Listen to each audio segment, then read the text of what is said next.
Hello, everybody. Aaron, thank you for rating. Zoom Dude, what's up, brother? Battery, how you doing? Deb, Susan, Seabird, Old Blue Stickin, howdy. Ragged Coin, what's up? Frozen, howdy, howdy. Valentine, welcome in.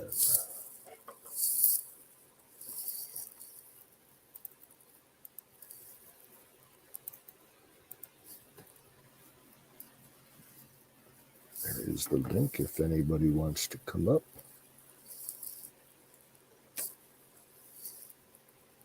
I have no idea if Wiz will be here tonight.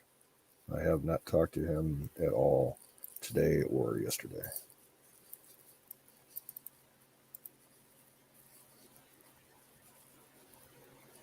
Studio, welcome.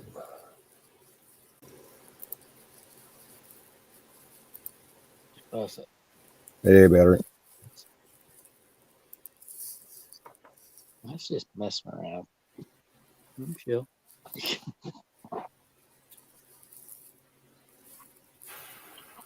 Carpenter, if you haven't heard, the other day someone shot and killed Emerald's dog.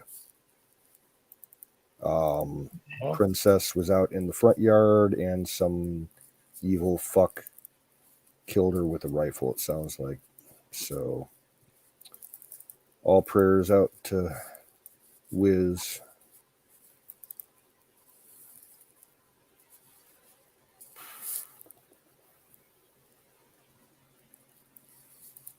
Yep. I don't particularly want to talk about it all that much because it makes me way too upset. Yeah, how did the hunting trip go, Carpenter?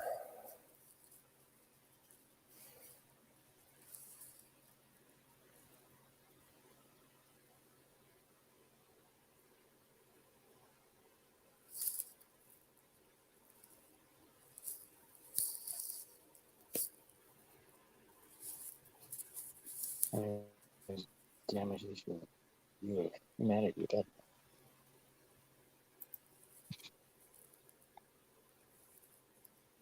Well, I got a couple of military-style backpacks, so I'll put together the go bags now. Your volume is awfully low. I can't really make out what you're saying, Battery. So I'm putting together a couple of go bags now. I got some backpacks. What do you mean? You haven't had any made up already? Slacker. I did, Slacker. but I didn't have the backpacks. Gotcha. We haven't done anything with the batteries for a while. Carpenter got a nice doe for the freezer and saw 5 different shooter bucks, but nothing enough to shoot, I guess. Okay, cool.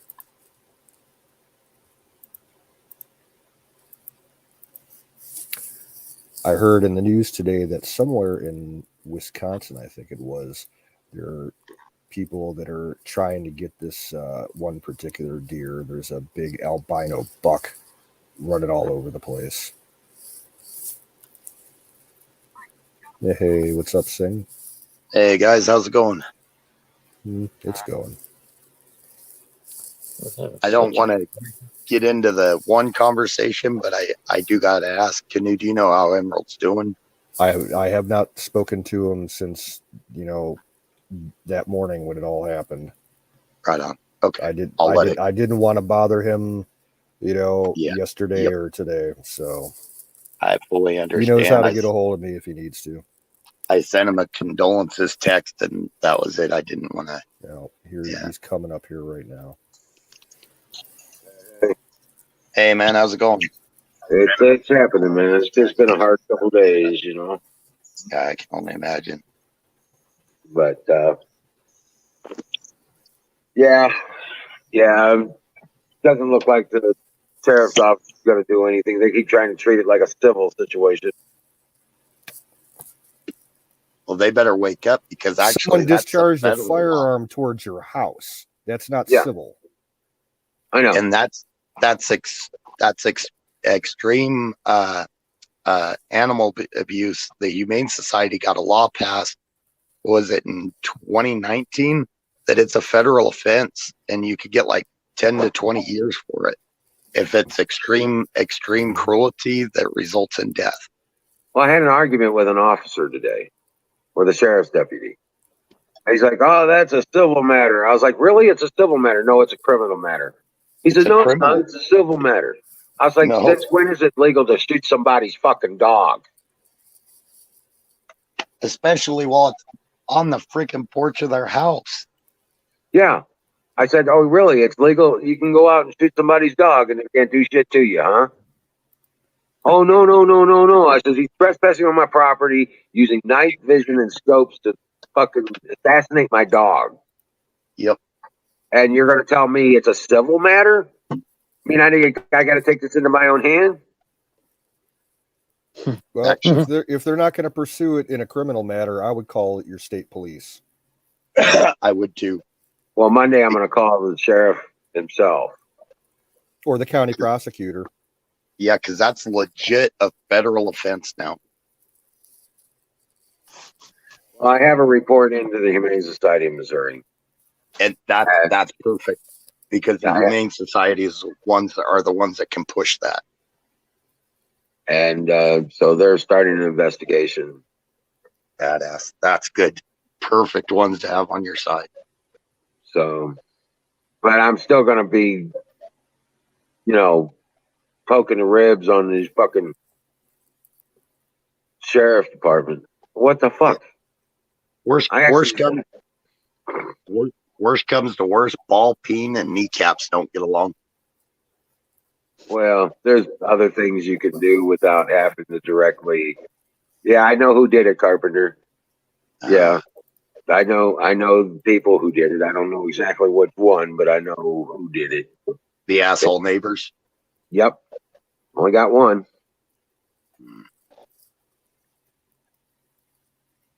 And you've had an ongoing beef with those people since you moved there, so there's background involved. Yeah, they've been trespassing and hunting our property. Mm-hmm. Dude, that infuriates me. And I mean, I've got, you're a friend. That's the only part I have to play in it, but it infuriates me just knowing that happened. Right. And I'm sitting there going, "Oh, really? It's not illegal. It's not a criminal act to go shoot somebody's dog, huh?" Might even be federally criminal. It is. It is. Yep. Extreme animal cruelty is now a federal offense. Yeah, no, it's stupid, and I'm just getting tired of it. I'm going to call the sheriff. He's elected. I'm like, "Listen, I voted for you because I thought you'd be fair and just." Susan nailed it. Yeah, one of you deputies just told me it's not a criminal act to shoot somebody's dog. That's a crock of, yeah, that's a crock of shit. That's a lazy deputy that just doesn't want to do all the fucking paperwork. Right. Yeah. And I was like, one of the deputies, the second person I talked to, I said, "Well, did you go talk to him? Did you?" He says, "Yeah, I went up, knocked on the door, and nobody answered." I was like, it's that easy to evade you now?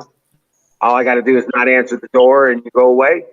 I kind of wonder if somebody came and shot that sheriff's dog, come up and shoot the sheriff's dog, it would suddenly become a criminal act. I need you to make space here for Well, Okay. that sheriff better watch out, because if they don't investigate a serious offense like that, they could be in deep doo-doo. If it gets brought up, further down the line and they didn't do anything about it, they could be in deep crap. So they probably better take it a little more seriously. You had some turn down service. I gave you. Oh, Thank you. okay. Yep, he's talking to his wife. Yeah. I'll be right back. All right. Susan, yeah, I know. I've already turned this over to God, because if I do something, there ain't nobody walking away. Yeah. Now, So did you already bury her? no, her body, it's covered and it's off the ground and it's in a safe place. I would. Do you have a vet I nearby can't. that? Yeah, we do have a veterinary hospital nearby, but I don't have the money to engage them. Well, it would be worth it just to call and ask as a favor if they could extract the bullet from her for evidence. Right.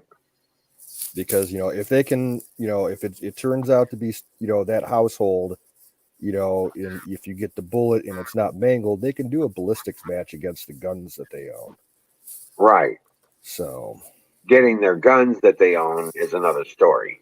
yeah, true. They probably hit it, next county over or something, But I would think that the sheriff's department would have somebody that could recover the bullet. Probably a vet or something that would work in coordinates with the sheriff's department. There's Right. no investigation going on, and it is a pretty extreme crime. It's a federal crime. If I pull it out, it's hearsay. yeah. That's why I said call the vet to have, them do it. Or do you guys have a county crime lab, or is it a state crime lab? I have no idea, and I don't think this county has much of anything. Yeah, that's because I heard that when you initially called 911, they put you on voicemail. No. Oh, okay. I misheard. No, but I called them, and then they said, we'll get back to you. And then 15 minutes later, I was like, that's it. I called the sheriff's department directly and got a hold of them. Okay. Got a hold of them directly. Gotcha. So it's the 911's like a separate entity. It's not, direct. I gotcha. It's same with my county. Gotcha. Layered service kind of stuff. I mean, it's kind of weird if I called the sheriff's department and said shots fired, and then while I'm on the phone with them, I'm going to go out and look and see what it is. Oh shit, my dog is dead. I would think that I'd have 20 freaking cops here at my house. Mm-hmm. Yeah, if that happened in my town, because we specifically have a city ordinance against discharging firearms, if somebody's dog gets shot in this town, half the department's going to show up, at least. I mean, just the words "shots fired." Mm-hmm. I heard a shot outside of my house. I don't know if they're shooting at me. I'm going to look out the window, blah, blah, blah. They'll say, stay on the line with me. Don't go out there if you feel like you're in jeopardy, but I got to go see what it is. Okay, I'll stay on the line with you, blah, blah, blah. That's how it would transpire. Yeah. Yep. It was a long distance shot, Carpenter. It was scoped and night vision. And she was shot hunter style. It was a heart shot. She was laying down when they shot her. She wasn't even up and about. And yes, there was only one shot, Randy. Yeah. Yep, there was only one shot. That was premeditated. The guy was on foot. We own half a mile in each direction. So he was on my property, sniping my dog off my front of my house. There was only one shot. And at the time of night it was and everything, you would think like 5 or 6 cops would have showed up like instantly, at least. Yep. Man. It's just sickening. Sickening that people don't have the courage to take it to the person, take the issue to the person. And they got to do some chicken shit like that on an innocent pet. It just Well, sickens me that there's dumbasses out there like that. that's the part of it that makes everybody sick here, and that's kind of why I was staying away from that topic. Yeah. Dogs are family. They Yes. killed family. She was perfect. She was perfect. And thank God that she had just started. She had just weaned the puppies. That's know? what I was thinking the other night. Yeah. That's what I was afraid of too. I didn't know they were weak. I don't know. Barely. Just barely. Still, I don't know why cops didn't show up when the term a shot went off in my house, outside of my house. I don't know what distance it was, but I heard a pop. And, even if you said it after the fact, I heard a shot. I came out. I found my dog has been shot. I don't know who's out there with a gun shooting my dog. Come and check it out. Do something. Well, we have no lights on the front of the house. There was no moon in the sky. It's a new moon. It was black dark outside. There was no way you could even see 10 feet in front of you. He had to have night vision scope. I'm going to call your sheriff a chicken shit pussy. I think it's laziness.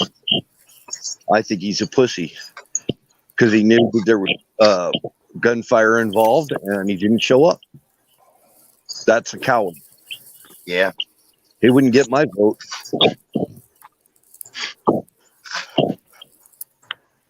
Well, yeah, Susan, I guess you could, but then you turn the whole system into an enemy. 2-minute The way to do warning. it is just to work up the chain of command. Anytime somebody's firing shots outside of your house, that's serious shit. There Right. should have been a lot of cops there. There should have been a lot of cops there. Every cop in the area should have been there. Well, that's what I told the cop. That's what I told the sheriff deputy today. I was like, I got the psycho running around with night vision, scoping out my house and killed my dog with a heart shot. Next, me, my brother, my nephew. Yeah, who's next? Yeah, who's next? This ain't criminal. Fuck you. Yeah. I'm sorry. I gotta stop. No, dude. Yeah, Let it it out. is- We all agree.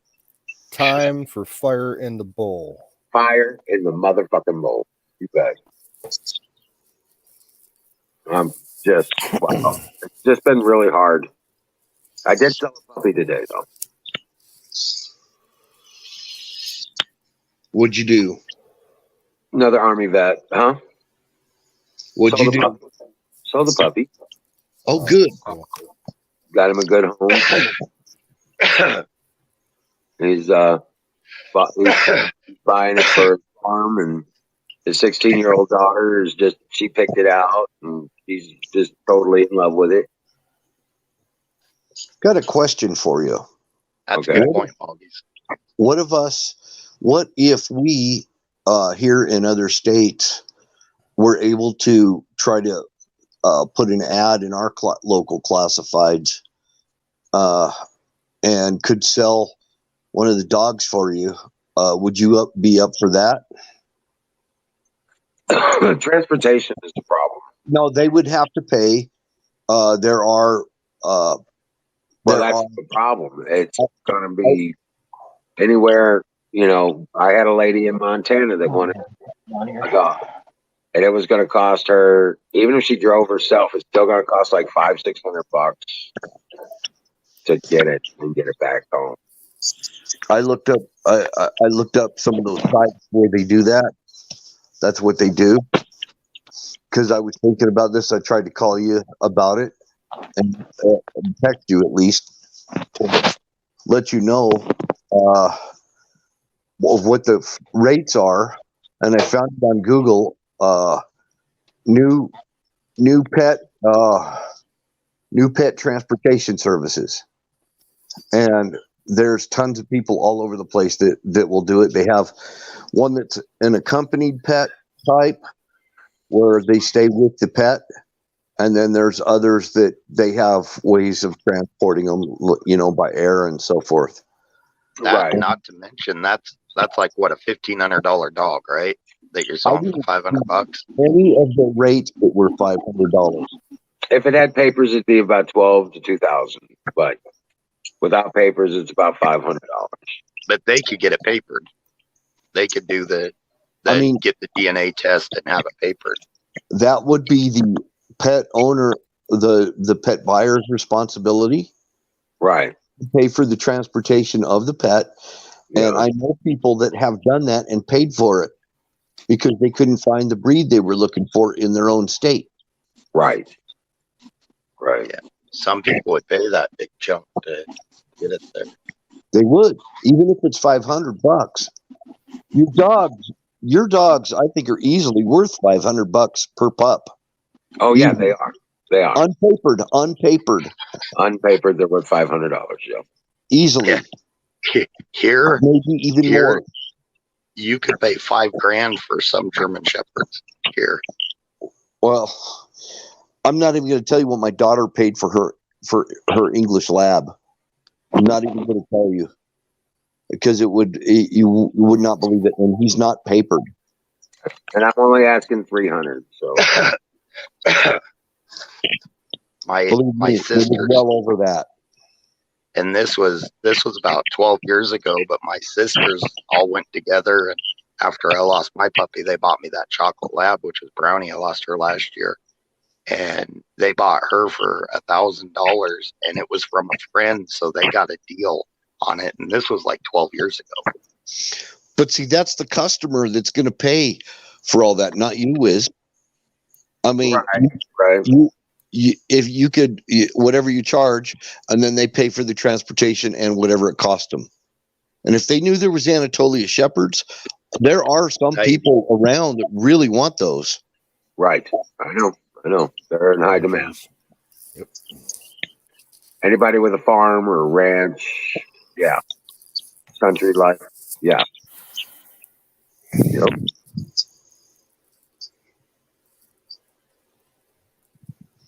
Yeah, Scott. Yeah, it's probably the truth, right? Yep. Yeah, so it's been a real difficult. I've been, I was talking to that guy that came out to get the puppy today. He's an Army vet too, and we got to talking. We identified each other and gave a little stories about this and that. And I told him what happened with the mama and all that stuff. And I actually showed him the body and all that. And he's like, he says, I understand you're a man of God and all that, but I also believe in retribution. And I was like,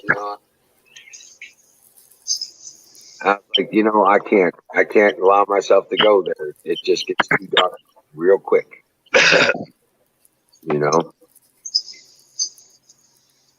He understood what I meant. No, I get that. Susan, you'd be actually surprised here out in the West. Purebred dogs go for insane amounts. But yeah, if you could, I've got a flyer on my Facebook page that I keep. I got a flyer up there that you guys could send around. There was a guy a couple of years ago that had a pure white German Shepherd, and it was purebred, but he had one pure white puppy, and that thing was $5,000 is what they sold it for. So with your Anatolians, I guarantee you could easily get, even without their papers, given to them, the person could still get the papers and have a $3,000 dog, and I guarantee you could get $1,500 for them as is. So like at $500, I bet a lot of people around here would be willing to pay another $500 to go get them. Easy. Right. Yep. Well, yeah, Bill's in the same area. He knows the prices of dogs around here. It's crazy. They're in the stock dog category. Those are stock dogs. If you look in the LGDs, what they call them, livestock guardians. Yeah, they just call them stock dogs here because they're used for livestock. They just call them stock dogs. And there's a lot of ranchers around here, and where Bill's at, there's a lot. Believe it or not, even Jack Russell Terriers, little suckers, they don't do any herding or anything like that. They're just kind of around a farm kind of a dog, and they're considered a stock dog. This is I'm putting the link up here to the Facebook page where the flyer is. Put it in the private chat too. Okay. I would call a Jack Russell Terrier like a barn dog. Because you definitely won't have problems with rodents and stuff if you have them around. Just like those little wiener dogs. Yep. That's why they're bred that way. They're ratters. Well, Janice Janice took out a rabbit the other morning. Cool. Yeah, she's not one of ours, but I mean a wild one. She chased it down and got it. That's one of the puppies? No, Janice's wiener dog. dog. Yeah. Oh, nice. It's a wiener dog. Janice. Janice was such a sweetie. When I bet you that I was there for the summer, I kind of fell in love with her. Yeah. I bet you that little wiener dog was motoring trying to get it. Oh, yes, she was. She's quick too. She's good. She's good. Those wiener dogs definitely will keep their eye on the freaking wood pile. Yeah. I love watching those dogs run because they're a lot quicker than people think they are. But I tell you what, these dogs are incredible. They are, they are incredible. They're not just cute. They're smart. They're so trainable. I mean, right, Zach. Ranger now, since Princess passed, he's been by my side. I was just going to ask, how's he taking it? He's missing her. He'll go out and he'll camp out by the trailer and watch over her. But he's really been clinging to me a lot, and I'm loving on him all the time. Is he eating okay? Yeah, he's doing all right with the eating. I gave him. We had my brother fixed a turkey dinner tonight, and I gave him the leg bones, and he's all happy. Yeah, that kind of dog is going to have the natural instinct to eat, over any kind of emotional trauma or anything it's going through. It's just ingrained in their genetics. He knows she's gone, right? He knows she's gone. I mean, they were like as thieves, They did everything together, hunting. They were freaking frack, Yep. Chicken span. Yeah. How much does a little steak cost? Like, how much does a steak cost around there? Oh, like at the store and stuff? Yeah. It's usually about $5-6 a pound. Put your link up. I'm going to send over like 15 or 20 so you can buy your dog a steak. Oh, shit. Okay. Well, it's a PayPal. They got rid of our deals, our money collector collection things. That's fine. I should be able to go through PayPal. Yeah. The email that you'll need for that.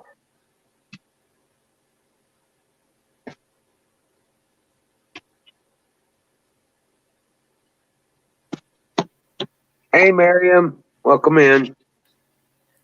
Hey, Skull. Hey, Zoom. God bless you. When you put up that link and I click on it, it'll probably take me out of here, but I'll be back. Okay, yeah, just save the email and that way. I don't get emails on that one on the regular, so don't try and send me emails on that one. You what? Could you just text it to me and I can use the other phone? Yeah. Okay. That'll work. Yeah, hold on, let me find my phone.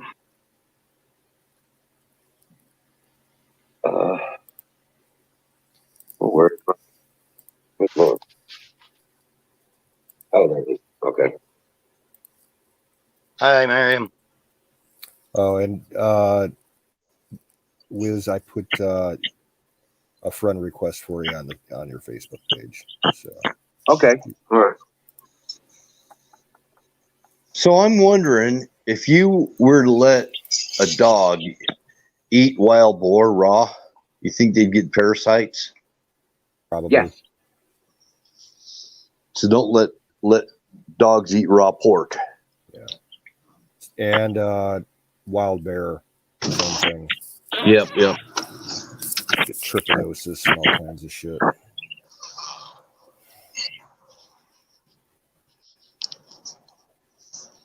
Yeah, I think bears and hogs kind of get the same types of parasites.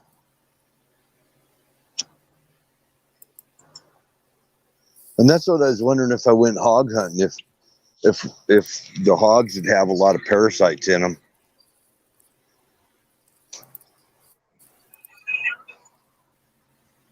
I'd hate to butcher a wild hog. I don't even know if I'd want to see the freaking parasites. Okay, to give you an idea, like they say most wild hog is safe to eat, look for the telltale signs of parasites. But always check wherever you're hunting, like whatever county, check with the Division of Wildlife or the Rangers or whatever, because here in Ohio, in my county, the very southern end of the county, they have a public health order out on hunting wild boar. There's two particular herds that have been running around for a couple of years that they've been tracking, and they're diseased and parasited like you wouldn't believe. The state game wardens say if you happen to come across a pig in these particular townships, and if you hit it with your car, if you shoot it, for sport or whatever, they like call us, let us pick it up, don't touch it, whatever you do, do not cut it open because there's so many diseases and shit inside of them. They really should just set out a team of people to eradicate them, but whatever. Well, they kind of do that in some places. Yeah, especially in Texas. They got people that fly around in fucking helicopters with machine guns out the side to mow them down. Sounds like fun. Get a big hog herd out in a big field, something like 600 pigs running around. Go to town with a helicopter and just take them out. Some people down there, they drive around with Jeeps and they'll have like an actual minigun that they got with like a class 5 license, and they just shoot them like fucking tanks. Wow. What, do they let them just rot in the field or what? No, they'll collect them, and they'll send them. The state will inspect them, and if the meat's usable, if they don't use it themselves, they'll donate it to butchers who will cut it up for food banks. At least that's what they do here in Ohio. For the prison. Well, around here, like if no one claims a deer in my town, because we got that call list, if nobody answers, there's a butcher the next town over who will butcher it up for free, and he gives it to either the Salvation Army or a couple of the local churches that run soup kitchens and whatnot. Nothing wrong with that. Yeah, we try not to let any of it go to waste. I know some of the prisons actually were feeding the inmates roadkill. Yeah, I've heard of that. I mean, nasty, vile roadkill. We got a prison probably about 5 miles away from me that actually has a agricultural work farm for the low security prisoners, and they can actually they go out and they do farm work on the prison property. They grow probably about 80% of their own vegetables and grain there, and they also rent out or own fields all across that part of the county, and run tractors and combines pulling in corn and beans and wheat. And every once in a while, every couple of years, one of them will just walk away, and then you got a manhunt going on. Did they shut down your little PayPal thing, Emerald? Our fundraisers, yeah, they've changed all that now, and there's fees gosh. for all that shit. No, Man, that was so easy to do it that way. I know. That sucked. Well, if you got a PayPal account, you can pay to that, and it'll still foot Yeah. feet. Yeah, it's Okay. really easy. Just set up a PayPal Me account, and you can. A whole bunch of us are on PayPal Me, for the channel funds and everything. So we Okay. send money back and forth. I'll Get set it where that it up. needs to go. Just say it's family, and it doesn't charge you. Okay. And it's called PayPal Me. Yes. Right on.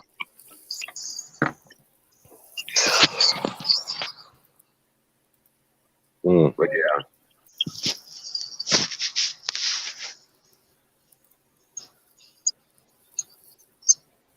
Yeah, it's a little disturbing to watch. Yeah. Hey, Moggies, welcome in.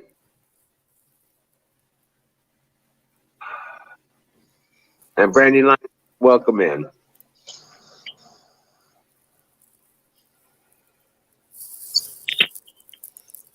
Oh yeah, yeah. Which is it's kind of fun, kind of a lot better to look at than some of them.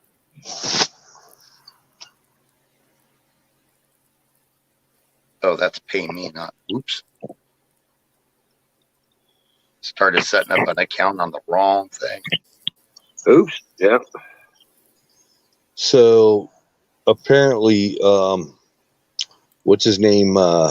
Prince Charles is talking shit about trying to find some really rich person that's got trillions to invest to, and that he sounds like he knows somebody that has trillions to invest in starting in completely transforming the world from fossil energy fuels.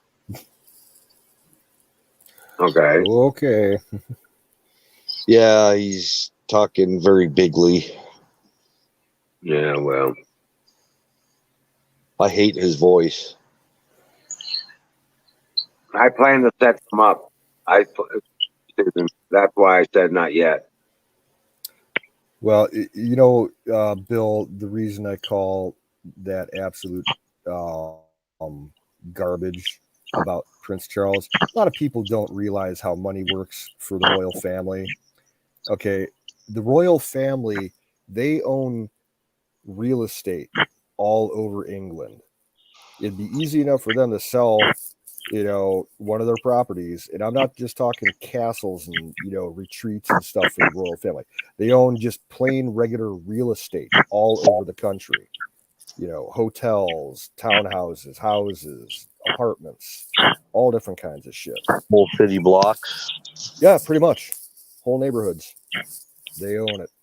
Once you backtrack, the ownership, because it's not like in their name, like on the first bill of sale, but they end up owning it through shell corporations and shit like that. Not to mention that still a portion of the tax revenue goes through to them. It's insane the money they get. And Prince Charles himself, probably 20, 30 years ago, he built a brand new town in somewhere in England. And had it developed, it was just a plain open field, and he built a whole freaking town. And I'm sure he owns and gets rent and, tax revenue off of that alone. He also owns a farm that sells all kinds of organic stuff. So he's making a mint off of that too. He's got more money than God. I wonder how much of their money in the royal family actually came from us. That Oh yeah, go back, to colonialism, sure. I don't think you have to go back that far, but yeah. Well, I think doesn't Australia still pay taxes to the royal family too? Tribute to the Queen. That's something you'd have to ask Jack. And Canada. It's Canada, New Zealand too. South Africa also. that's just insane.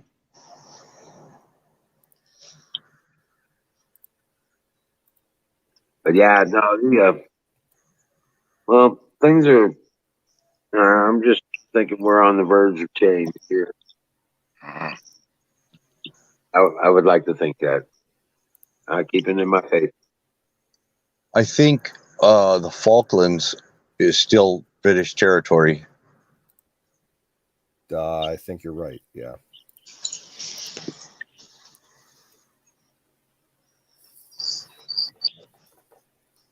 That sounds like a horrible place to live, is in the Falklands. Now, Wiz, if you're worried about Rangers' well-being, don't forget There you go. They make shit like this. Full body Right? armor for your dogs. Oh, badass. It's expensive though, but it's they do sell it. Right. Like something that's over $400. All right. Right. Isn't Bermuda still part of England? Yeah, they're whatever, a territory, a property, whatever. And they even have representation in Parliament. They have a pretty active naval base there for the Brits. We actually use it occasionally too.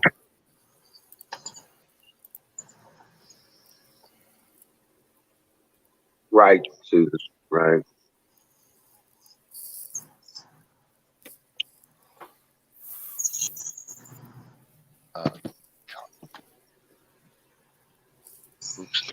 Now I hope that we manage to get Greenland. That would be nice. That would be interesting. I don't know how nice it would be, but it would be interesting. I don't see us buying it outright. They might allow us to lease some of it. Make it a territory. Yeah. Well, it belongs to Denmark, I think. Yeah, but the problem is the Danes they still have an issue with us. We kind of fucked them over earlier in the Cold War and lied to them and had some shit over there that we weren't supposed to have and that they didn't know about for years. And we had a nuclear accident there and a bunch of radioactive material got all out of hand. We had nuclear reactors running there underneath the ice that they didn't know about.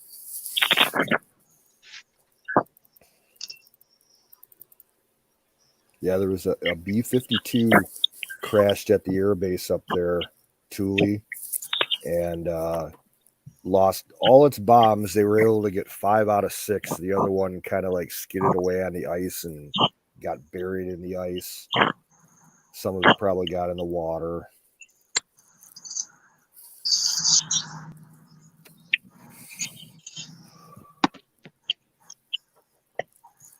That was back when we were still doing the Chrome Dome missions.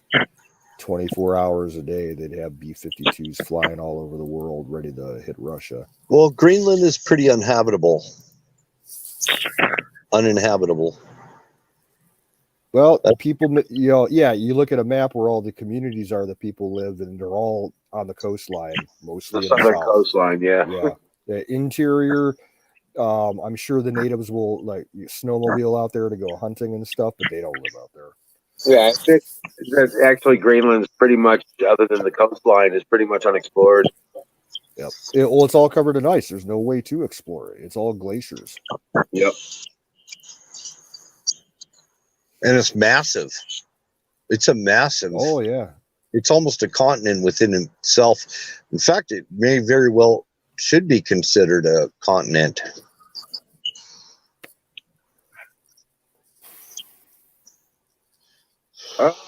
Yeah.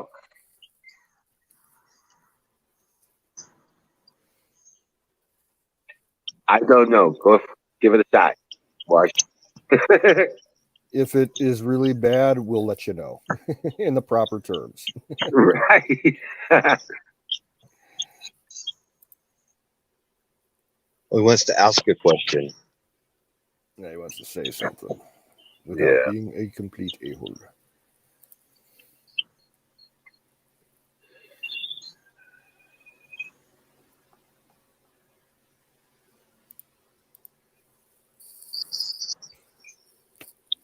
My next door neighbor's a quarter mile away. I have one neighbor across the street, across the road, but that's also about an eighth of a mile away. Yeah, it's a good 5-minute walk on the road to get within view of their house. At least 5. Yeah, at least. Yeah, we own about a mile worth of road frontage here, and our house is right in the middle, smack middle of it. So they had to come quite a way on foot to come shoot my dog.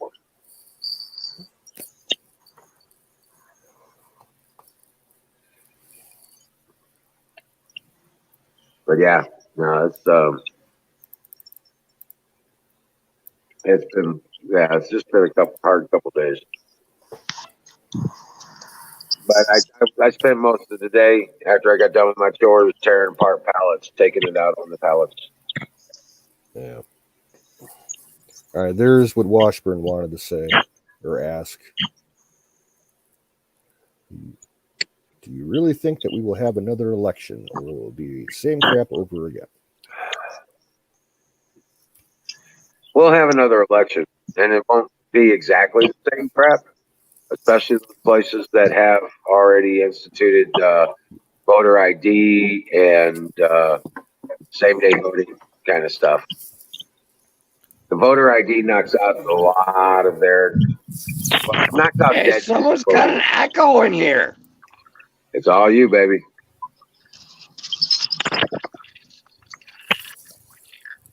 What was that guy's name from F Troop that wore his hat like that? Oh, I never watched that show. Oh, it's gone. All right, 5 by 5. There you go.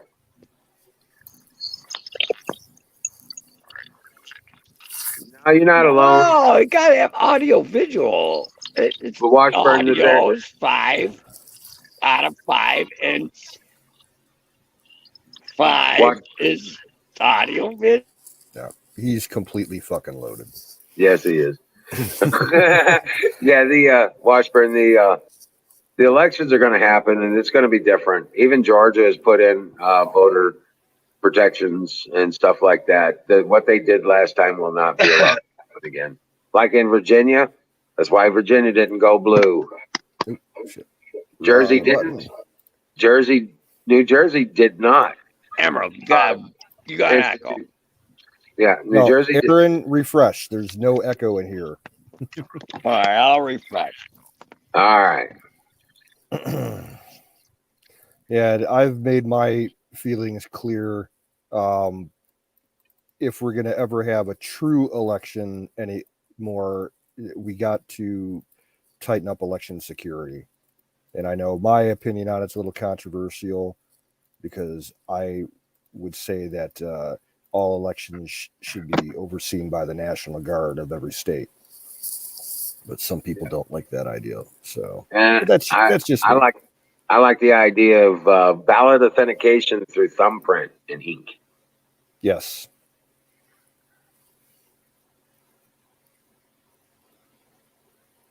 You bet. I have no problem with that. One person, one vote. Where's One purple DARPA? thumb. Where's DARPA when you need them?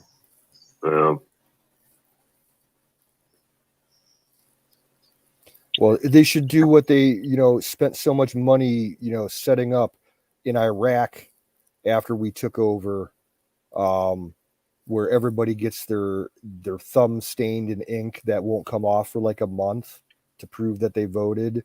And Right. you can only get one finger done, so go back to simple paper ballots with 2 names on them. That's it. No other bullshit.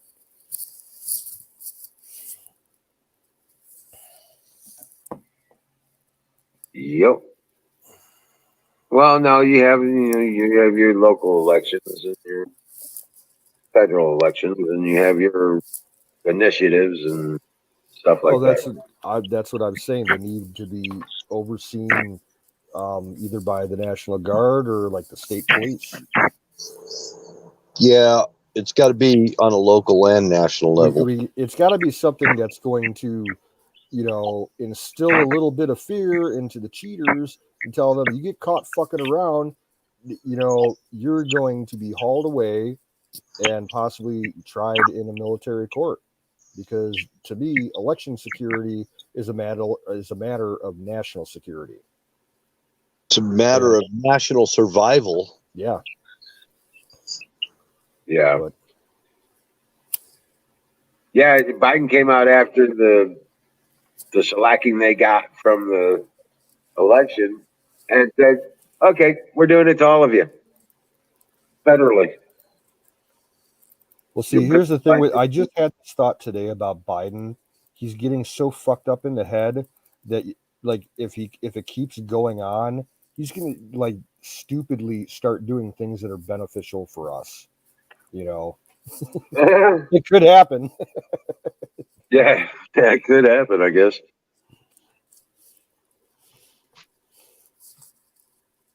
I mean, we can only pray that he might have an epiphany one day and said, I can't believe everything I did, and I'm going to give over the remaining time of my term to Donald Trump. I'm sorry. That'll never happen. It'd be nice. Apex, get your butt up here. Actually, if he could just say, I concede. 2 words. I concede the election to Trump.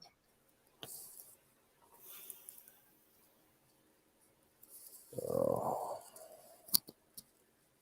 Yeah. I can't pretend anymore. I don't have much time left on this earth, and I don't want to die in my sleep without having to concede.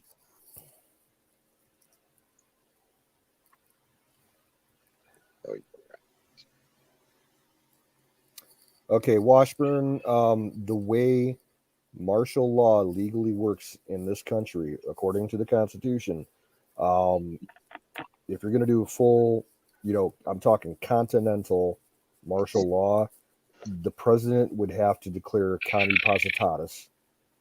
And that basically means that he would have to enact an official state of emergency for the whole country. And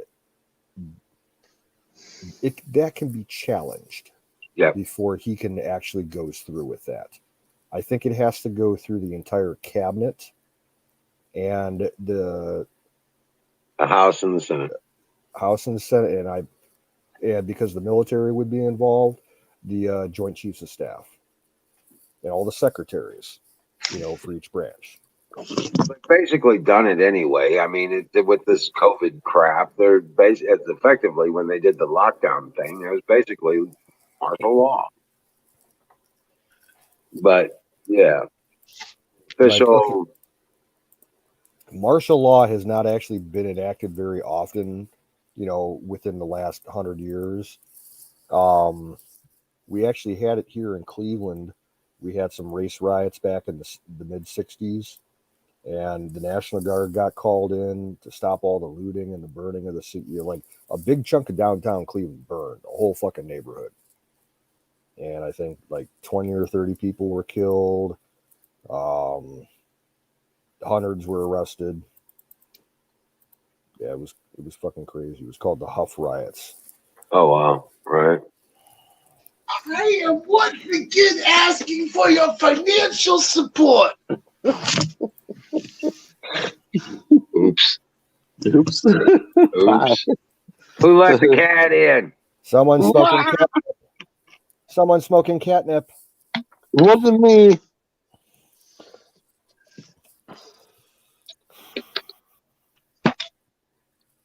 Okay, finally got logged into my regular PayPal. Now I'm going to try to find this PayPal me.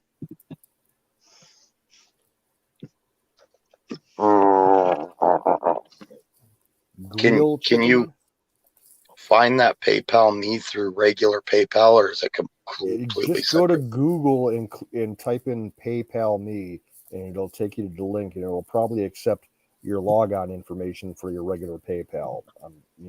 Okay. Or you'll have to set up a new account. It's super easy. Oh shit! Hopefully it brings me to DuckDuckGo. let me just tell you all about fried chicken. Fried chicken is freaking fabulous. Yes, I'm saying fried with G. It's grilled chicken legs and then breaded and fried. It's really good. How dried out are they though? Not at all. They're juicy, juicy. Yeah, interesting. Juicier than Lucy. Well, if you're logged into your PayPal account, you can do it right through there. Just tell them it's a transfer to family, and it doesn't charge you for anything. Okay. Actually, I think I found this. It's signing me in through my PayPal now. So. Okay. Get started. Add photo. No.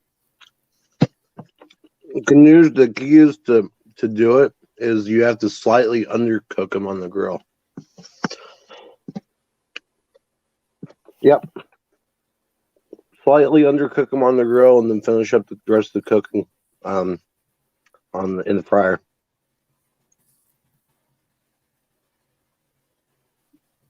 I really wish that I could find the fucking power supply cord for my deep fryer. Oh, I just use the pan, bro. Like the pot that I make like chili but and stuff in. it's a huge fucking mess. It is. I do it when I have to, but I have a deep fryer. My dad bought one. Oh. We put it way up in our crawl space above Yeah. the kitchen stairs, and yeah, it's all up there. It's ready to go, but no power cord. And I've searched the whole fucking house. I don't know what the fuck he did with it. Well, that sucks.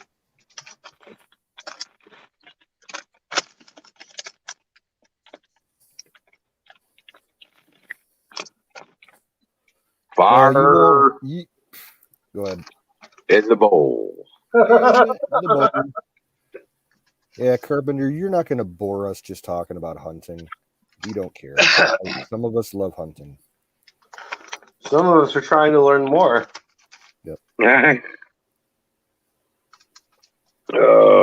How big was the doe? Like, how many pounds of meat did you actually get off of it? Open up. Oh my God. You didn't say sesame. You're right. The cheese is not being my friend.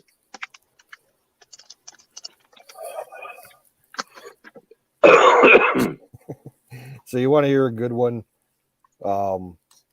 Yesterday was fucked up. That's why I wasn't around. Yeah. Yesterday was the day that a coworker asked to take my shift so he could get some extra hours. But I had to go in for 2 hours at the beginning of the shift because he wasn't home from school yet. So whatever, work 2 to 4, go home. Day worked out as planned. He came in at 2, left at 4 after he came in, went home. And about 45 minutes later, I get a call from the store, and the lady that made the call, she's totally freaking out. Like, she's can't catch her breath, hyperventilating. I'm like, Mary, what's wrong? Calm down. Take a couple breaths. She's like, we need you up here. Macy got hurt. I'm like, Macy got hurt? What do you mean? Like, is she okay? She's like, she fell down and got hit in the head. That's all I know. So I'm like, is she bleeding? Is she conscious? She's like, I don't know. I'm not back there. I'm up front. I'm like, okay, I'll be there in 5 minutes. So I go up there, and okay, Macy is this, she's a 19-year-old girl who works there. She's tiny. She's like maybe 4'10" or something like that. She's super tiny. Oh, she's fun size. And she was in our cooler trying to pull a big jar of pickle relish off the top shelf of our wire shelving. No. It's like 12 feet up, and she's like standing on a fucking milk crate on smooth polished concrete floor. That's bad news. The fucking crate shifts when her balance, goes off, and she crashes to the floor, and then the fucking jar of relish falls and conks her at the top of the head. She says she didn't black out. She's just got a bump on her head. she's lucky she didn't crack her fucking skull on the floor. Yeah. And I'm like, doing the whole concussion rundown, of symptoms and everything. I'm like, okay, you're going to go in the office. You're going to sit up with your feet up in the chair. And I want you to tell me in 15 minutes if you're starting to feel dizzy or if you're losing eyesight or anything like that. And I told her, I'm like, if any of these things happen, I'm calling an ambulance for her. And she sat down and I checked her again in 15 minutes. And then we did another 15 minutes and she seemed to be fine. She just had a headache. I'm like, okay, you can go home and just, let me know what's going on later in the afternoon. And we got super fucking busy. So I ended up having to stay in to finish out her shift. And we were all tied up with all this for so long that everybody got behind on all the chores and the cleaning and everything. So I ended up letting the other guy go at close at 9 o'clock, and I ended up staying there until midnight to get everything cleaned and everything. So that's why I wasn't here last night, because I came home, I fed my cats, and I went to bed. Yeah, that's a pretty busy day yesterday. Is she okay? Yeah, she was in today. She just has a migraine, so told her keep an eye on it. If it gets worse, go to the fucking ER. It's right down the road. Yeah. Know about bumps to the noggin, that's for sure.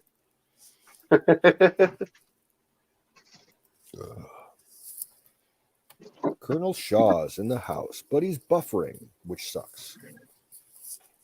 Try refreshing. Colonel?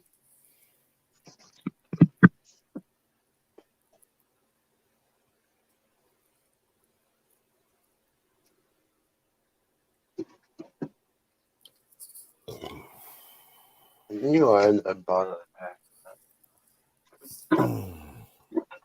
What's the weather like out by you, Apex?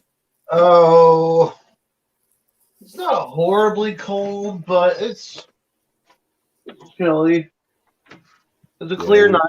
There's no moon in the sky, no clouds either, so it's full starshine. Yeah, same here. It's about 37, I think. Yeah. Let me look really quick. We're supposed to get a warm up in a couple of days. It may, it's forecast to be in the 50s, low 60s. It is currently 30 degrees here. Salute, Colonel Shaw. Colonel Shaw?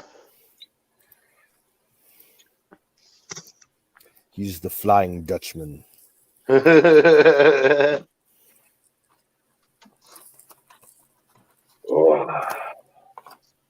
It's getting cold as shit here. It's getting down to 31 again tonight. It's cold. Is everything out of the vegetable garden? Yeah, it's done. It's all been frozen and thawed and frozen. And this will be I didn't know if you had like one plant you were still trying to pull shit off of. Yeah. Well, I can still pull some green beans, I think. But I love green beans. I had some the other night. Oh, they're so good. I've got about 4 or 5 gallon baggies full of them in the freezer.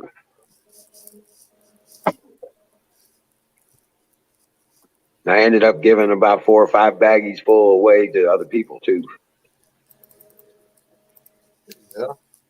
Yeah. Yeah, we got there's a family run vegetable stand, small farm about a mile down the road from us, and I've worked with various members of their family over the years at different places, so they're family friends. Right. They just shut down their stand like 2 days ago, and everything that they had left was free. You could just come pick it up, whether it was tomatoes and peppers and beans or all the pumpkins and they had hundreds of pumpkins and gourds that no one had bought, and they're like, "Yeah, go ahead, take them, fill up your truck." Right. Otherwise, it's gonna go bad. Yep. Even if you're just gonna pull them for seed. Right there. pumpkin candy off. Oh, Carpenter Patriot. I didn't see you there, brother. How you been, man? Yeah, I'm trying to convince him to get up here, but I don't think it's gonna happen. Yeah, Last that's chance. that's what I was doing last week. I was just going out, well, most of the summer. I just been going out, picking a handful of green beans and frying them up, or putting them in a dish, or Mm-hmm. hooking it up that way. Just awesome. That and the okra.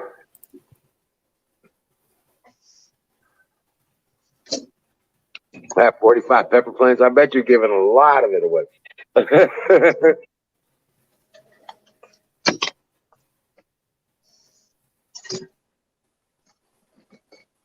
Yeah. Okay, I'm back. One thing I just wish that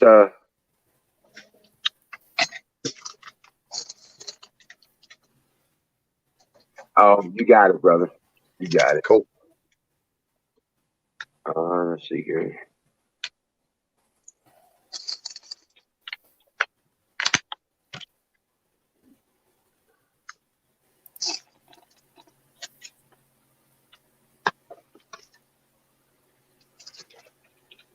I click into the chat, and the first thing I see is Colonel Shaw saying, "It's too small, Susan."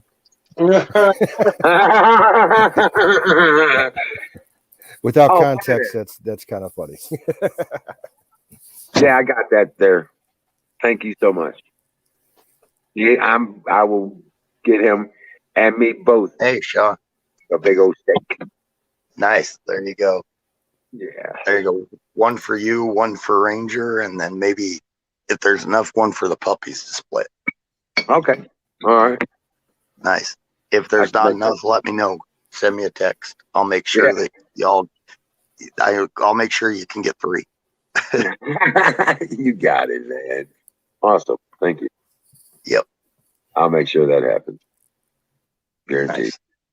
You know what? The puppies need happy food sometimes too. So that's I can't do much. Yeah. Right. I can't do much from where I'm at, but at least maybe I can give them a good treat. Right. Rock on. Yeah. It's really easy to cook for the dogs. They like it raw. Yeah. If anything, a quick 2-second sear just to make them feel like they're getting it cooked.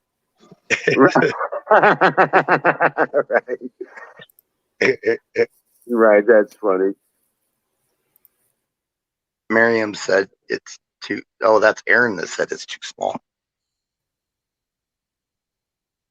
Aaron, what are you doing, buddy? Aaron's 3 shifts to the wind. Oh, okay. Yeah, he's trashed. We love you, but you're trashed. Yeah, you're pretty gone there, brother. And it's not so much that you're loud, it's just like you're over talking everybody else's conversation. And you don't even realize it. Yeah. Yeah. But we love you. Yeah. And I got a care package getting ready to send out to him too.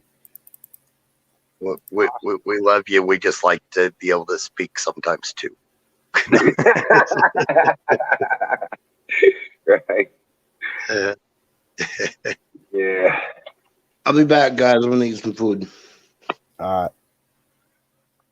My brother, they had a badass deal on turkeys, so my brother bought one and cooked it tonight. Nice. And all the trimmings, the stuffing, the mashed potatoes and gravy, and the broccoli cheese rice casserole, and dang, full meal. He even did this deviled eggs. Yeah. Dude, I'm not supposed to eat eggs because the whey protein. But if there's deviled eggs, I'll put up with not feeling well for a couple of days, and I will eat the crud out of deviled eggs. Right.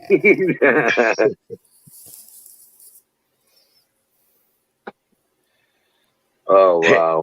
Right. Aaron knows. He says, "I'll talk over you."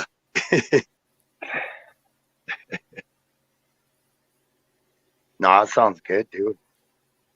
Actually, I just had to go to Walmart. That's the first time I've been in Walmart for months. And I got a couple of turkeys for my mom. They had them on sale for 87 cents a pound. Oh, wow. Yeah. I'm not sure how much he paid for it. He didn't say, but it had to be a good deal if he bought it, you know. Nice. And so he bought a big old one and roasted it up. And these were Butterball. I guess I didn't know, but when I brought them to her, she said, "Oh, that's a good brand." So.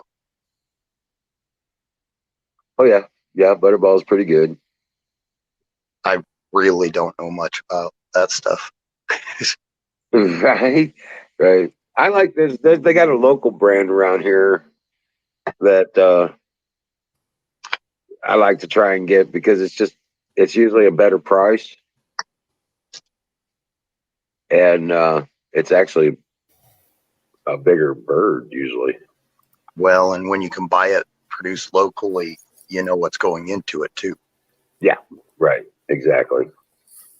Yeah, I have a friend down the road from me, 3 miles, who bought a flock of turkeys this year. I mean, she's probably got about 30 of them.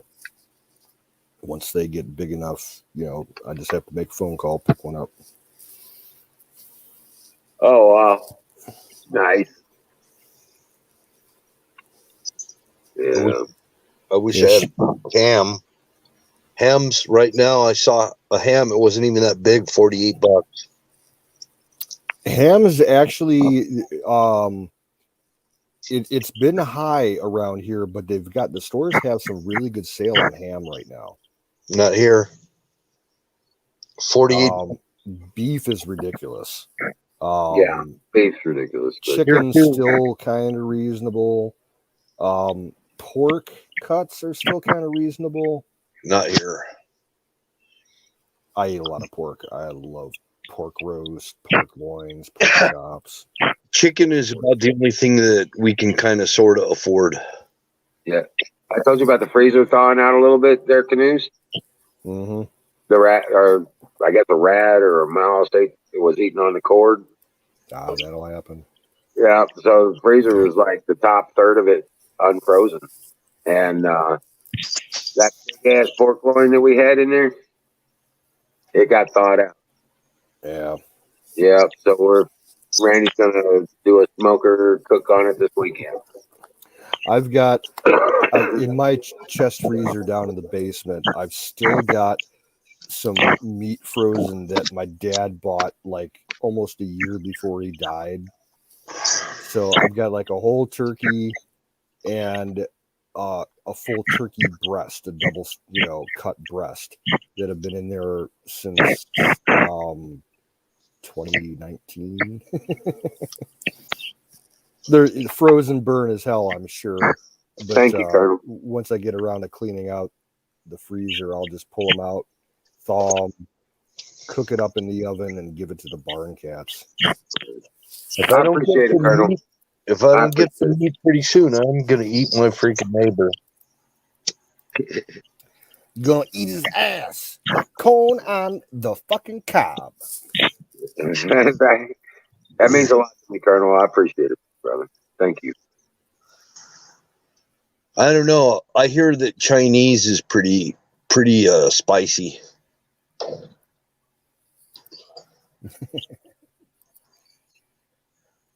I just don't have any Chinese neighbors near me. Just kidding. I'm just kidding. I would never do that in a million years. I have a few Chinese customers at work, and they are strange as fuck. Take care.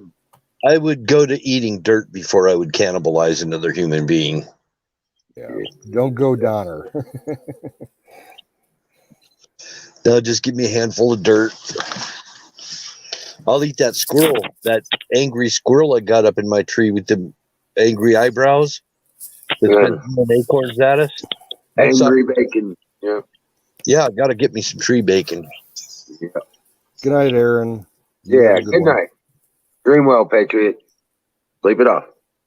I get beef and pork basically at cost, just whatever it costs for the food and Bacon yeah, here they got. for bar S bacon is $6.99 a pound. That cheapo bar S bacon. I hate Bar S brand stuff. It's so you get what you pay for with that brand. It's cheap. Well, Isn't that what like the it dollar shows. store sells? Yep. Yeah. Get a pound of bologna for 99 cents. Yeah. Yeah. I got some of that once. Never got it again. Right. It tastes like assholes and chicken lips. Yep. It does. It was Same awful. with their hot dogs. No, I'll make coyote ass stew before freaking Dave Canterbury cooked a coyote's ass. I'm not joking. He ate it. He ate coyote ass. I've had raccoon ass.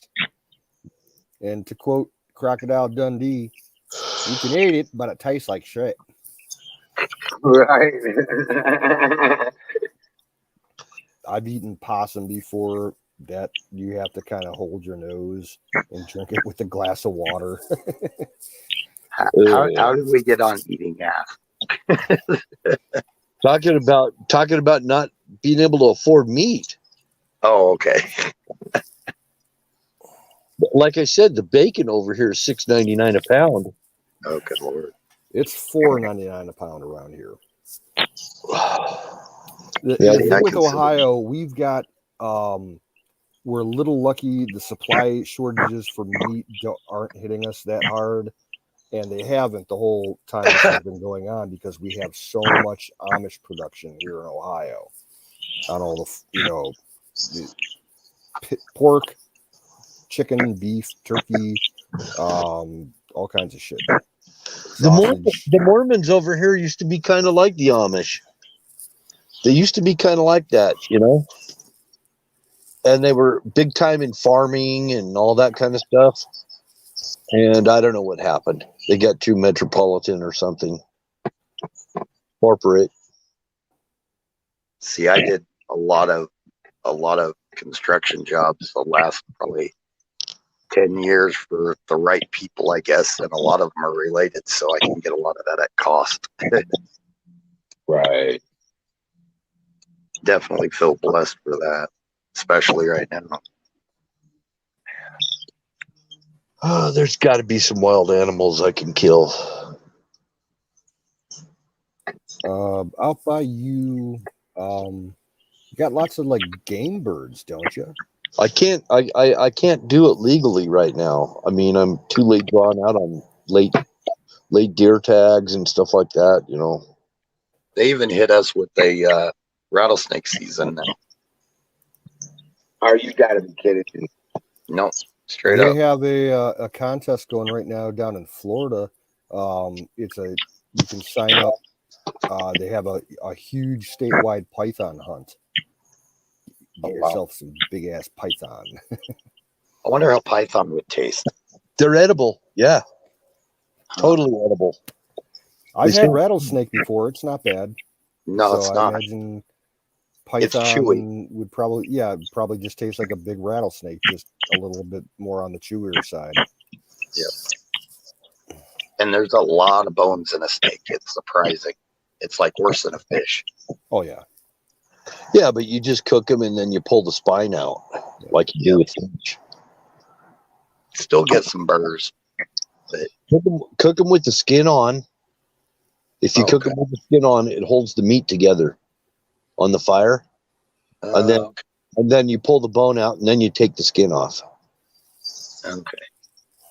Problem there is most of the people want the skin so bad they take it off right away. Yeah. But y'all have to try that because we just cube it or slice it in like little 3-foot chunks after we skin it and everything. But I'll try it with the skin on sometime. I mean, I've only watched videos on how to cook them. That's all. I've never cooked them, so I don't know. But that's what they say they do.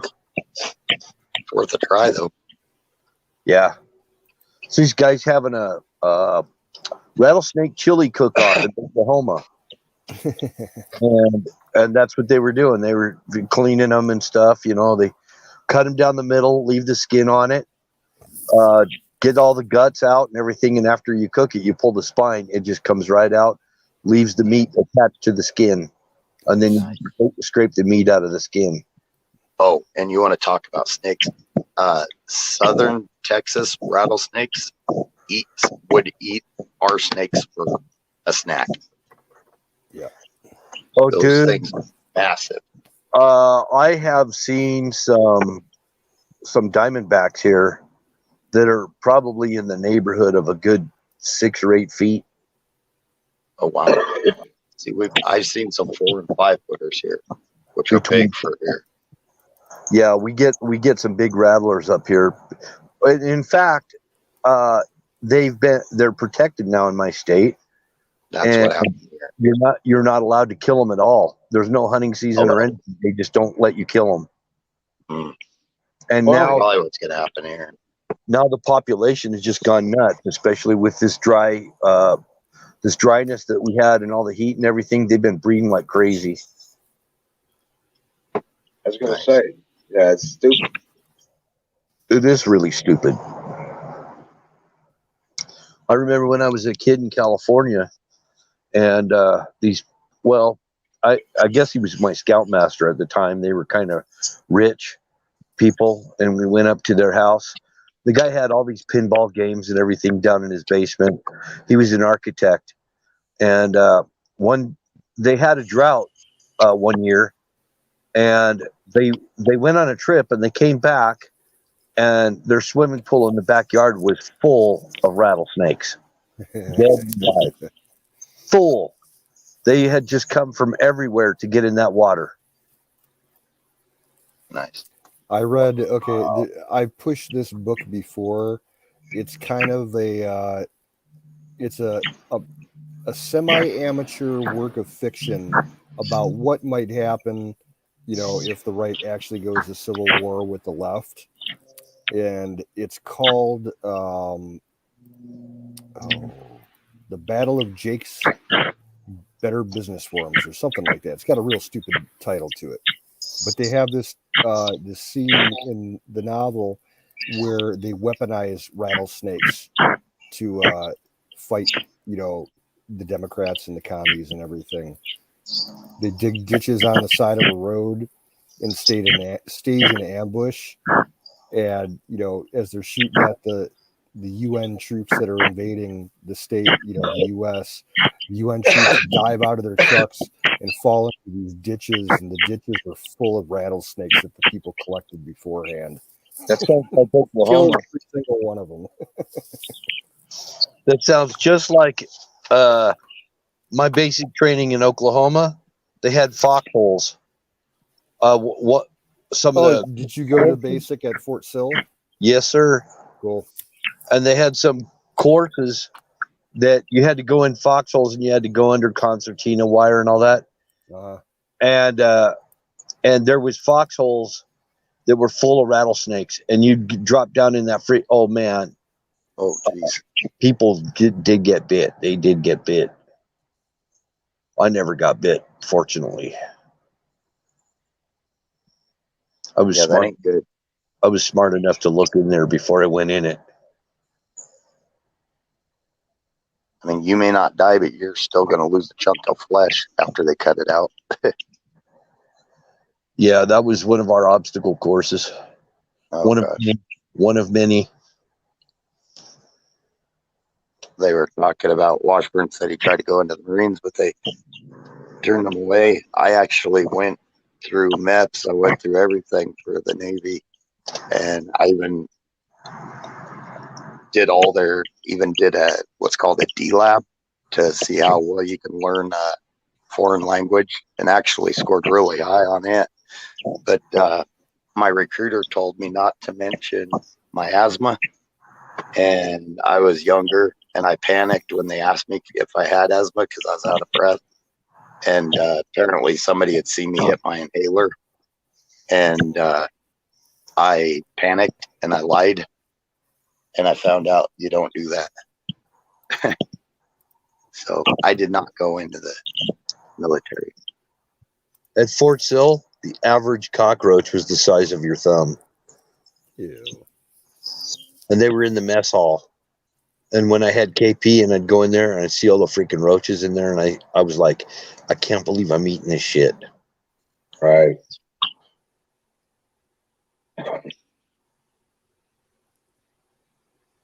There's nothing you can do. I mean, it's just infested.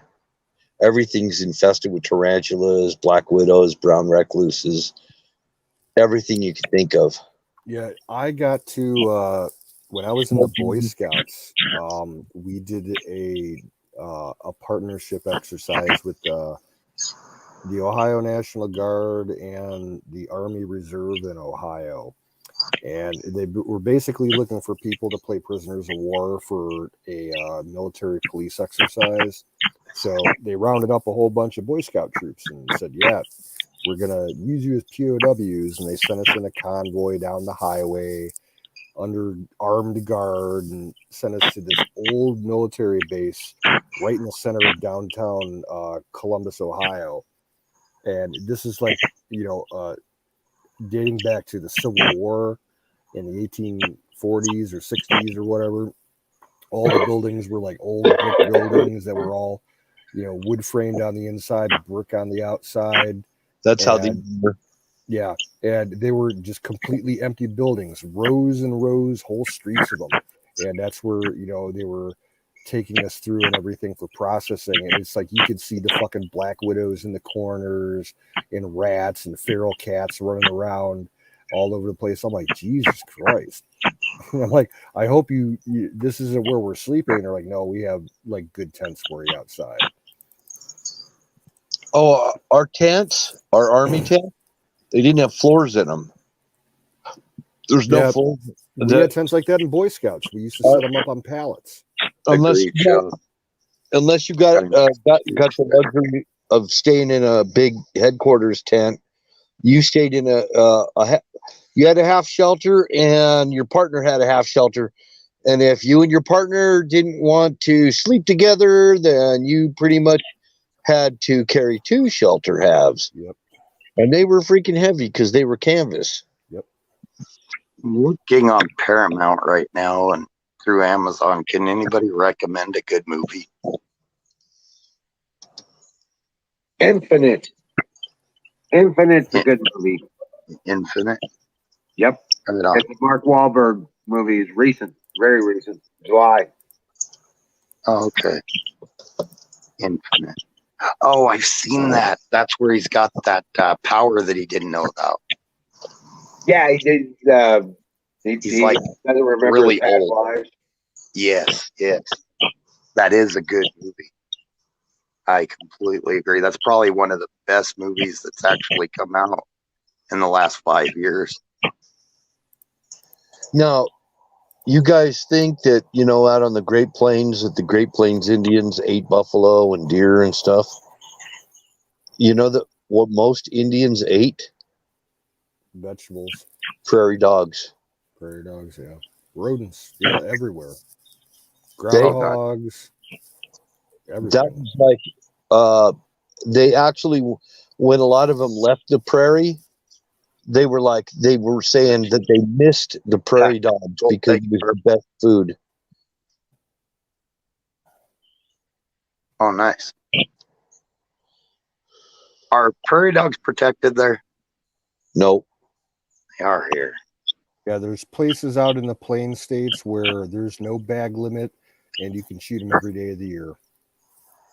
You know what's funny? We're not allowed to touch them out here.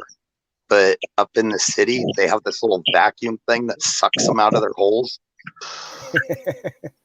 And then they bring them out here. I've actually seen them up in Denver. Do that? That's awesome. I've seen prairie dogs all over up in Denver. And I've watched guys on YouTube, shooters that'll just get permission from a farmer to sit out in their field, and they'll sit out there for the whole fucking day with 22s and just snipe the shit out of them. They'll kill 400 or 500, in a day. Well, those holes they'll break cows' legs and stuff.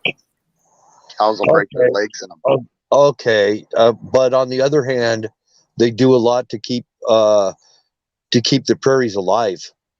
They're very They do. important to keeping the prairies And I alive. don't deny that, but Yeah. but have you ever seen the ones that are over the pastures that are just overrun?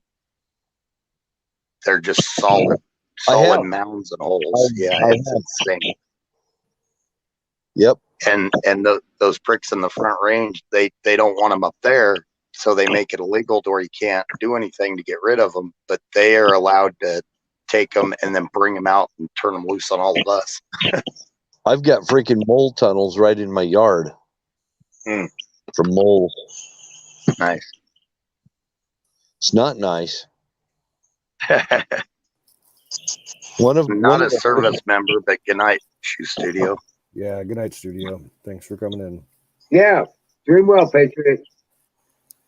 So I shoved a hose in one of these mole tunnels, and I shoved 100 feet of hose in there to try to flood that thing out. And I could have went further. I don't know where it started and where it ended.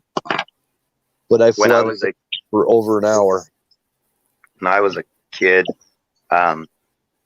prairie dogs were so bad around here at that time. They used to pay us kids. We carried a gasoline jug on the back of a 3-wheeler or a 4-wheeler, whatever we had. We had 3-wheelers, and you'd take a cup of gasoline, pour it in the hole, and then cover the hole. And they paid us 5 cents per hole that we did that to for prairie dogs. And it didn't gas them out, but it drove them out. Probably should have done that. Yeah, it probably wasn't the best, but that's what the farmers did at that time, and they paid us kids to do it. I felt like I was on Groundhog Day or something. I mean, and then I'm stuffing rocks in there. I shoved plastic in there. I shoved dog shit, everything, before I filled the rest of it up with dirt.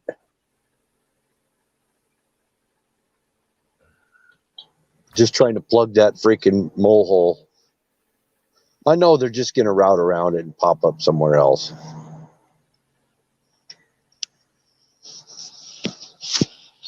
Bubble gum. You want to get rid of moles? Juicy fruit. Get yourself a 25 stick pack of juicy fruit, unwrap them, throw them around the area, around the hole, down the hole, what have you. They'll die. They can't digest it. They can't pass it through the digestive tract. Can you hear me? I did. I said, can you hear me now? Yep. I can hear you. I had my phone over the mic. I'm sorry. I was going to say, you want to get rid of moles? Juicy fruit. Get yourself a 25 stick pack of juicy fruit and unwrap it and throw it out in the hole around the yard and stuff like that. And those moles love it. And they can't pass it. And it blocks up the digestive tract and they'll die. Oh, I'll be darned. Yep. That's the way to get rid of mold. Huh.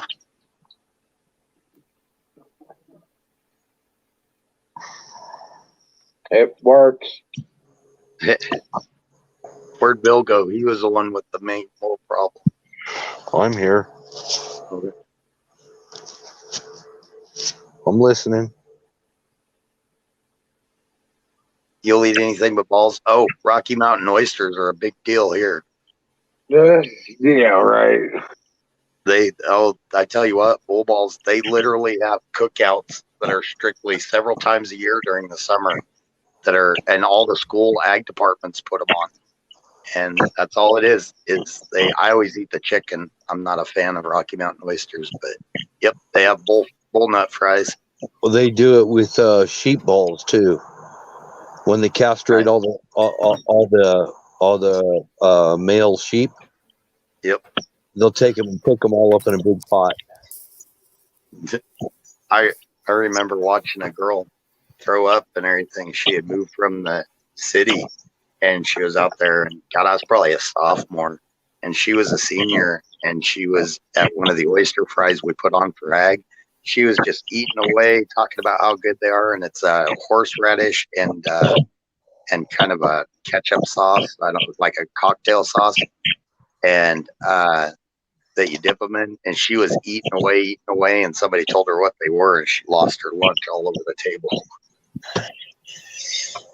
That's like that one movie. Oh God, what was the name of it? Oh, it was a Chevy Chase movie. Same fucking thing. Funny Farm. That was the name of it. Funny Farm. Told them what they're eating. Yeah, like Chevy Chase is with his family at this hole in the wall diner somewhere out in the middle of fucking nowhere. That's And right. Rocky Mountain oysters, and he ate like 3 or 4 baskets of them. He beat the record or whatever. Yeah, to get a record. And at the very last one, the owner of the bar told him what they were, and he runs outside and starts yakking his ass out. That's funny. It's amazing the psychology behind it when people hear it and they think about it. I know I wouldn't eat them. I just don't like the taste of them. I've tried them before, and they're just not that good. They're very strong taste. They're kind of sweet and kind of gristly. Oh yeah, you want to talk about getting a workout chewing? And I don't like organ meat, so that's like kind of along the same lines. Yeah, I'll eat liver, but that's it. I don't eat kidneys or gizzards or giblets or anything else like that. No thanks. They always fry at those get-togethers. They always fry chicken strips too. I always eat the chicken strips.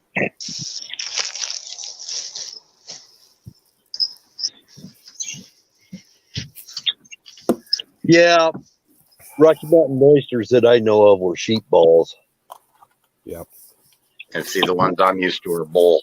And the main reason I don't like them is because from the time I was a little runt till the time I was in high school, I was always out there during castration season. And I remember the smell of burnt flesh from branding and the oil that we use because we cut it and then get the balls and then put a couple squirts of oil in there, and it all those smells together. Every time I even think about it, I just smell all that. Yeah. What was it? WD-40? No, it was like a mineral oil with some type of thing in it to stop infection and stuff like that. Sounds like bag balm. Might be. It had like almost a turpentine smell to it, and that mixed with like burning hair from. Is it? Okay. It sounds that like along with can. What's that?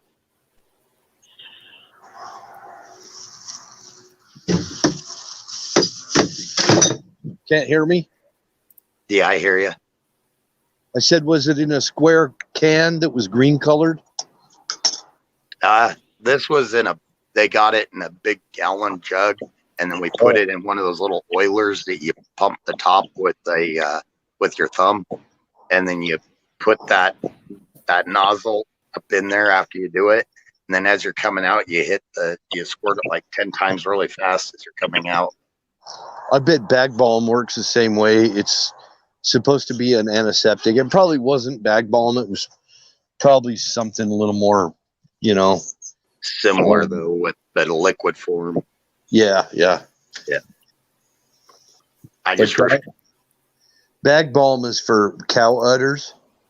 When the udders get damaged or something, so that they won't get infected, they put bag balm, and it also helps.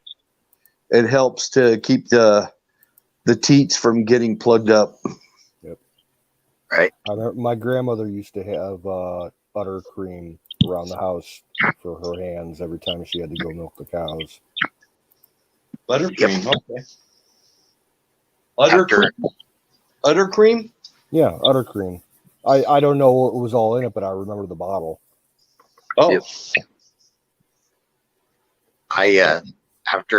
Every time when we would milk the cows, after every milking, we'd just do a quick rub down on them.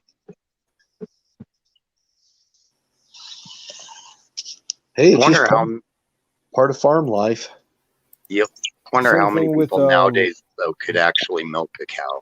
They, I don't know if they still do it, but they used to market a cream here for people that used to hand pick corn, because if you do, corn by hand, it dries the fuck out of your skin and Cornhuskers crack and bleed. lotion. It's Yeah. called Cornhuskers lotion. Yeah, we used to have that around the house too. Nice. Somebody said Groundhog's Day earlier. I literally just went past it on Stars. Oh, the movie? Yeah, I love that movie. I do too. I've always liked Bill Murray. I see. Me and my mother had a tradition that my sister never wanted to partake in, so it was just me and my mom.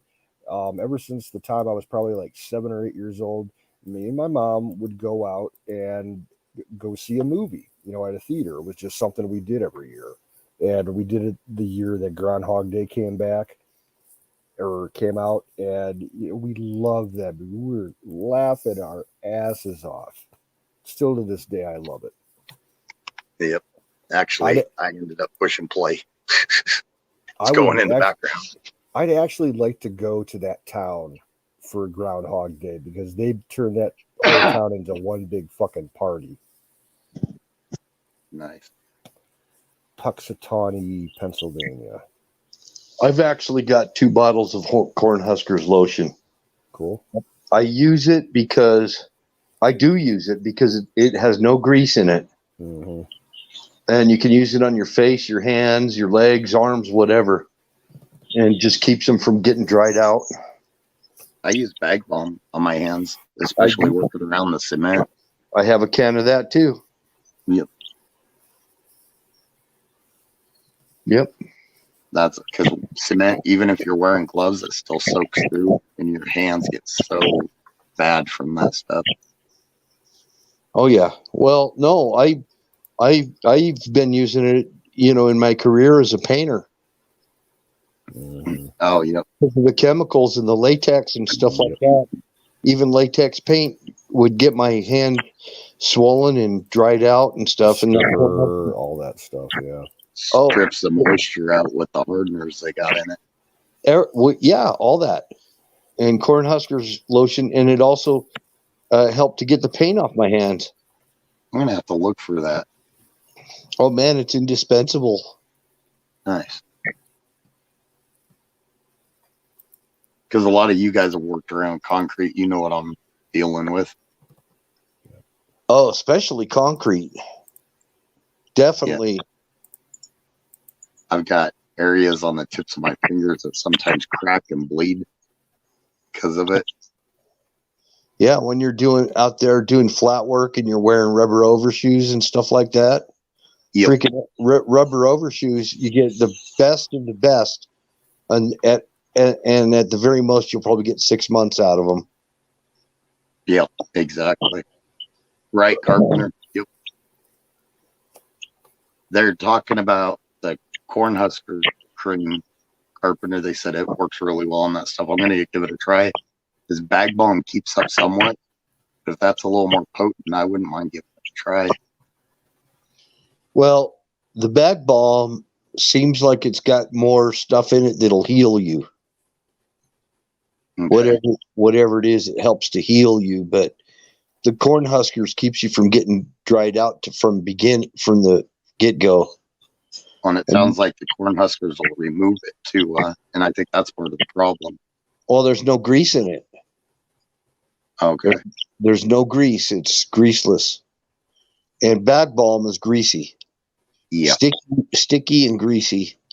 A lot of times with the bag balm, to really get to soak in, I'll put a bunch of it on my hands. I put I can't wear latex, but the polypropylene gloves on. No, bag balm actually also helps the circulation in your hands too. Yep. Bag balm does. They both have their place. Yep. I'll definitely use both of them. Right, Colonel, put the gloves over it and force it in. Now, I don't like to wear gloves because gloves make my skin tear too easy. I get cuts and slivers worse if I wear gloves, so I go barehanded most of the time. Yeah.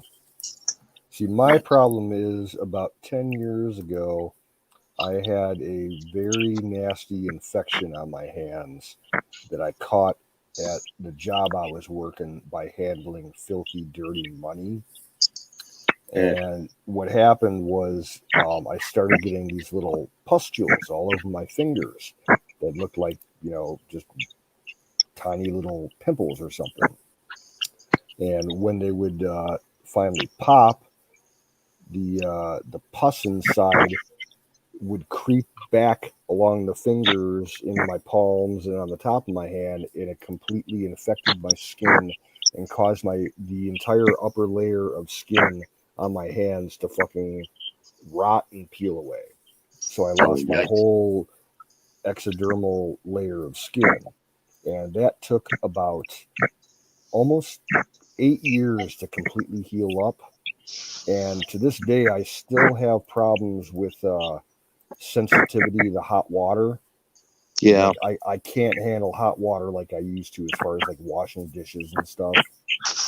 And when I went to the hospital for it, like the fucking doctor, like I tell him everything in medical terms to make it clear, because my mom was a nurse. I know what to tell the doctor. He's like, okay, yeah, you did the right thing, because, keep it dry when it's wet and keep it wet when it's dry. And he's like, yeah, we'll take a test, but I'm going to say right now it's going to be some kind of staph infection or something along those lines. Fungus. And all he did was prescribe me like a month's worth of prednisone, and it cleared it all up. But the healing process was the bitch. When that lower level of skin started to harden and turn into the outer level of skin, it was super sensitive. And it was in the middle of the winter time, so it's low humidity. It started cracking up and bleeding and everything. My hands were a mess for a fucking year. It was terrible. It hurt so fucking bad. And my mom told me, because she was there, she's like, when you go to bed, put some Vaseline or some kind of protective ointment on your skin, on your hands, and put gloves over them and sleep like that. And it worked. If it ever happens again, get even when I was a kid, it worked for acne. It works like if you've got a niece or nephew or kid that's having trouble with acne, it works too. For any type of even infection, get soap with a high pine tar content in it. Yep. We keep pines all around everywhere, so. Yeah. Pine tar is amazing stuff. Yep. I have that pine tar shampoo. And nice. I always keep lava soap. You guys remember lava soap? Mm-hmm. The lava brand. Yep. And Fells Naphtha. Yes. Nice. Fells Naphtha, absolutely. I love that smell of that stuff. The good main reason I didn't have a lot of acne as a kid is I used some pine tar soap that one of my aunts used to make. But plus, I used to use that lava soap to scrub the heck out of my face and then splash rubbing alcohol on my face. And I know it sounds extreme, but I hardly ever had any acne as a kid. Well, I had some as a teenager. I tried the little over-the-counter strips and everything, but it just came down to keeping your face, wash it every day with a rag, hot water and soap. And making sure you rinse thoroughly. And, to this day, like maybe 2 or 3 times a year, on a sweaty part of my face, usually around where my glasses touch my skin on my face, I'll get a fucking pimple. And all I'll wash it as best I can. And once it breaks, I swab it like every couple hours with bleach. And, it goes away within 2 days. Nice. Oh. Miriam pine tar. Oh, sorry, Bill. Well, no, Platoon Zoom was talking about Sparta, North Carolina. They had an earthquake today. I think it was like a 2.0 or something. Yeah, it's just a little trembler. Miriam, you get some of that natural soap with pine tar. It really does help with especially adult acne. And like if you get any type of sore or anything, it'll clear that up too, because the natural antiseptic and pine tar. But it's funny because the pine tar shampoo that Bill was talking about was originally a lot of men were using it for their beards, and it made really healthy, full beards. And then women started using it on their hair, and like some women, when they get older, they'd start having thinner hair. The pine tar soap would actually start shampoo would actually start reversing it. Yeah, but you can't use it for very long.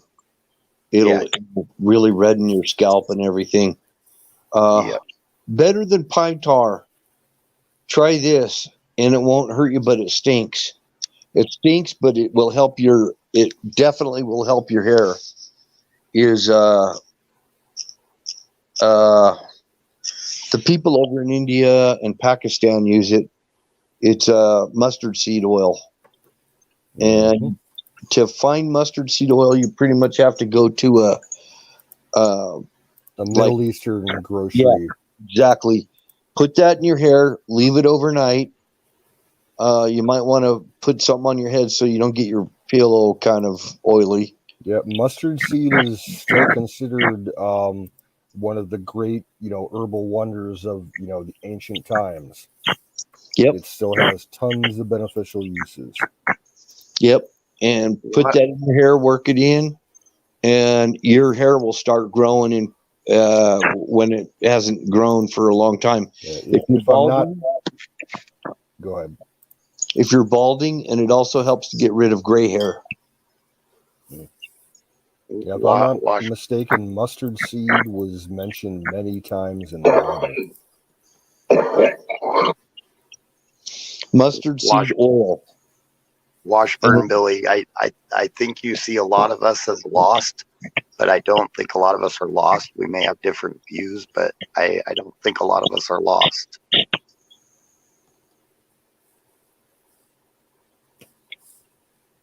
But also, we appreciate your views, but I truly don't think a lot of us are lost in faith.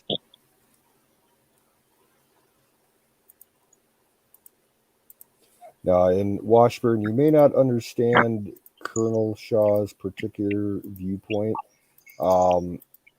He's in the Netherlands in dealing with complete socialist, communist style lockdowns and government bullshit. And it's been going on for over a year now, and he's kind of like on edge. Yeah, right. He gets a pass, for me on a lot of things. No, we understand faith. Like, you don't hear about it in the mainstream news, but things are very, very bad over in Europe right now. Yeah, especially in his area and in France, and the impediments on the freedoms of the people over there are just fucking disgusting. Oh, they are getting nailed. No, I don't know if I'm talking to one person specifically or all of us, but some of us are born again Christians here. Yeah. Yeah, and I don't think he means anything by it. I think he just talking in generalities. Yeah, I just wanted to assure him that most of us are discussions here all the fucking time. Oh, yeah, yep. Me personally, in case you didn't know, I'm a agnostic. So, I kind of just roll with the punches. I wasn't raised in a religious household. I know a little bit about Christianity. I don't adhere to it. I'm open to interpretation. I'm open to certain things, but God, if I could, if I had to actually describe my beliefs, I consider myself a pagan right now. Oh, he was talking to one person. That he wasn't talking to anybody. I know. You did nothing wrong, Washburn. Yeah, we were just giving our opinions too. Like I said earlier, man, we got only one rule here, and that's don't be a dick. And you haven't been a dick. Right. We're open to discussion as long as you keep it not nasty to people. Yeah, as long as you don't come in. We've had some people in the past that didn't like our views and would start getting really rude. And some religious people come here and get all pious. Yeah. And the funny thing is, some of those religious people would get to the point where they were the ones calling names of being awful people. Yeah, it happens. You get zealots in every religion. And Washburn had a point there that they are focused on religion, not their personal faith. To me, and I've felt this way for a long time. And I hope I don't cause offense to anybody here, but in my personal opinion, organized religion is a crutch for weak-minded people. Your relationship, if there is a God, your relationship with him should be between you and him with no intermediary. I can't disagree. I believe I believe it's a personal relationship, not something that somebody has to tell you about it. So I can't disagree with you at all. So I think you're very accurate. It's just you're kind of new here. That we're just letting you know how everybody feels here. You're not causing a problem. Don't worry about it. Oh no, and we actually like these discussions. It's just we're interesting. Yeah, there's nothing to apologize for. So, fire in the fucking bowl. Fire in the bowl. In the bowl. We need to Brought make to up you a by tune. Sausage Gravy Biscuit Farms. Don.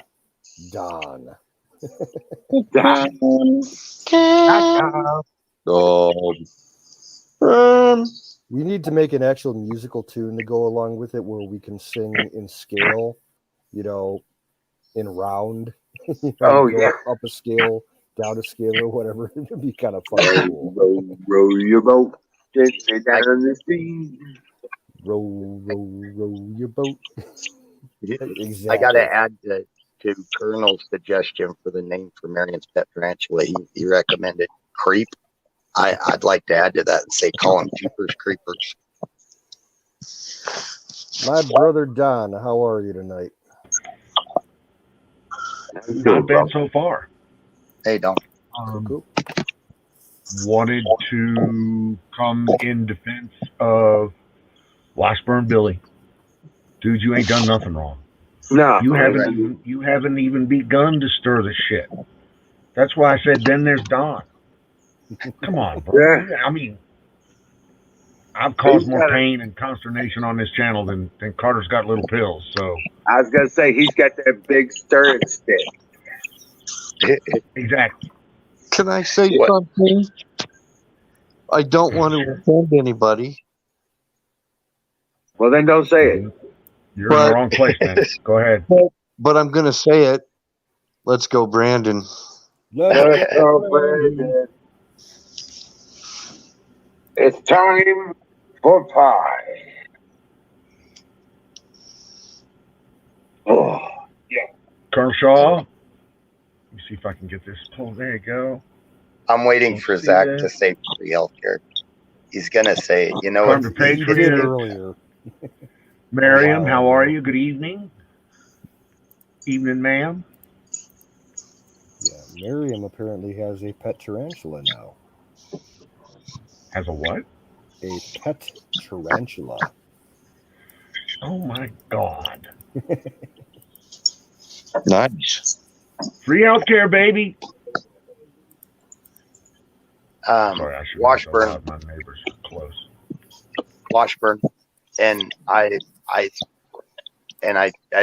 enjoy the conversation, but I just got to say I think you misunderstand how a lot of us Christians think. We know Jesus didn't start a religion; it's just man's continuation of his teachings. Ritualizing into a control method is basically what they've done. Well, churches did, yes. Yeah. I want to hear more about Miriam's pet spider. The pet spider? Tarantula. Is it poisonous? Is it big and furry? Can you put a saddle on it?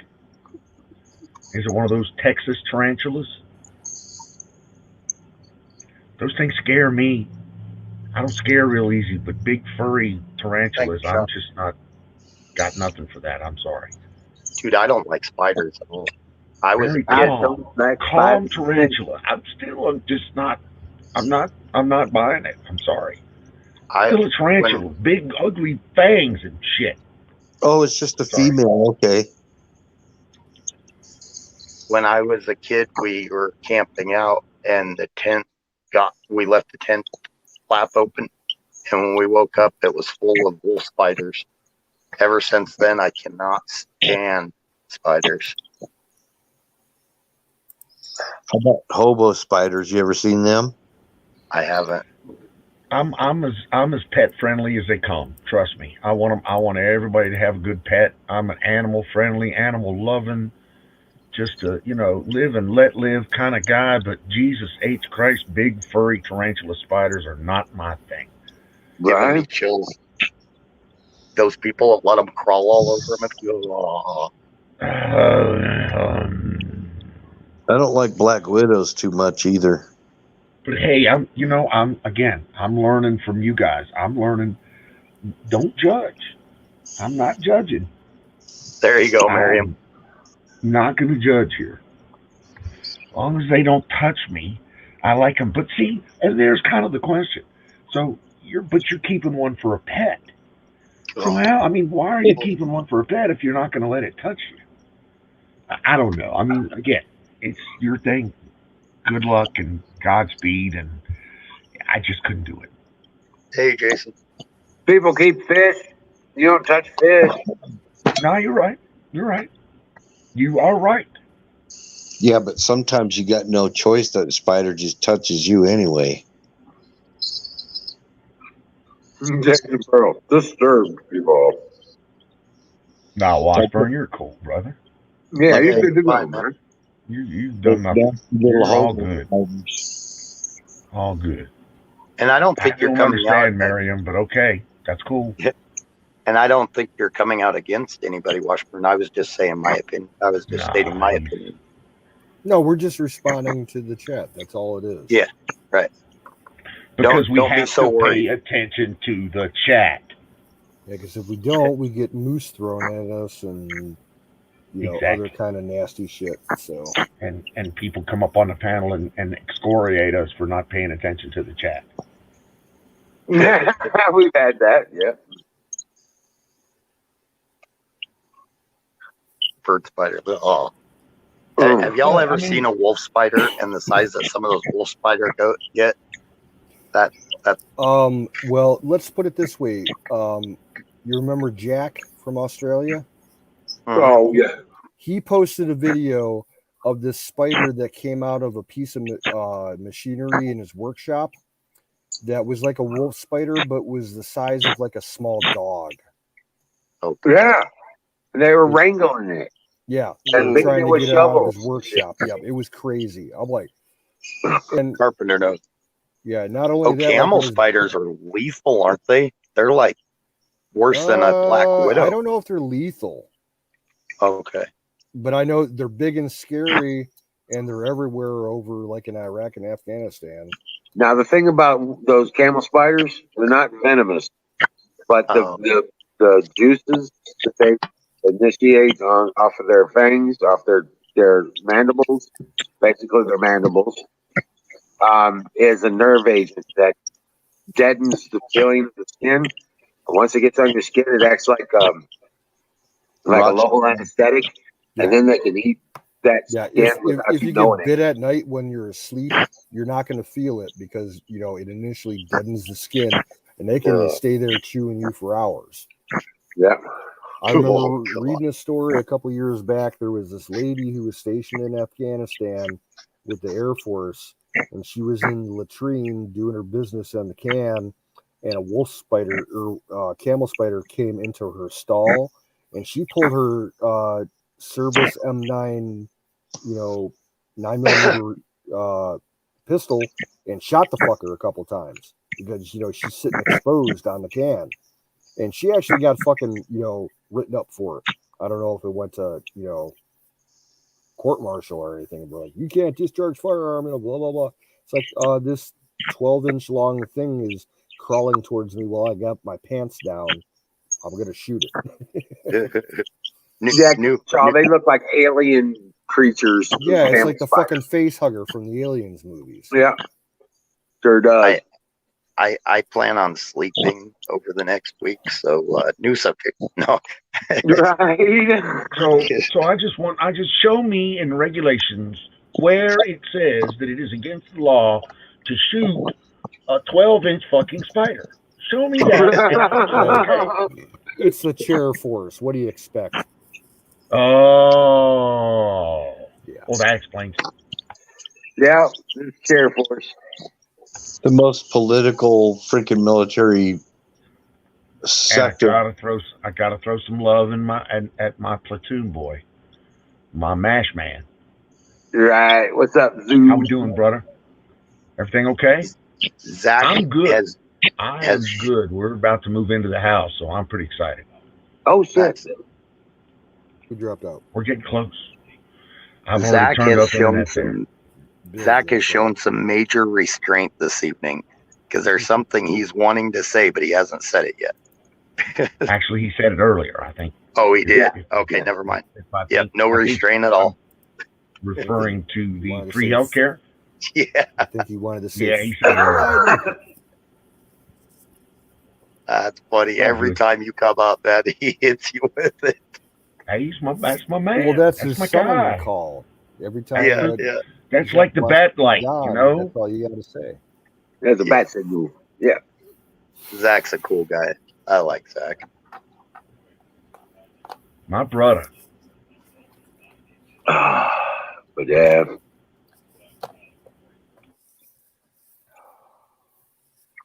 So, man, oh man, it's supposed to be 70 degrees Sunday, and then Monday, and then Tuesday, above 70 for highs. We've got it through Wednesday. It's supposed to be 80 here tomorrow. Yep. All weekend supposed to be 80 and beautiful, blue sky. Oh wow, perfect. Actually, I think it would be a little bit warm right now. I'm kind of getting used to 40s and 50s. After the cold weather, I might croak at 80. Well, there's no humidity, so it's not like it's hot. It's just beauty. It's just gorgeous. As long as you're not in the sun, you probably won't bake too hard. Yeah, even in the sun, 80 degrees is not a crusher. But you're right. You stay out of the sun, and that's what I'm learning around here is direct sunlight is not the way to do it. Yeah. When I went east several years ago, I couldn't believe how that really humid heat. I swear, we left here, everything was fine. We got closer and closer to Michigan, and my shirt just stuck to me, and it just felt like it was smothering you with that humidity heat. Yeah, but if you grew up in it, then that's what you do. Yeah. That's what you know. So yeah. You're all right, Washburn. Move to the porch. You mean the spider is moved to the porch? Is that what I'm hearing? Because that's a good thing. 12 Strong Canoe. Yeah, that's the name of the movie. It's best war movie that I've seen that has to do with the war on terror. It deals with the U.S.'s initial first response to 9/11 when we sent troops to Afghanistan, like the very first unit that made it over there and what they did. It's a very well done movie. Nice. Oh shit. You got it. Oh, it is on. Okay. It's on one of my Prime channels. Cool. Yeah. It's the Air Force special ops guys with some Army special ops guys and a CIA guy.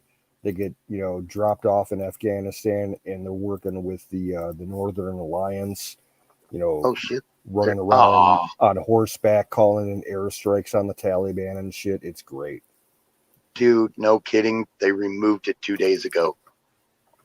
Well, I can get a link for you on the one site that I use. That's F movies. F movies, yeah. Give me a minute. I'll pull up the link. It says it's still on there, and then you click on it, and it says remove. Yeah. Or that's 11.3.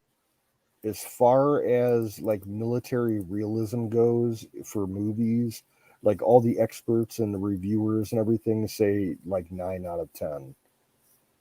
They said they did it as professionally as they could. Nice. Absolutely, Washburn. Glad to have you here, and glad to have you in the conversations. Yeah. Yeah. I've been tearing up pallets trying to get this frustration off of me. So I've got another pallet stack done. Keep yourself busy. Keep your frame of mind clean. Yeah.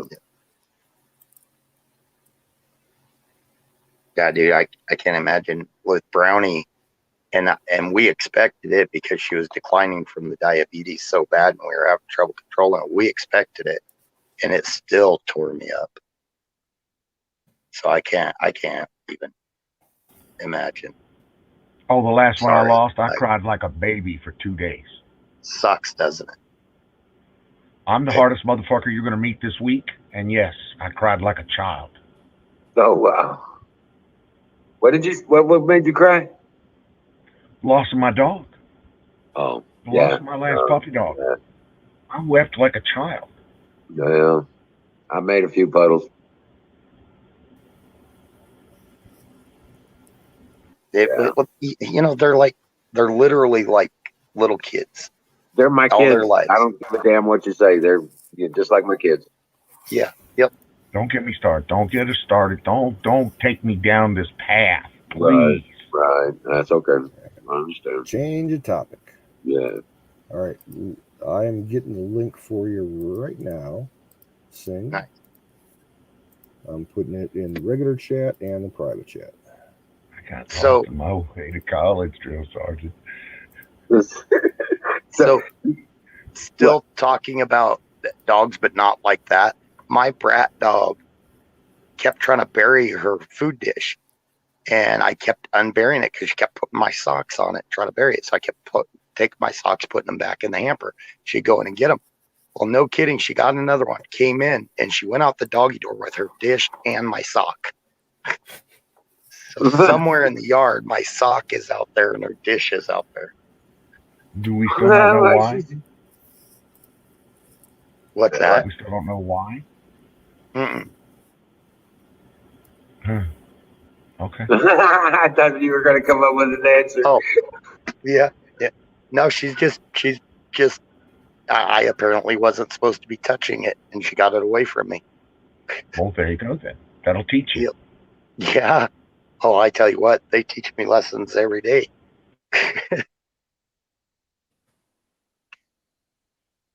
Like, how dare I feed the cats first? I found out I can't do that because they will go eat the cat food. Right. I swear, the one dog, she's going to start meowing. I can't keep her out of the cat food.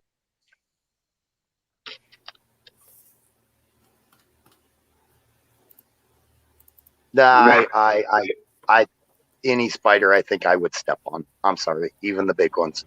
Yeah, there's plenty of them out there. The one that gets too close to me, that's gonna get dumped. Yep. Miriam should saddle it up. I'm saying put a saddle on it and take it out for a ride. I'm thinking she's gonna put a ribbon on it. Dress up, put little bells on it. Put little bells on the ends of its legs.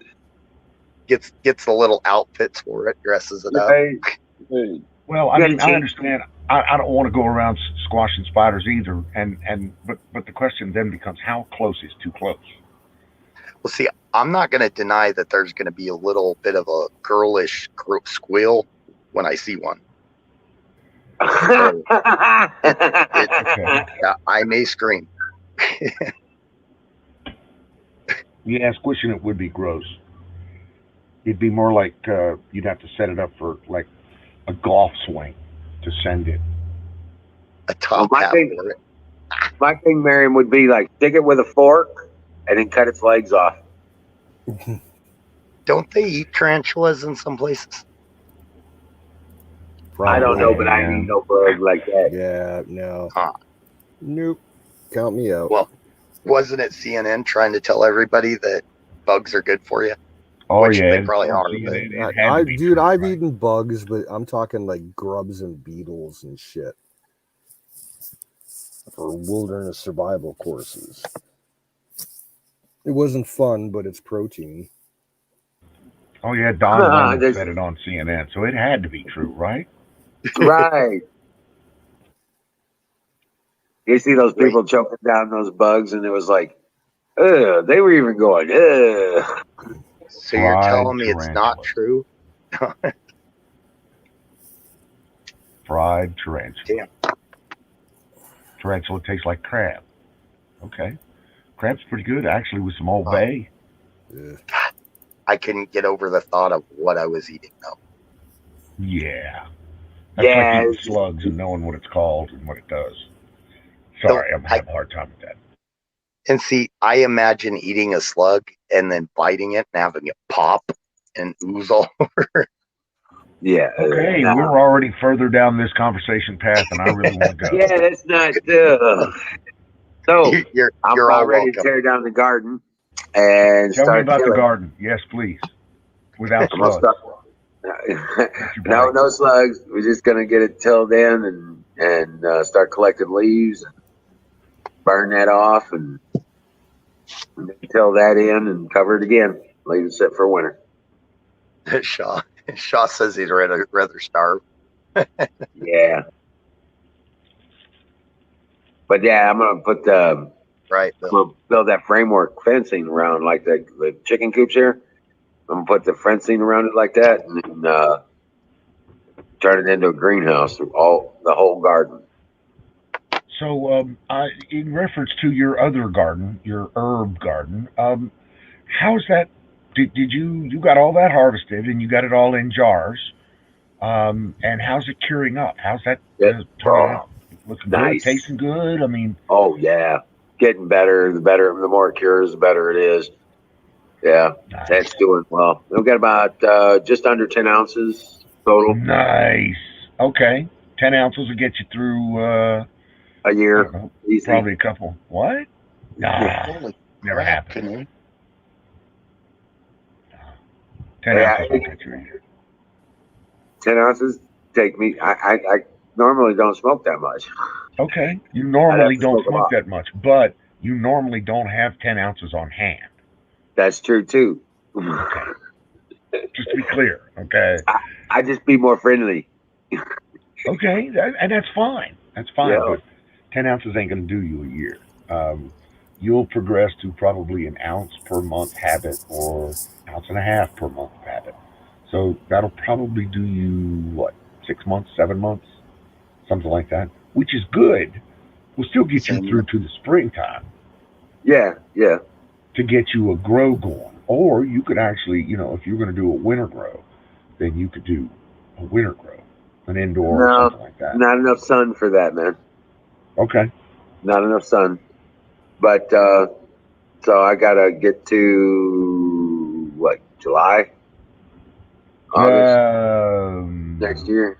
Well, if you're going to try to put a grow in the ground and go with just natural, then the best thing you could hope for is 2 grows next year. Right. Well, the best thing you could do probably is to start your stuff indoors and get it vegging up as much as possible until the day comes you can put it outdoors, and then you immediately put it outdoors, and you get as much veg time and natural sunlight as possible. That way, if you've got like a 10-gallon, 20-gallon pot, you could grow an 8-foot, monster. The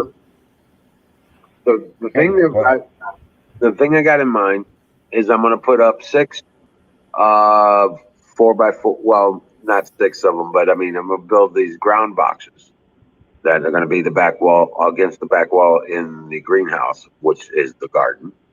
Okay. And then you're going to do your power soil, right? You're going to build your own soil and put it in there. How big are your boxes going to be? 4 foot by 4 foot. What does that equate to in gallons volume? 4 foot by 4 foot.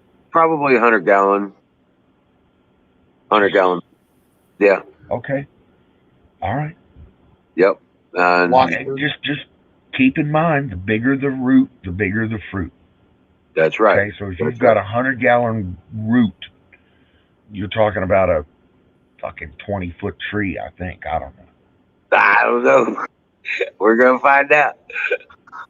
But I'm just doing ground boxes, but they're not bottom. There's no bottoms. It's just that allow me to put the top layer above the garden soil, to make it special start for vegging and stuff like that. And then if the roots can go wherever they need to go for how far they need to go. And somebody want to take a second to explain Sick Pat? I just did. Okay. Okay, thank you.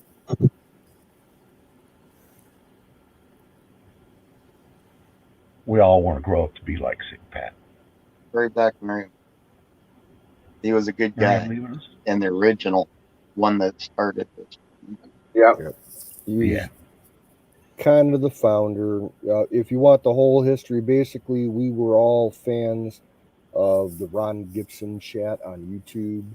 And when that started getting shut down, Sick Pat started he had his own channel, and he invited, a lot of the good people on Ron Gibson to come over to his channel.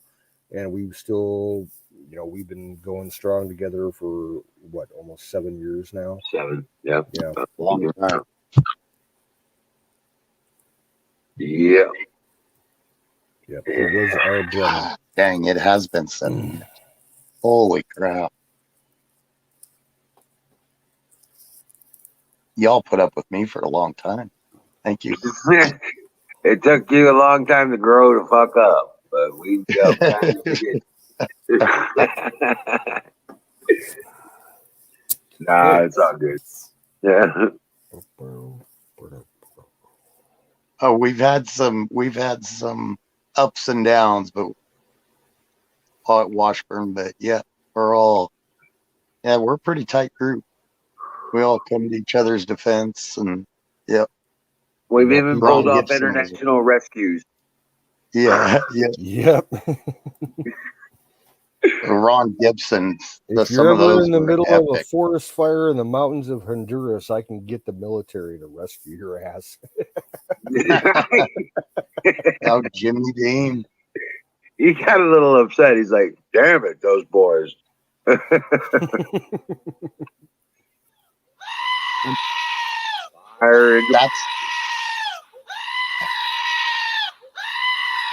damn thing.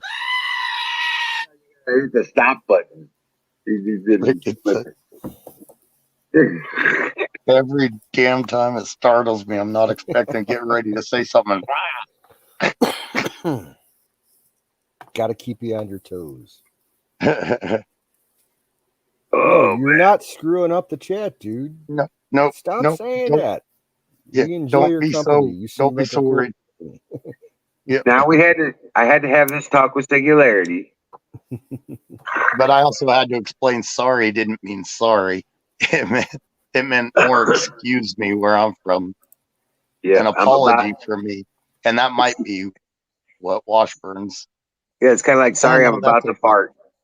Yeah, exactly. It's more of an excuse me. Yeah, so if I say I'm sorry, doesn't mean I'm apologizing. So you pretty much kiss off on that. I have to say I apologize. So if you're taking it as an apology, well, my bad. Hey, and this is brought to you by Sausage Gravy Biscuit Farms. .com. .com. That actually hurt. It is. Jimmy. Hi. What's up, sweetheart? How you doing? I'm doing okay. I've been listening. Oh yeah. I'm sorry, I was in the toilet. Dropping a load. You better, register that if it's available. You're just for the record, you're not still in the toilet, right? Wouldn't you like to know? No, we really would like to know. No, Exactly. You don't need to. That's information you don't need. Just know that I was there, and that's why I was late to bring you the. Let's face it. Let's face it. It's Don. He's dropping a deuce while he's on chat, so we know. Yeah, damn kids. Actually, I was cleaning the toilet because my wife and myself share a toilet. I have to clean it often. Oh, don't leave those brown stretches in there. Any kind of mess that I make has to be cleaned up, and so Navy experience gives me good toilet and latrine cleaning skills. I have lots of experience at that. Anyway, enough about me. Seaman, you will get that toilet in proper ship shape with this toothbrush, and you will do it now.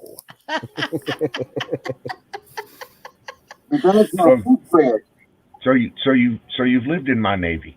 Yeah, I've heard of it. Dude, I saw this TV show probably 10 years ago. It was some History Channel show, and they were interviewing people that were working on an aircraft carrier in the U.S. Navy, different ratings, different jobs and everything.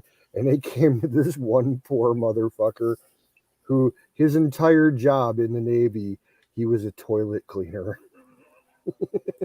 That's all no. he got he didn't read like his contract or whatever, and he ended up, right after, he passed his school and went to the fleet, he was assigned a toilet cleaning job for a fucking Nimitz class carrier. And that's all he did every day was clean fucking toilets for like 2.5 years. Oh, man, if I would have read the fine print, I never would have signed up for this job. Fuck the Navy. Talk about a shit job. Yeah. Because you think like a fucking Nimitz class carrier's got like something like probably 2,000, maybe 3,000 toilets. Oh, wow. Oh, there's a good movie. Have you all seen Donovan's Reef? Donovan's Reef with John Wayne? Yeah, it's a good movie. Oh, wow. That's way old school. Yeah. Is that the one where he was working with that Australian shore watcher? I think so. He's a wealthier guy on the island. And okay. Yeah. And he's kind of got a lot of control on the island, and then like his brother passed away, and his brother and his wife passed away, and he gets the kids. Yeah, I've seen so many John Wayne World War II movies that kind of like blend together in my head. And this one's kind of from that era, but it'd be like post, and it's not war. It's actually kind of a comedy. Bunch of Polynesian chicks dancing. Yeah. Yep. Very nice. Kind of along the lines of I'm sure y'all have seen McClintock. Oh yeah. The greatest movie of all time. It's one of his best, I think. It's hilarious. I'd say probably Texas, in my opinion, Colonel Shaw. Well, they have the biggest, that's for sure. You talking about John Wayne movies? Oh, yep. Yeah, I like Rio Lobo. I got all those. My dad was a big John Wayne fan, so I grew up with them. One of my favorites was Rio Grande. My favorite John Wayne movie, I just put in the chat. It's one of his World War II movies, a Navy one. It was called In Harm's Way. That's a great fucking movie. I have every John Wayne movie ever made and every Elvis movie ever made in digital format, uncut, and happy to share it with anybody that wants it. I don't think Elvis gets enough credit for his movies. He actually had some good movies. I like them. I like the racing movies. That was cool. I like Blue Hawaii. What was the redheaded, the chick's name? The redheaded chick's name? I can't remember. Elvis movie. Oh, come on. You know exactly what I'm talking about. Hot chick. Dang it. Shit. I'm Googling. I'm cheating. She was in that race movie, as a matter of fact, where he was a race car driver and she was whatever she could be. A groupie? Yeah, whatever. She worked on the team or worked on the other team, and they Not fall in Gidget, love. right? Forbidden. No, I don't think it's Gidget. No. She's famous. Raquel Raquel Welch. Bingo. Raquel Welch. That's the one. Oh, Anne Margaret was in with Anne them Margaret. too. That's the one. Okay. Sorry. That one? Okay. She apparently was in two with them. Man, he liked his redheads in his movies, didn't he? Well, I mean, it's not like they were hard to look at. Come on. Right. But that racing movie, that one there, he drove car. My favorite cartoon when I was a kid was Speed Racer. Go Speed Racer, go Speed Racer, go Speed Racer, go. Oh yeah. You remember Speed Buggy? Yep, I remember Speed Buggy. I have a Doom Buggy like that, a little fiberglass job. Oh wow. It's tougher when you're stupid, Johnny. You're absolutely right. Yeah, it's tougher when you're stupid. Yeah, it's a lot tougher when you're stupid. The Sands of Iwo Jima, the Cowboys, and what's the third one? There's three movies John Wayne was killed in. There's only three. What was the third one? No idea. I can't remember. Was it Oil Slickers or something like that? Might have been with the one where they struck. Wait, that one, is that the one he's with? Hellfire or Hell Cannon or something like that, where he's they're putting them out. Putting out all the fires. Yeah. I think he died in that, or did he? I don't know. I think he died at the end of that. Yeah. Okay. His character, anyway. Yeah. I know it's a lot of Hollywood people can't say that, but he was such a popular actor. There was only 3 movies that they even dared. Rio Bravo was good. I like Rio Lobo too. Rio Bravo's the one with Dean Martin, right? And I like Dean Martin. No, that's Rio Grande. No, Rio Grande. I'm sorry, I mistyped. I meant to say Rio Lobo. I just watched that for the first time a few months ago. I really enjoyed it. Yep, Cowboys. The Cowboy. Because the Cowboys is the one where he has all those kids and he's taking them on a cattle drive. Yeah, I like the interaction between him and Jerry Lewis in that one. That was nuts. That was Stevie. What was that guy's name? The black guy. Oh, Sammy Davis Jr. Sammy Davis Jr. Yeah. That was funny. They see. I've got Jerry most. God, I think I got all of Jerry Lewis, all of his movies. I really liked him. He was never officially a member of the Rat Pack and actually didn't get along with like old Blue Eyes, but he was friends with Dean Martin. Right. But he was never really officially a Rat Pack member, but I really liked him. So I'm digging some old. Do you know that Dean Martin used to have a comedy special? Yep. The Dean Martin Comedy Hour. And on there were, of course, everybody's on the Dean Martin but Foster Brooks was a regular. Yeah. and Foster Brooks rolls into a bar that Dean's at, sitting at a piano the way they did back in the late '60s. And Foster Brooks comes in and he's fucking hammered, of course, or he sounds like he's hammered. And he explains that, well, he's an airline pilot and he's got to go, he's just having a drink to calm his nerves before he gets on his next flight that he's already late for. But very funny. And yeah, big fan. Old.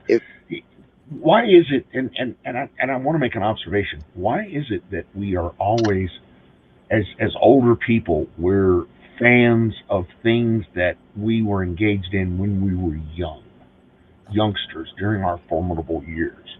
Why is it that continues to be a good thing for us or a positive influence for us? I wonder if it's the ease of life when we're kids. I kind of wonder if it's that. And just simplicity or something like that. It could be. Yeah. Entails good memories. But that's always the case. I always look back fondly on something. And I everybody else does too. I know I'm not alone doing that. But you look back fondly on some things, and you look back not so fondly on other things. Right. But normally when you're, I grew up loving PB&J sandwiches or playing with snakes or riding bikes or that kind of thing, and those are always positive influences on your adult life. Anyway, I'll shut up. I'm rambling now, and I used to blow up frogs. Official fire in the bowl. Fire in the bowl. Sons of Katie Elder was good. Sons of Katie Elders with John. Yeah, that was a good movie. I like that movie. I love that movie. That is true, because Dean Martin would have been in a few with John Wayne.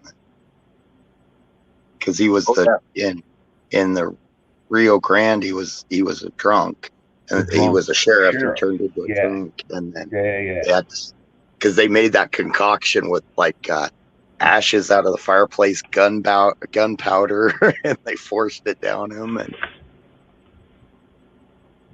to make sure that any alcohol he drank would make him sick. Right. That Dean Martin Comedy Hour. Speaking of that, those guys were legit drinking. I'm talking, they were drinking whiskey on ice through the whole thing. By the end of it, they were mostly hammered. Oh yeah. They were yeah. Yeah, that was all real life shit. Yep. Oh hey, Huckleberry. These guys had 3 fingers of scotch straight up for every shot. Oh yeah. Yep. And you could tell they got more and more blood. Stuff. Oh yeah. Hey, there's my Huckleberry. But I got to tell you, that was some awesome entertainment. Yeah. Yep. Oh, I like the. I'm a big fan of the roasts. Do you remember the roasts that they used to do of all the old? Yep. And they had senators and Congress people, not just entertainers, but athletes and government types and that kind of shit. And those were the actual friars roasts, right? Yes. That's when they were still the legitimate roast, not these Hollywood roasts. They were legitimate roasts. The things they're doing today is just not even close. Not even close. Right. But I'm a big fan of Don Rickles getting up there and roasting, who was it? Sinatra, actually. And that was just, it was funny as shit. Anyway. He died 1 month later. Mm-hmm. Is that John? I'm sorry, I'm just catching up on. Hey, Huck, how you doing? Huck's in the house, fire in the bowl. Pass the bowl to Huck, and then it's time to go. Or something along those lines. Now, I've drank a little too much tonight. Bear with me.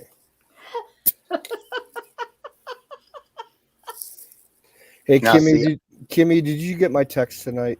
Yes, I did. And my daughter wrote down the numbers and stuff. And yeah. Okay, so if you have any problems at all when you go to pick it up, they have my number on file, or you can give it to them. Just have them call me. and I'll confirm the sale. Okay. Right, Zach. You know, and not to take away from Clint Eastwood, I liked Clint Eastwood, but there is no way he could be compared to John Wayne. I've seen on a lot of things where they compare him to John Wayne, and there's no way. John Wayne was in a class all his own, in my opinion. True, but Clint Eastwood is good in his own way. Oh yeah, I love his westerns. Two Mules for Sister Sarah. I just watched that a few days ago. Like when I was younger and growing up, exactly, Two Mules. That was a really good movie. I really enjoyed it when I was younger. I didn't get into all his spaghetti western stuff until just a couple of years ago.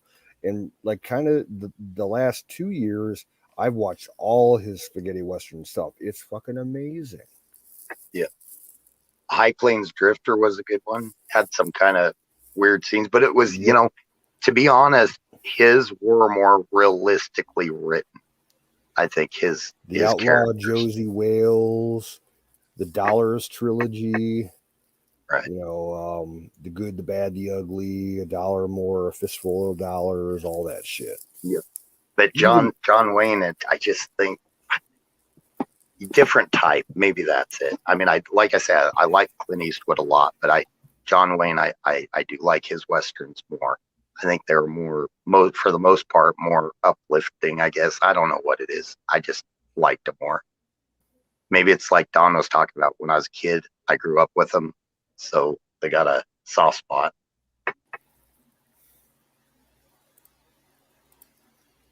And then who doesn't love Dirty Harry? Yeah. Go ahead. Unforgiven was legit. Who was the black actor in that? The guy from Lethal Weapon. I can't remember his name. Danny Glover. Yeah, Danny Glover. Yeah, I've never seen that. I've seen clips of it, but I've never watched the whole thing through. It's on my list. Oh, all I can say is he wrecks that place after everything goes down. They regret all that they did. Now, probably my favorite modern Western, like within the last 20 years, was Silverado with Kevin Kline, Danny Glover, Kevin Costner too. Kevin Costner, all those guys. I like Tombstone. But I'm a huge Louis L'Amour fan. I loved reading his novels, when I was younger. Some of the TV and movie adaptations that they've done were really good, like the Sacketts. Tom Selleck. Yep. Conager. Oh, I loved Conager. What's his Sam Elliott? Crossfire Trail. That's a really good one. Sam Elliott. I like Sam Elliott's mustache. That's a mustache. He's one badass I would never want to fuck with. Exactly. He was just made for westerns. You can just imagine him like running into him in the street in casual dress clothes. You'd be like taking a couple of steps back. And you all may not like this, but I liked him in Roadhouse too. It ticked me off when he died. Oh, yeah. That there, gentleman, is Wade Garrett. Yep. Yep. That's one of my all-time favorite 80s movies. I used to watch that as a kid to see the chick with with the boobs coming out. Yep. But yeah, that's probably my all-time favorite Swayze movie. Yeah, I think that's one of his best ones. He had one that was all right with the country singer Randy Travis called Black Dog or something like that. I remember that was a good one too. Yeah. It was about like road pirates, like people jacking 18-wheel rigs and shit. Yeah, that was a good movie. Yep. That was one of his. I think that was his last movie. I think it was. Died. Yeah. Yep. He got really sick after that with the. It wasn't prostate cancer. It was asshole cancer. Yeah, whatever they call that. Basically, it's what it is. Yeah. God, horrible thing. Yeah, he died young. That was like late 90s. Yep. And So, I don't. go ahead. Oh, I was just gonna say I don't know any girl that I knew back in the day that did not make me watch Dirty Dancing with them, and I could not stand that movie. I watched it too love many that times. movie. Did you? It would have been all right, but I always had to watch it. Baby was like the hottest thing for me for years. Well, in some of her other movies too. Yeah. My absolute okay. To be honest, I can't remember her name, but the actress that played Baby in that movie, she did a film in the mid '90s called Wind, and it was a sailing movie about the America's Cup. You know, the yachts. That nice. You know, race on the ocean and everything, and she was the lead actress in it. Not even with her in it, it's one of the greatest movies of the '90s, just for the cinematography alone. Great storyline, great cast, like Matthew Modine was in it, Alexander Skarsgård, a whole bunch of other people. It was just well done movie. Nice. Oh, heck yeah, Huck. If any of you ever look up, I agree with Huck, if any of you look it up, look up about the guy that played Festus and listen to him sing. The dude probably could have even done opera.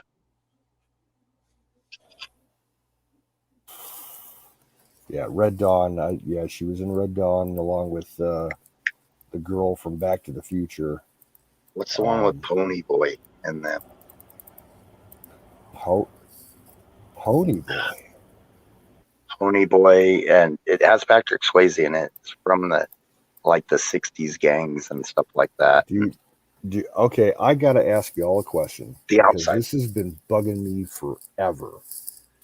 All right, years ago, I remember I was digging around in my basement over here when I was here on visitation when I was still a kid after my folks got divorced.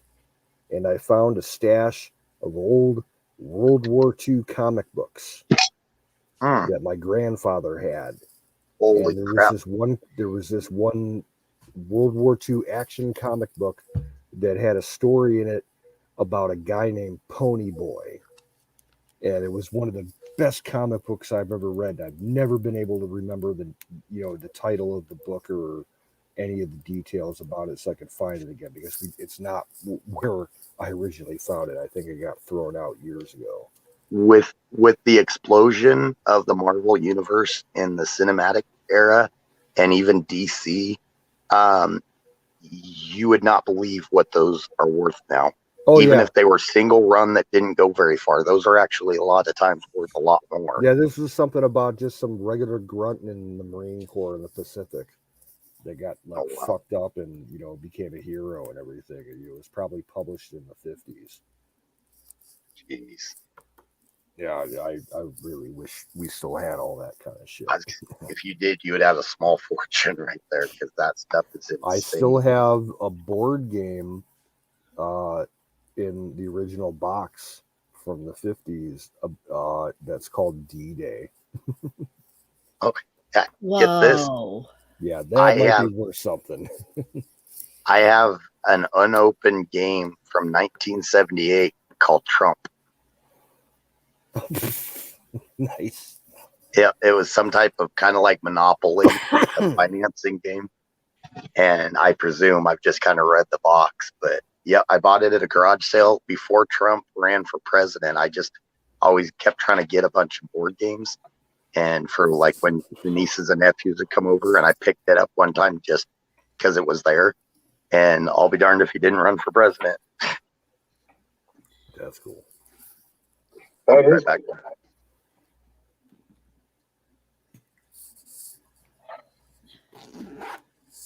Well, ran out of fuel. That's what happened. Oh. Yeah, I was actually going through some shit in the basement the other day, and I came across my grandfather's World War II Navy uniform. No.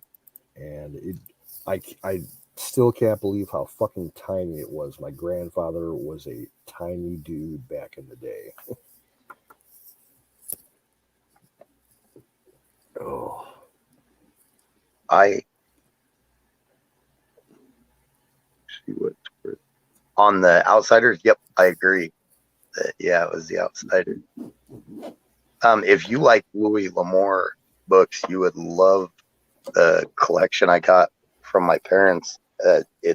They're all soft cover, but I bet you they've got every Louis L'Amour. I've got box upon box of all the books they had. Yeah, I only have a few left from my collection. The rest of them got, lost during moves over the years, or right, eaten by mice in the barn and stuff like that. But I can get them all, electronically, as an ebook if I want to read them again. That guy had to have written 10 books a year at least. Yeah, it was great. And it was written in plain English, no fancy editors going through it. He just wrote it, printed it. And he wrote this one book in the mid 80s. It was called The Last of the Breed. And it wasn't a Western story. It was a modern day Cold War story about a Native American guy who was in the Air Force and got shot down and kidnapped by the Soviets back in the Cold War. And he escaped from their prison in Siberia and survived and fought his way all across Siberia to their eastern shore and made his way back across the ocean in a kayak that he got to Alaska. He fought his own personal war of revenge for over 2 years against the Soviets using Native American techniques. It was a great fucking book. Nicolas Cage did a World War II movie, Wind Talkers, I believe. I hated it. Did you? I hate Nicolas Cage. I can't watch any of his shit. I don't like it at all. Gotcha. That does ruin it if you don't like the actor. I have seen it. I think they could have picked a better actor for it, but yeah, overall, it was a decent movie. He's the same character in every movie. There's not a lot of range there. Yeah. That Trump board game on I looked it up on eBay. You can get it for around $40. Nice. After shipping. Well, shoot, it's not worth a lot, but hey, it's worth more than it originally was. I think the price on the thing was like $5.99 or something like that. All right. Yeah. Yeah. That's funny. Well, hopefully he wins again, so it goes up. He will. Yeah. He will. He'll be back in office here soon. I was telling you, I believe that to be true. Oh, that old Daniel Boone show was a good show. Davy Crockett. I just looked up that D-Day game on eBay, and they're going for like $35 to $60, $70, depending on the condition. Right. And that sucks because board games and stuff, some of the older board games, like in the 90s, were worth a lot. But now with all the consoles are so insane right now, I don't think anybody plays board games anymore. For once, no, actually, around my area, there's like board game clubs that meet at bars. Yeah. Nice. They have like teams and shit. See, we used to do board games, and my nieces and nephews would always have their friends over because their friends thought it was the greatest thing because nobody else did them. And we'd have a board game night, and my sisters would have one, and a lot of us would get together and have board games, play board games. Yeah, I remember Mousetrap. That was a fun one. Yes. I bought that at an auction for $1. For $1. $1. And it was the complete game. Mousetrap, don't spill the beans, don't break the ice. Candyland. Operation. Hungry, hungry hippo. Hungry, hungry hippo. Oh, yeah. Operation. Yeah. Hungry Hungry Hippos is one of them that I bought. They had them for like $1 a game, and these things are barely touched. Rock'em Sock'em Robots. Yes. Nice. Mr. Bubble. Shoots and ladders. Yep. What's the one where you pull the? Is that that Don't Break the Ice where you put all the marbles in the top and there's all the plastic pieces that go through and you pull them out? Nope, that was the sticks up.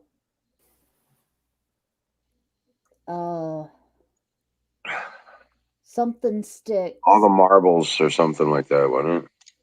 Take care, watch.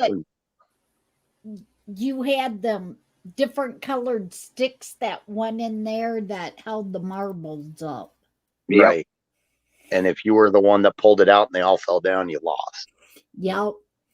But Don't Break the Ice was little white blocks that went, and you took these little hammers and you smacked the little blocks of ice, and you had to break the ice without making it all cave in. Okay. Nice. And the ants in the pants was where you took these ants and you shot them into like a pair of farmer pants. Oh, nice. What was I still that? like playing Yahtzee. Yahtzee was cool. But remember, what was that? Tiddlywink. Yeah, Tiddlywinks. Yep. And then the Barrel Full of Monkeys. Yeah. Life. Monopoly. Oh, Monopoly. There's one of my sisters that I cannot play Monopoly with. she threw the board at me when we were kids. Ever since then, I do not play Monopoly with her. Oh my God.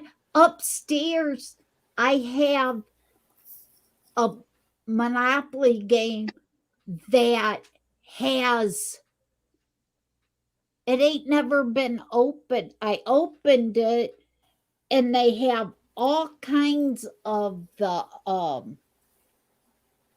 it's like the 50th anniversary or something with how they used to change the shapes. The dog. That game with the sticks and the marbles was called Kerplunk. Yeah, Kaplunk. It was kind of like Jenga, but with marbles up on top. And yeah, I hated Jenga. Oh, that game just destroyed my soul. Oh, it made me realize how poorly of an understanding of basic engineering that I had. All right. I was looking at actually making some giant Jengas. So like 2x4s and 2x3s. I've heard of people doing that, yeah. You can make some money off that with like picnics and get-togethers because people love those games they can put up outdoors and play on a big level. Yep. I've actually sold quite a few of those what I call 4x4 dice. Nice. I cut a 4x4 up into dice, each 4x4 and make 5 sets. I would love to pour a colored concrete slab with black and white squares and have a giant chess set. You don't have to pour it that way. You can get those 12x12 patio stones and paint them individually. Oh, nice. Right. Yep. And then I've been thinking about doing that because I got that lathe out there. I've been wanting to make a giant chess set and checkers and stuff like that. That stuff would be awesome. I'd love to have that. Yeah, that is. I'm actually wanting to make that. That would giant chess set and have the grandkids that you gotta have 2 grandkids to move each piece. Well, they should be able to move them by themselves, but yeah, they're giant chess set pieces. Yeah. There's actually a club that they all get together and they dress up like different pieces, and they have people on little stands that announce moves and stuff like that. Oh, yeah. Yeah. Some people don't have lives. That's Yeah, true, right? Well, I like chess, but I've never got that much into chess. well, hey, folks, I'm going to drop out. Like I said, I'm on generator time, and I just ran out of fuel. So, Right on, man. Have a good one. Yep. All right. brother. I will see you Thoughts and tomorrow prayers. night. God bless you. Yep. Say what? Thoughts Good and night, prayers. Liz. Sleep good. Did you Thanks. sleep good last night? Yes, I did get some good sleep last night. Thank you all for your prayers. It means the world to me, and it's helped me get through this. I promise you, I would have been worthless after that had it not been for all you guys.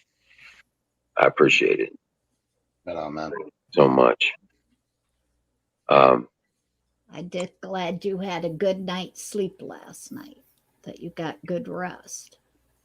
Well, I do feel a physical presence, not, I do feel her presence here, not the physical presence, obviously, but Yeah. yeah, she's still here. So God bless. Oh, Kimmy dropped out. No. No. Don. Oh, nope. Someone else dropped out. Yeah, Don. Bill dropped out. Okay. Oh, Bill? Yeah. Yeah. All right, guys. I'll be watching on my phone. All right. Okay. Be well, brother. Man. Night, Wiz. Love you guys, man. Good night. Chess, skull, not chest. Right. Oh, Skull and Zoom and everybody, Huckleberry and Miriam still in chat, I'm sure, and everybody. Thank you. You guys, all that. Words can't say how much I appreciate you. I'll see you tomorrow. Oh, I didn't even notice that Don had dropped out. Yeah, oh well. Yeah, he probably hit the wrong button again. Yeah, he needs to get his ass back in here. Because I don't feel like going to bed yet. Singularity. Yes, ma'am. I need your address sometime. Okay. Sometime before Thanksgiving. Okay. Okay. Go ahead. I'll put my email in private chat if you want to email me, and then I can send it there. Would that work? Yeah, that will work. Okay.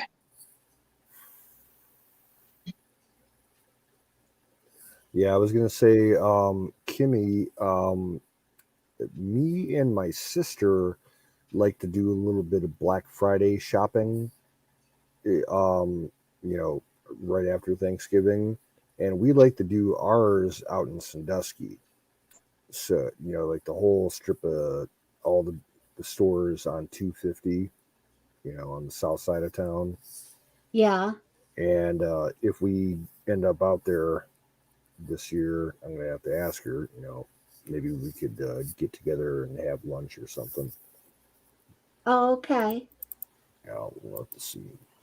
Now y'all in up on pen, I'll know my last name.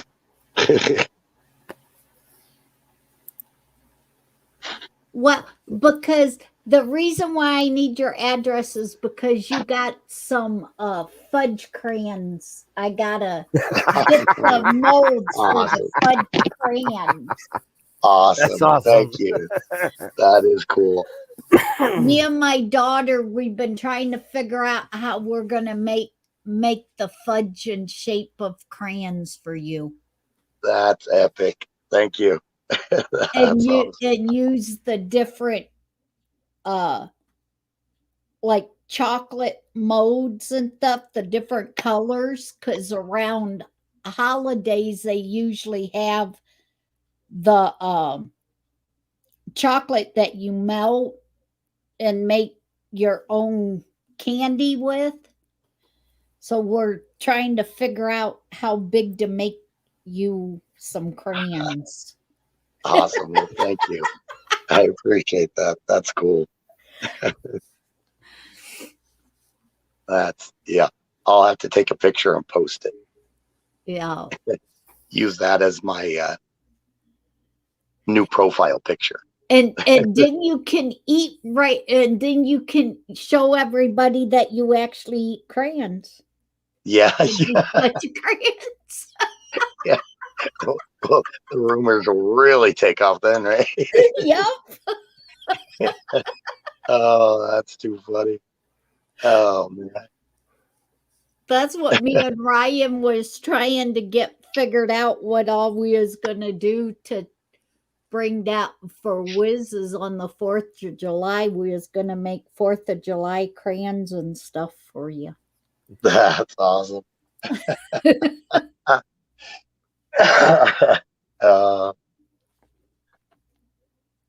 Well, thank you. That's a good one. Yeah. And I was supposed to get Don some fudge sent out to him, and he moved before I got his fudge sent to him. That no good bastard. But now that you got the place and you're ready to move in and getting all of that done, Send me all the fudge. Yes, ma'am. yeah, I'll be able to. I'll need the address and stuff and send you some fudge too. Yes, ma'am.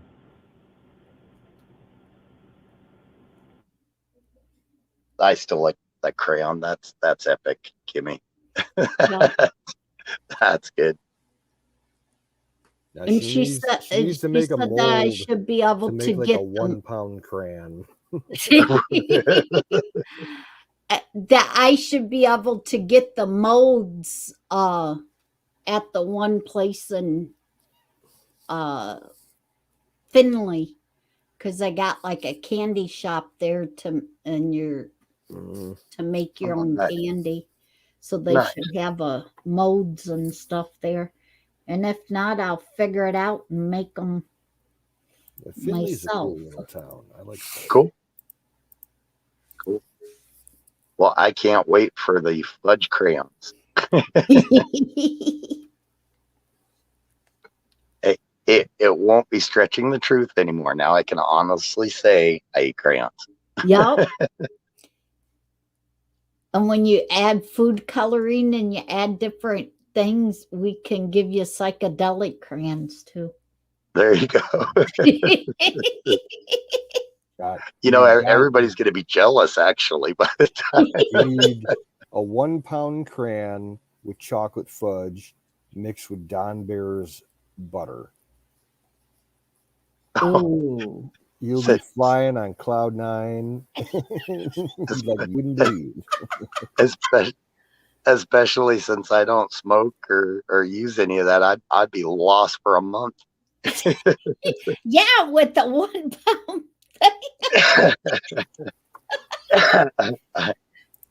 At least I'm in a state where it's legal.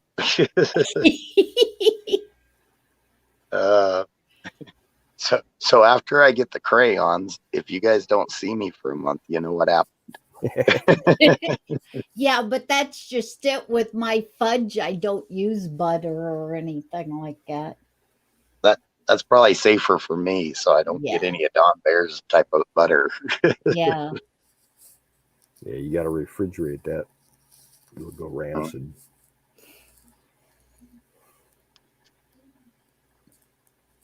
Man, he likes that butter too. That's his life. Yeah, he uses it on everything. Yeah, I'm gonna have to get some of that butter and make my cookies with it. Nice.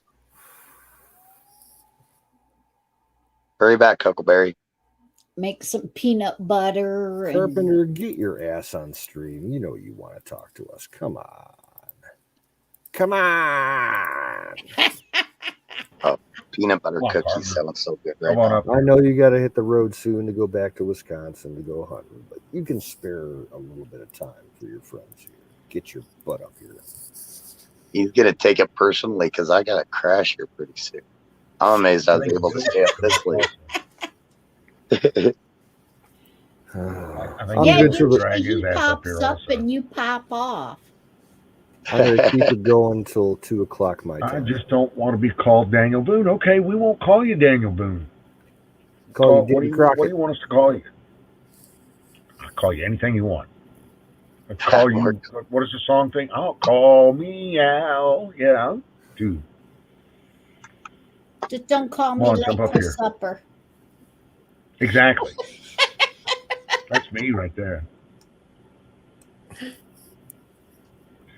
I want to talk, but you guys don't want to hear what I want to talk about. He wants to talk about hunting and cleaning wild game. There's nothing wrong with that. I mean, are you going to Come up find and a talk better about it. channel for that shit? Come on. Get up here and talk about the fucking deer.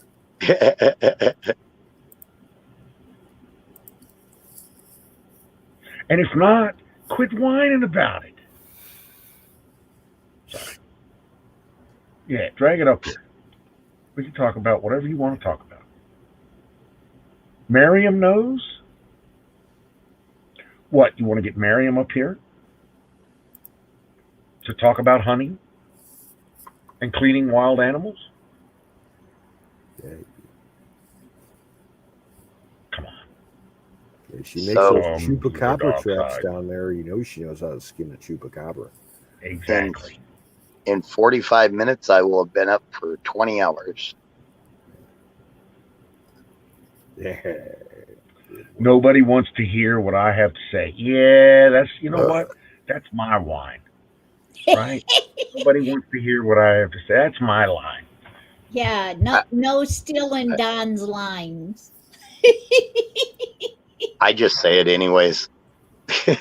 Welcome in, Carpenter. Thank you. Hey, Carp. Hey. Hello, Carp. How you doing, sir? Hey, I'm just, my mind is all on whitetail right now. Dude, Nice. tell us about it.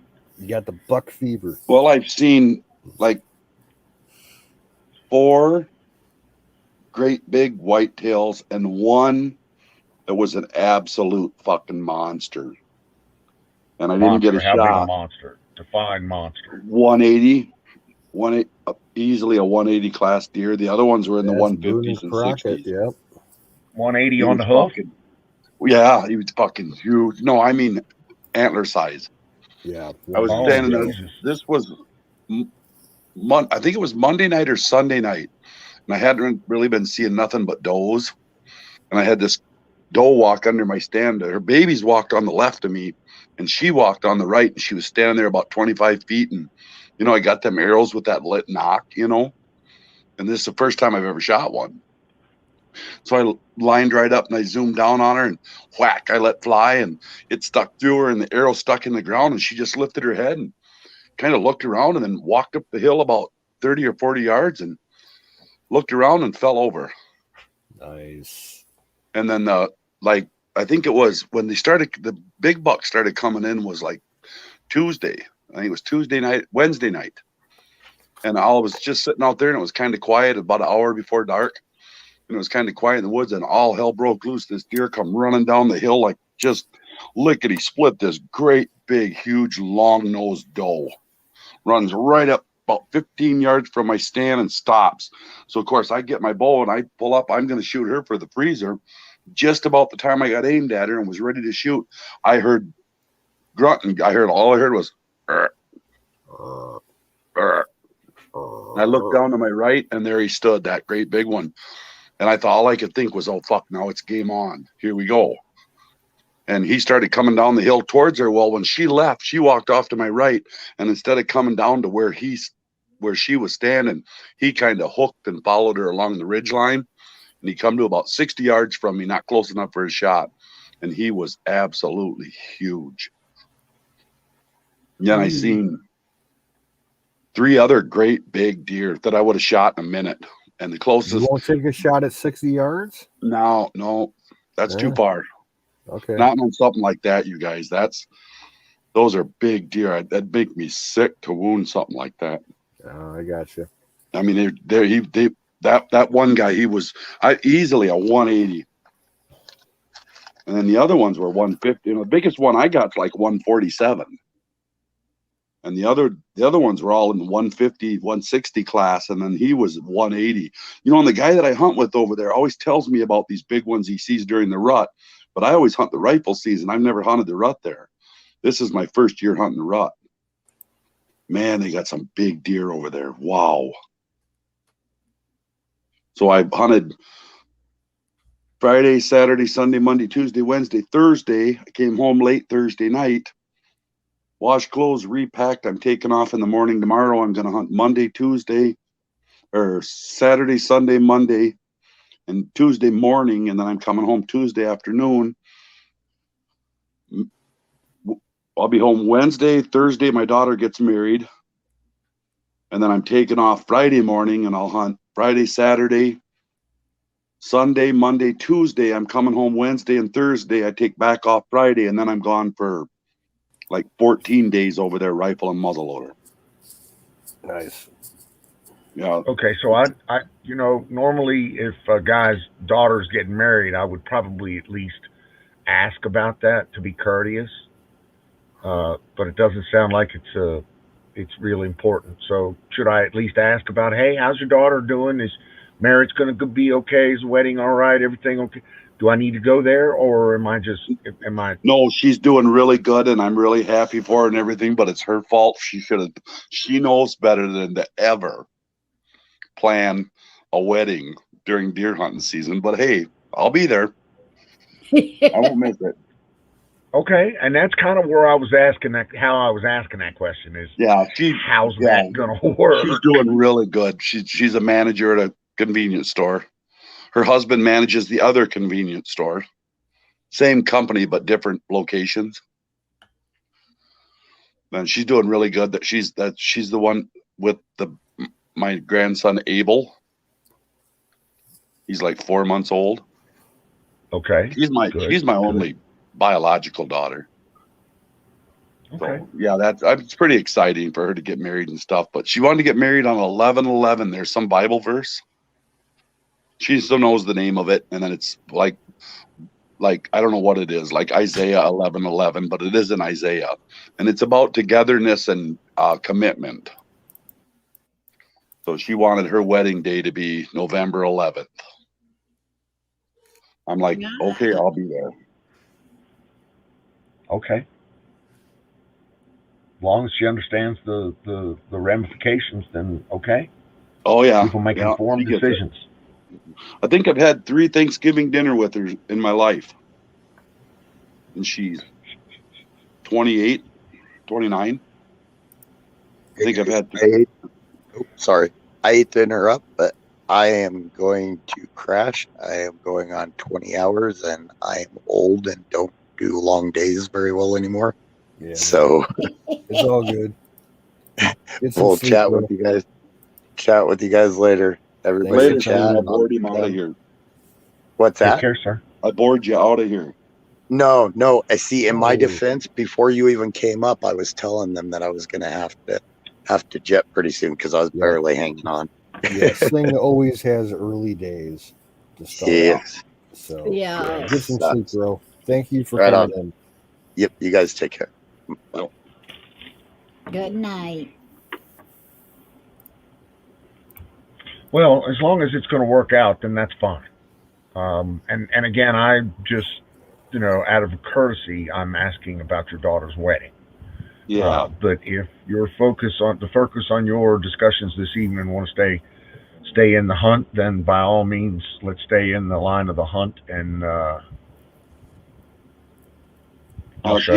she's used to it. She was raised with it. She knows what it's about for me. Sorry before to break Jackson, you guys, it was nothing for me to leave in September and not be back till the end of December.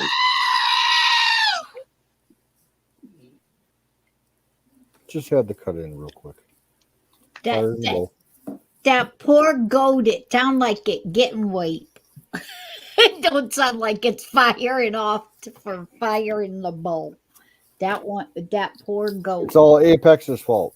Yep. Did you ever tell your nephew what an iconic goat he gave you? Did he know that it became a staple? He probably doesn't even remember it. He's right.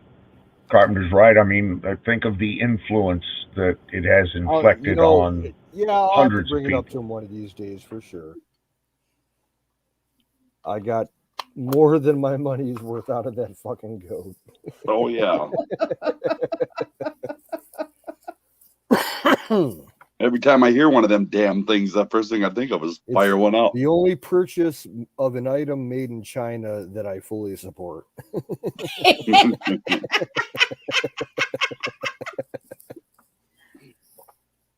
Fire animal.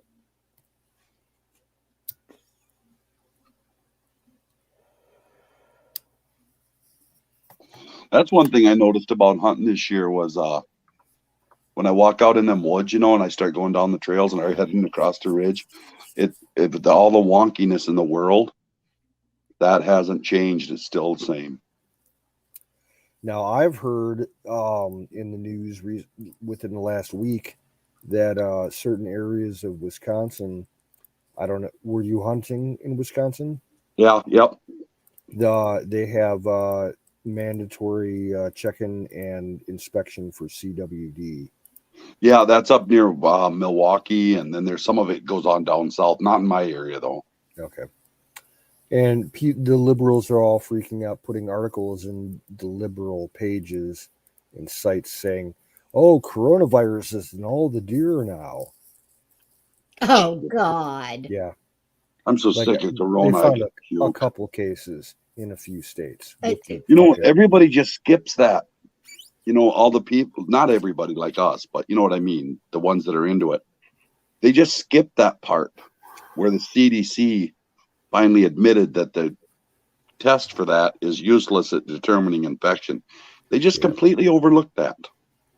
They still to this day hear them say, I know my kid or my nephew or my friend or my cousin or my mom just got diagnosed with COVID, and I just shake my head. Yeah, the tests are so fucking bullshit. It's ridiculous. Fuck, they have a fucking cold. Don't get an aspirin and get off their ass. The states are putting up, they're all fucking bullshit. Yeah. Just cook it an extra 5 minutes, it'll be fine. Like my mother currently is in the hospital for low-grade pneumonia. She went in like 2 or 3 days ago. It's COVID. And she took a walking tour of the hospital to inspect all the wards and see what their bed capacity was and, who's in there for what kind of cases. It's all bullshit. Anybody who gets, hospitalized for fucking anything is under a COVID watch. You broke your arm. Oh shit, you got COVID. Let's mark you down like that. You got in a car accident, hit your head, you got COVID. See, the thing is, if you don't have COVID, then they don't get paid. Yep, because they want their bed counts as high as possible to get money from this, the government. Well, they're getting up there now with all the vax coming in. The state is actually, here in Ohio, the state Board of Health is publishing official numbers saying that they've got so many COVID patients in, hospital beds. It's like 45% more than the actual count of physical beds that those hospitals have available. It's total fucking bullshit. No hospital facility, no medical facility has 90 beds. They'll say they have 150 beds full of COVID patients. They don't care. No medical facility that I know of or have heard of has ever been overwhelmed with COVID cases and had zero available beds. Yep. None of them. Oh, even the Ohio, they say they do, but it's Ohio's so fucked up, man. Oh. Anyway, I didn't mean to interrupt the hunting conversation. They were saying here at St. Mary's that they were loaded with COVID. Well, my niece is what is that? When you're not a doctor, but you're right below them. It's higher than a nurse, but lower than a doctor. Physician's assistant. Physician's assistant. Yeah. She, I asked her about it, and she just looked at me kind of funny, and I said, "Yeah, apparently St. Mary's is packed with COVID," and she says, "We're dead. Nothing's going on." Yeah. Just like last year, those hospitals in New York that said that they had so many COVID fatalities that they were storing them in trucks outside the hospital. Go inside the hospital's fucking empty. They got nothing. It's all big fucking scam.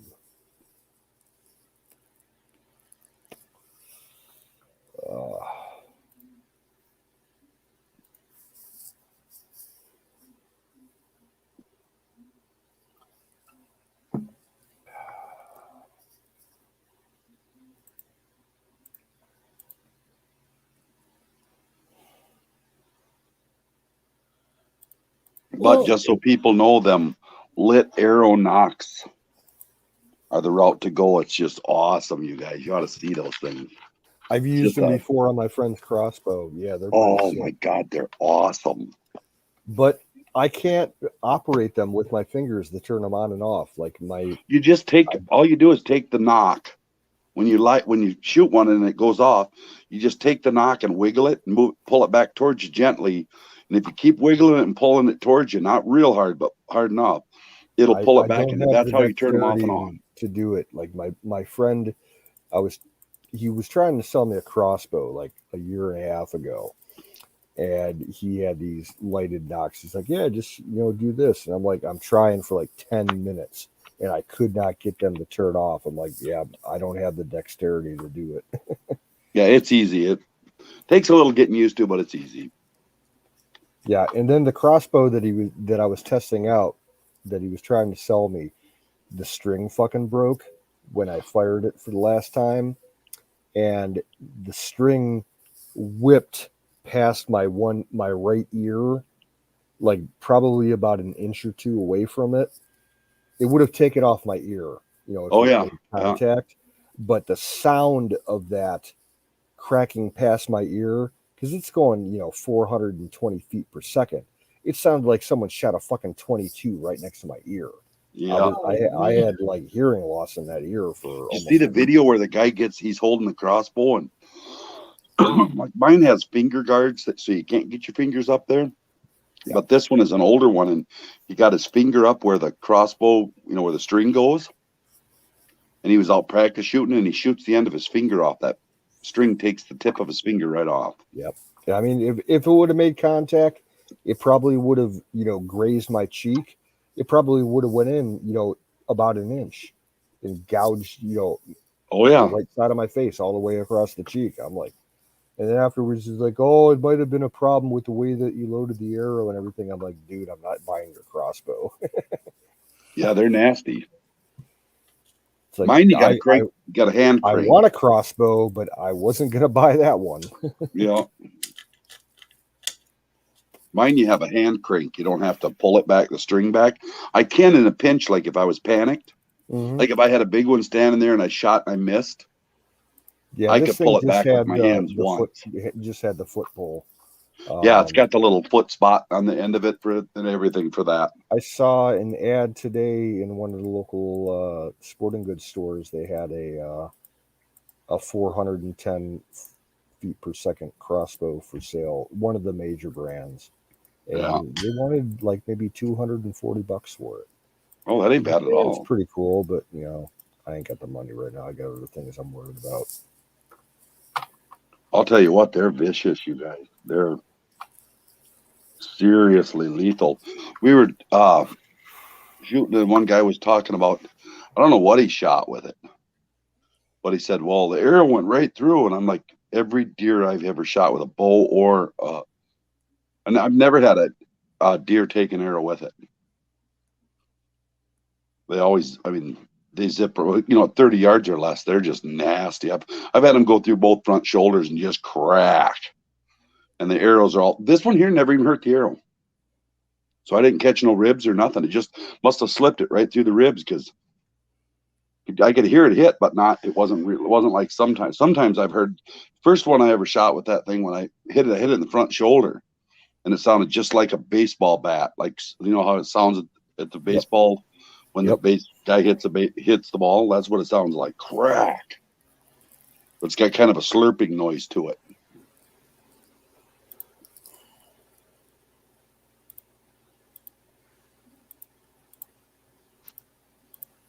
I just hope I get a crack at a big one.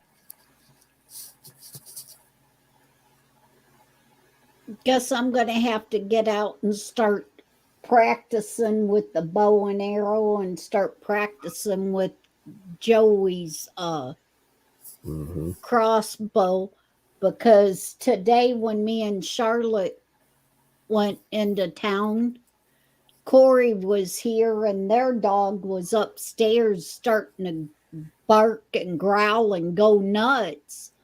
And Corey looked out and there was somebody out messing around out here. So, oh wow. Yeah, I'm sure that where you're at, Kim, you can find some local farmer that'll sell you a bale of hay for $5, and you can put a fucking paper target on that and shoot it all day long, to practice. yeah. You get good at it. You get good at it. I used to, my daughter, she used to have a bow and used to go out and she could shoot the deer target that we had. She could shoot it better than her stepdad. And he used to go actually deer hunting with the bow. And Cool. Charlotte was not even 15 yet, and she was nailing the deer target dead zone every time. Nice. Yeah, I've seen pictures of when I was over there. You showed me Pat's bow. Yeah, that's that one that he built. That thing's beautiful. Yeah, that one's Pat's, and then Pops has like a gun. It's set up like a gun, but it's a bow, and the handle, how you hold it is you hold it like a gun, and the trigger is like a gun. It Cool. fits right in your hand just like a gun. And it's a real little one. You're right back. So, and it shoots these real short little arrows. Yeah. I've seen those. Those are cool. And the way it looks like it was like Pat handmade it for him. Because with both of them having the prison shit, they ain't allowed to own firearms. Oh yeah. Yeah. Well, bow and arrow is not considered as firearms. You know, a lot of them can hunt with muzzle loaders too. We call it primitive weapons. Yeah, So yeah. Felonies. A lot of these felons can hunt with muzzle loaders. In Minnesota and Wisconsin, anyway. But you can't have like I don't know what to do. There's no difference because that muzzle loader I got, it's accurate to 300 yards. So I don't know what the difference is. Except you only get one shot. Right. But one's all you need. I would go all day. I would buy a single shot rifle or shotgun in a minute. If it was accurate, I'd buy it.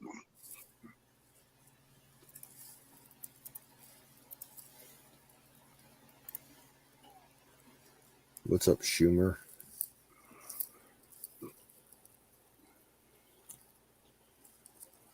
So I don't know who's messing around out here, but somebody is. So suppose now with people knowing that Pat and Joey ain't around. Yeah. That's when the shady people start lurking around. Yeah, and anytime I let the dogs out, they realize crackheads ain't here anymore. too. Yeah. He was the one to really watch out for. I wouldn't want to mess with Coco. Like, no offense, that dog kind of scared the fucking shit out of me. Yeah, Coco, his look wise, he looks like a freaking bear. When I walked into the house, like, he looked like he wanted to eat me to the bone. Right. Like, the look in his eye, I'm like, okay, I'm just gonna stand here and you can sniff me. I ain't moving. You know, have fun, but the first sign that you're gonna go at me, I'm out the fucking door. Right. And he's the most gentlest one. No, well, not to me. But then again, I'm not a dog person. Right. So, you know, certain dogs, they can tell that if you're not a dog person. Right.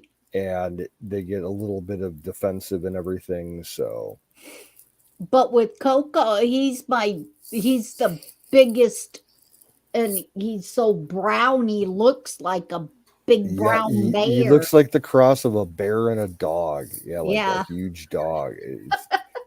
I was like, okay, how you doing, buddy?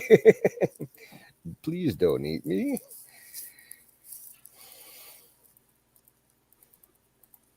How's Doobie and the other one doing? Doobie is doing fine. He was griping at me earlier, and I just told him to go to bed. So he jumped up on my bed, and he's laying crashed out. Coco's laying on the floor behind me, and then Charlotte dog's upstairs with her since they're home now. Oh yeah. Once you get that kerosene heater, those dogs are going to be sleeping around it, all three of them. I guarantee it. No, I don't think so. Doobie, he sleeps on my bed. He's still the bed hog. Coco, he's so daggone hairy. He'll lay flat on the floor where the cool breeze comes under the door. Okay. He'll sleep up against the door. And then the other one, he sleeps upstairs and shoves Charlotte and Corey both out of bed. He steals their bed. I know when my dad would run kerosene heaters in the house, our cats would flock to those things. They would sit by them every minute they were running, unless you had to go feed them. Those kerosene heaters are like 10 million times better than those Mr. Buddy gas heaters. Well, I like them for her situation. They're better than the electric heaters. You know, the cost for the fuel compared to the cost of electricity. Way better. You're gonna make out a lot better with the kerosene heaters, so that's why I got her one instead of the electrics. Yeah. Because kerosene, I think right now it's hovering around $3 a gallon around here. I don't know where it is out by her. But a full tank, if you're gonna run it all day, you'll get a full tank out of it for a day. Yeah. Run it overnight. Just, you know, for the nighttime, yeah, you'll get 2 nights out of a tank. Like I said earlier, you got to make sure that you ventilate your house, though. You got to have 2 windows on opposite sides of the house that you crack open just a tiny little bit so that the airflow can get through and then out the fumes. Otherwise, you'll get headaches. They got a better heat, you know. Them LP heaters, they put so much humidity in the air. Yeah. I hate that.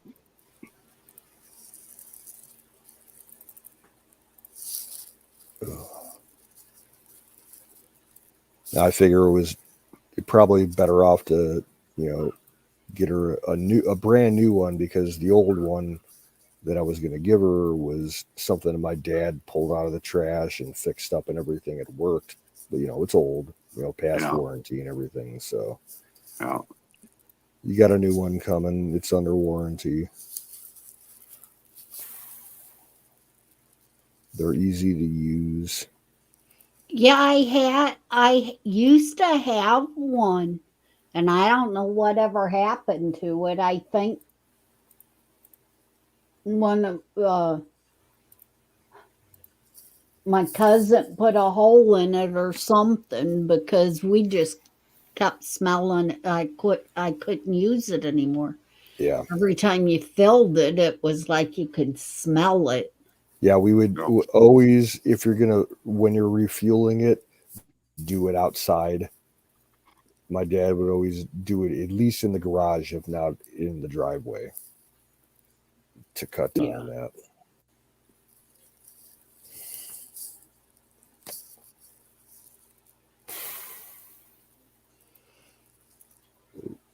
Well, me, I have the front porch that's,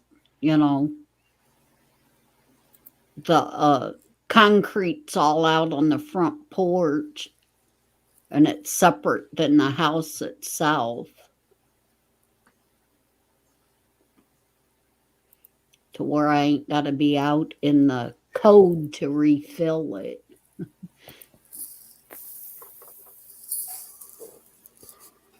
I figure out by you, there's plenty of gas stations that'll sell kerosene.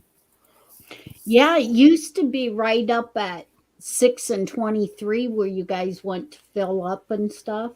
Mm-hmm.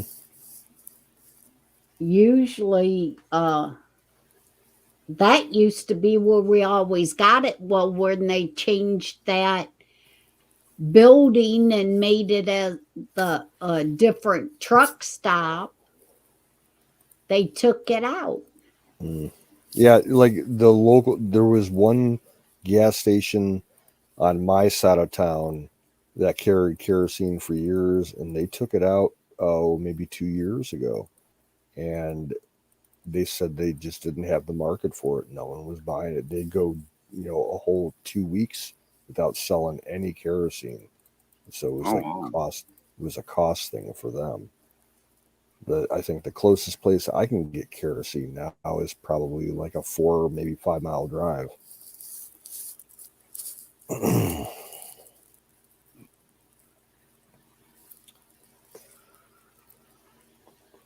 Yeah, I'm hoping down there by the Walmart store that they sell it there at that. I'm sure someone, Fremont's a fairly big city. Yeah. They're going to have at least a couple places that sell it. Well, they have the gas station right there at the Walmart.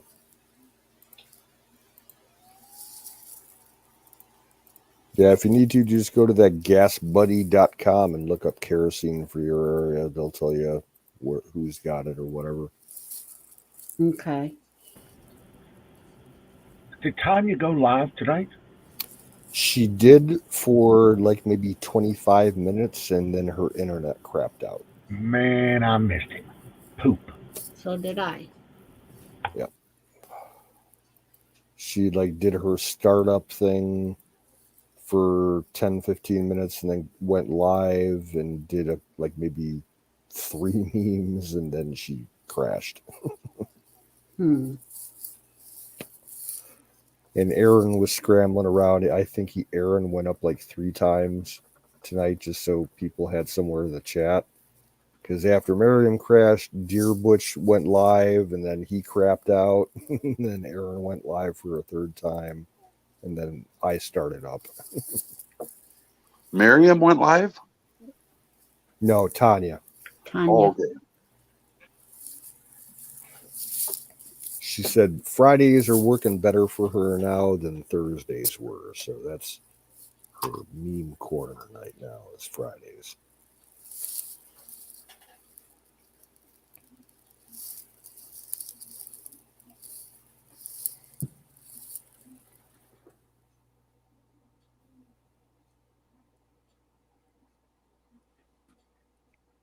I don't think I've ever even heard Marion's voice.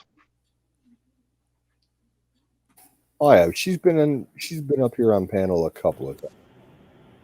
I saw Miriam live for 6 seconds back in 1940, 90, 2000 and something. It was back in the. Yeah. In the golden era. Back in the day, yeah.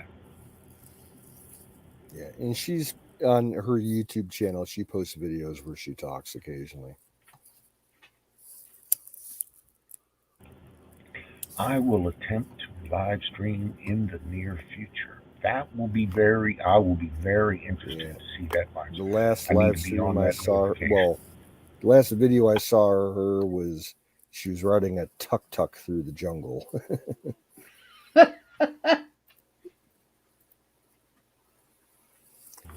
Man, I love riding a tuk-tuk.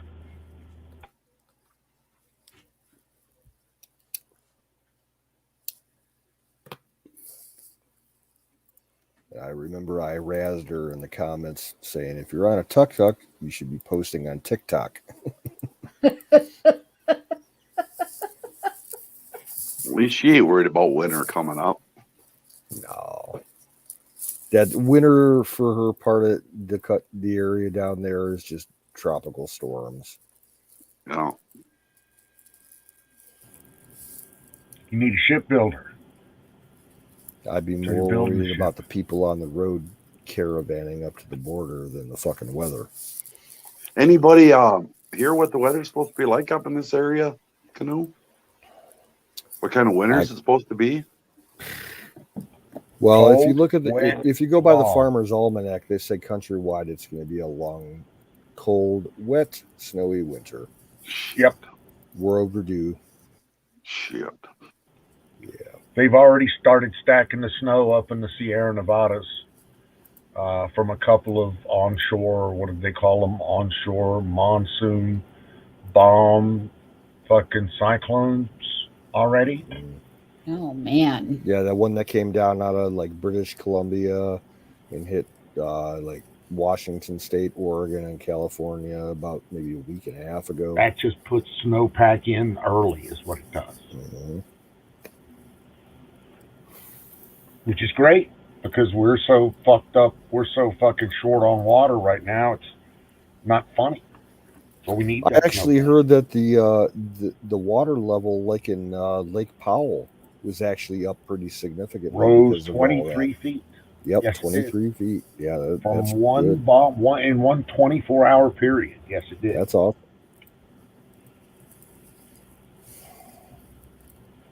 Well, a lot of that was them releasing water anyway, wasn't it? It wasn't that it wasn't there. It was that they were. I mean, I don't know. Maybe it's just the tinfoil hat I walk around with on my head. But I was under the impression, what I read and analyzed was that the recent rains, particularly the bomb cyclone recently, had a massive effect, had put 7 inches of rain into the San Francisco Valley area in a 24-hour period, broke all records. Oh, wow. And put snow in the Sierra Nevadas accordingly, because that pushes, all that is that's just the west side of that Interstate 80 that pushes straight up into Tahoe and Reno and the Sierra Nevadas. And all that rain turned to snow and then packed up in the Sierra Nevadas right now. So Lake Powell was the benefactor of all of that 24-hour period. And so, yeah, it swelled up quickly.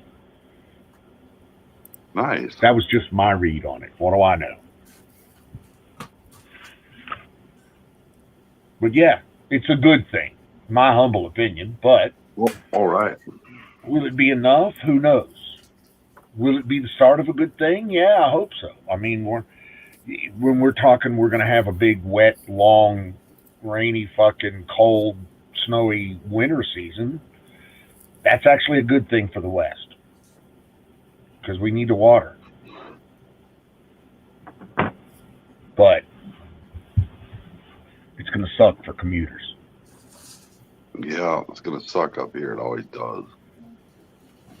Well, you're up there in the cold, brother. I mean, it's going to be cold. So guess what? Every year at this time, it's going to get cold. I know it. I'm being facetious. No, I get it. I know that. I'm just thinking, wow. I tell people a lot of times, that you work all year here just to try to survive the winter, and I think they think I'm joking. No. It's not. You do. It sucks up here. There's like 6 It's weeks. cold? Yeah, 6 to 8 weeks that can get really nasty.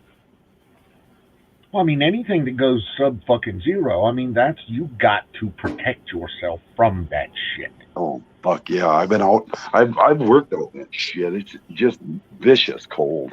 It's spit bouncing. You spit and it bounces. Spit Right. bouncing cold. That cold will kill you. If you're not Quick. prepared for it, it will suck the energy straight out. Because it's harder to work in cold or even to live in cold. It requires more energy for you to live in cold. It requires more calories. You have to be more fit. You have to have more stamina in the cold. Your body's got to be tuned to it. And if it ain't, you're fucked. Yeah, you're right. You will get sick. We'd work all day, and you'd feel kind of fairly normal, for normal as you can feel working in 10 below weather. But you'd feel fairly normal, and you'd get in the truck and go to drive home, and you'd have a 40 or 50-mile ride home. Well, then the truck would get warm up, and you'd have all you could do to stay awake. You were to the point you were rolling windows down, and yep, it's just exhausting. Once the cold goes away and the body warms up and acclimates to a normal temperature, then all that exhaustion comes on. Yeah, it's time to rest.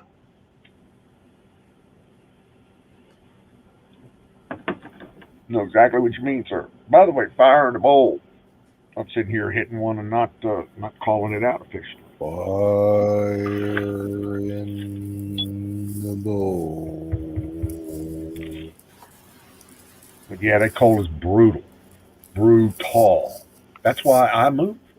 That's why. Yeah, it's going I don't to be blame 80 degrees tomorrow and sunny blue sky.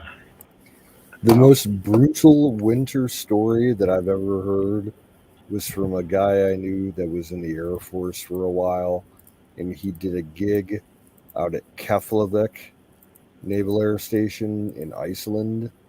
Yeah. And he was a security Air Force, police guy. And he used to have to walk, perimeter security around the base in the wintertime over there. He was like, the only way I can describe it is like Hoth in Star Wars.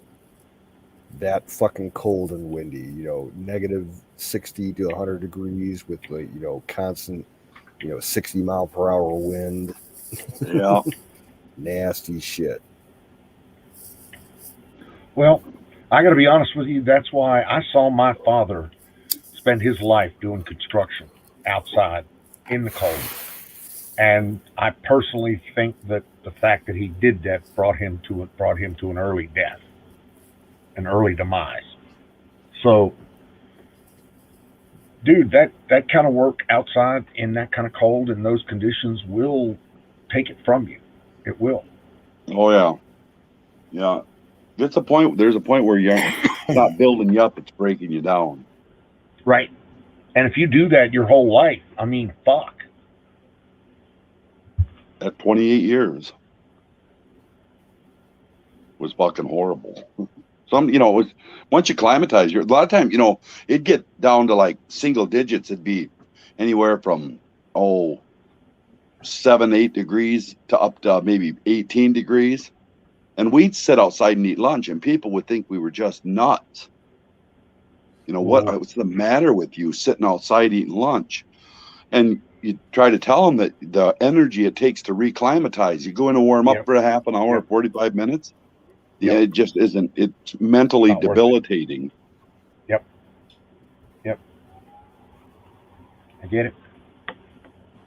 It's not worth it.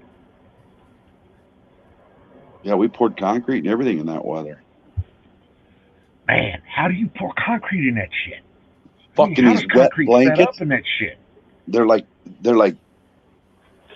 12, 14, and 16 feet wide, and they're like 30 feet long, and it's like 4 or 5 layers of foam, real, 1/4-inch foam, and it's sewed into a big blanket. And it's actually reasonably light when they're dry.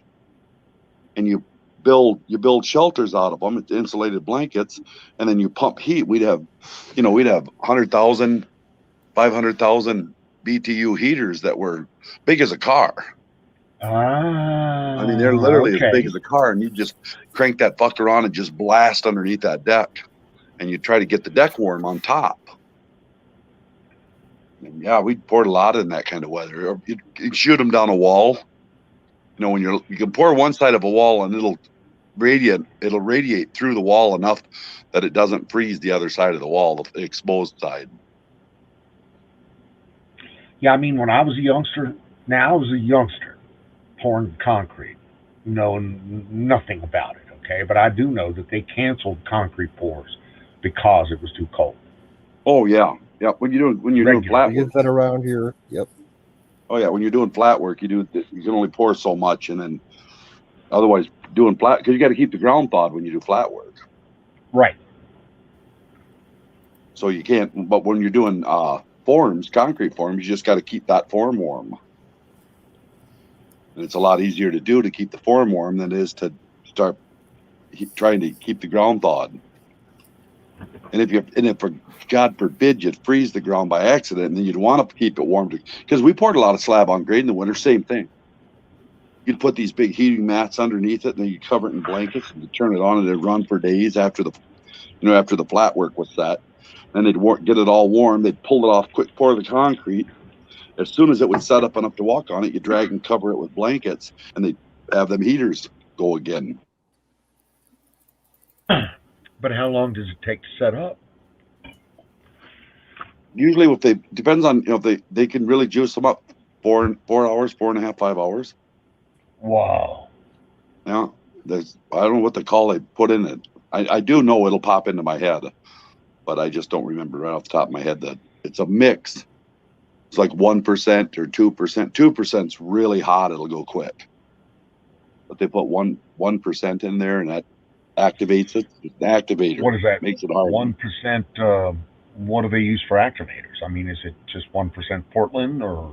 Well, it's like 1% of this chemical that gets poured in. And I think it comes, if I'm not mistaken, comes in like 5-gallon buckets, like water. Oh wow! Yeah, it comes in 5-gallon buckets. It's got a twist top, and you can pull the lid. It's like a pickle. Looks exactly like a pickle bucket, only it's got a full spout that you can pull up and turn, like a 5-gallon bucket. Any 5-gallon bucket you'd find anywhere. Yep, paint bucket, 5-gallon. Yeah, exactly like that. Wash buckets. It was. That's what it was, a 5-gallon paint bucket full of this stuff. And you pour it in there. I'm trying to think of the name of it. And it's called plasticizer. But it had a specific name too. It's called plasticizer. And that makes it easier to work, and it sets up real fast. So I don't know. I'm trying to think of that stuff they put in it to make it kick off like that in the winter, though. They put something in it. What the hell is the name of that shit? Something IDE too, with an IDE on the end. I can't remember it now. Formaldehyde too? I don't know. Something like that. I mean, that ain't what it was, but something like that. Free healthcare. Yeah. Free fucking healthcare. I'm talking about the chat. I'm talking to the chat. I apologize. Yeah. Me and Bill are going head to head. They're in there back and forth. The Ticonderoga classes, I would love to have one of those in my backyard. Free healthcare. This is how I look at free healthcare. Now we'll give you the carpenter's perspective on this. There's really no argument about it. All right, go ahead. If the government has control of your healthcare, that means you don't. Exactly. And I say just stop. Take a day, take 2 days, maybe take a week. And think about the ramifications of that decision you're making. Now, what happens if your family has a propensity, some gene in them that has cancer or Down syndrome or heart disease or whatever? Don't matter what it is. Don't even have to be one related to anything I just said.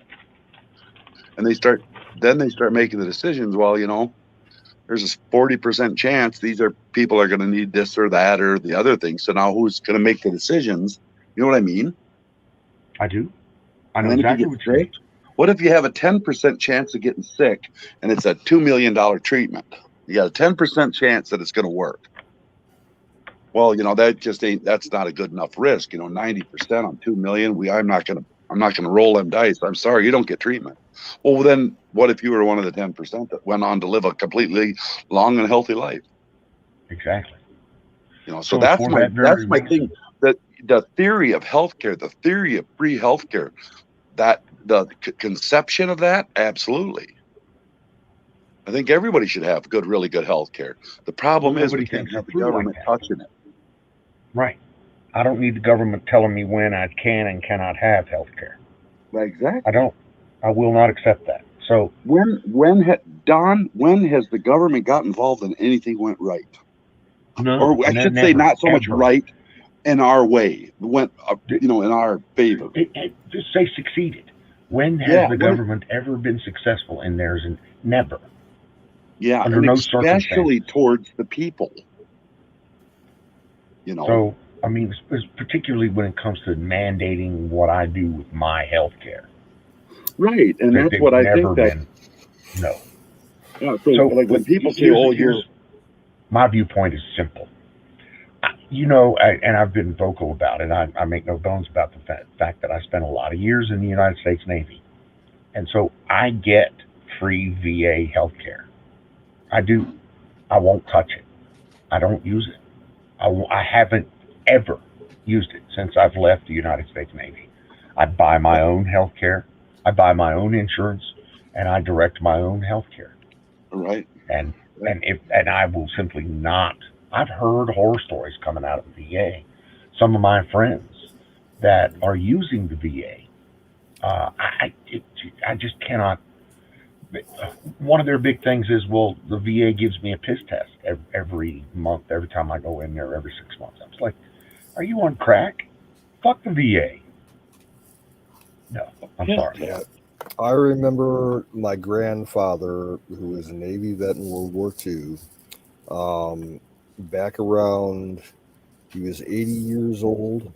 So 2000, he started going to the VA for treatment. He had had a quadruple bypass in the past, and he was dealing with bone marrow cancer and then early onset Alzheimer's. And he was using the VA hospital in downtown Cleveland. It was like a fucking horror show. He went to the hospital one time for his monthly checkup. He's sitting in the lobby there. Somebody stole his fucking walking cane.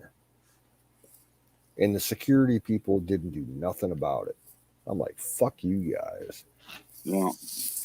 He ended up dying there because of incompetence. He was there getting treatment for the bone marrow cancer, and he caught some kind of infection because a fucking nurse wasn't, masked up or gloved up like they were supposed to be. And they had to put a central line IV into him, and it went septic and killed him in the middle of the night.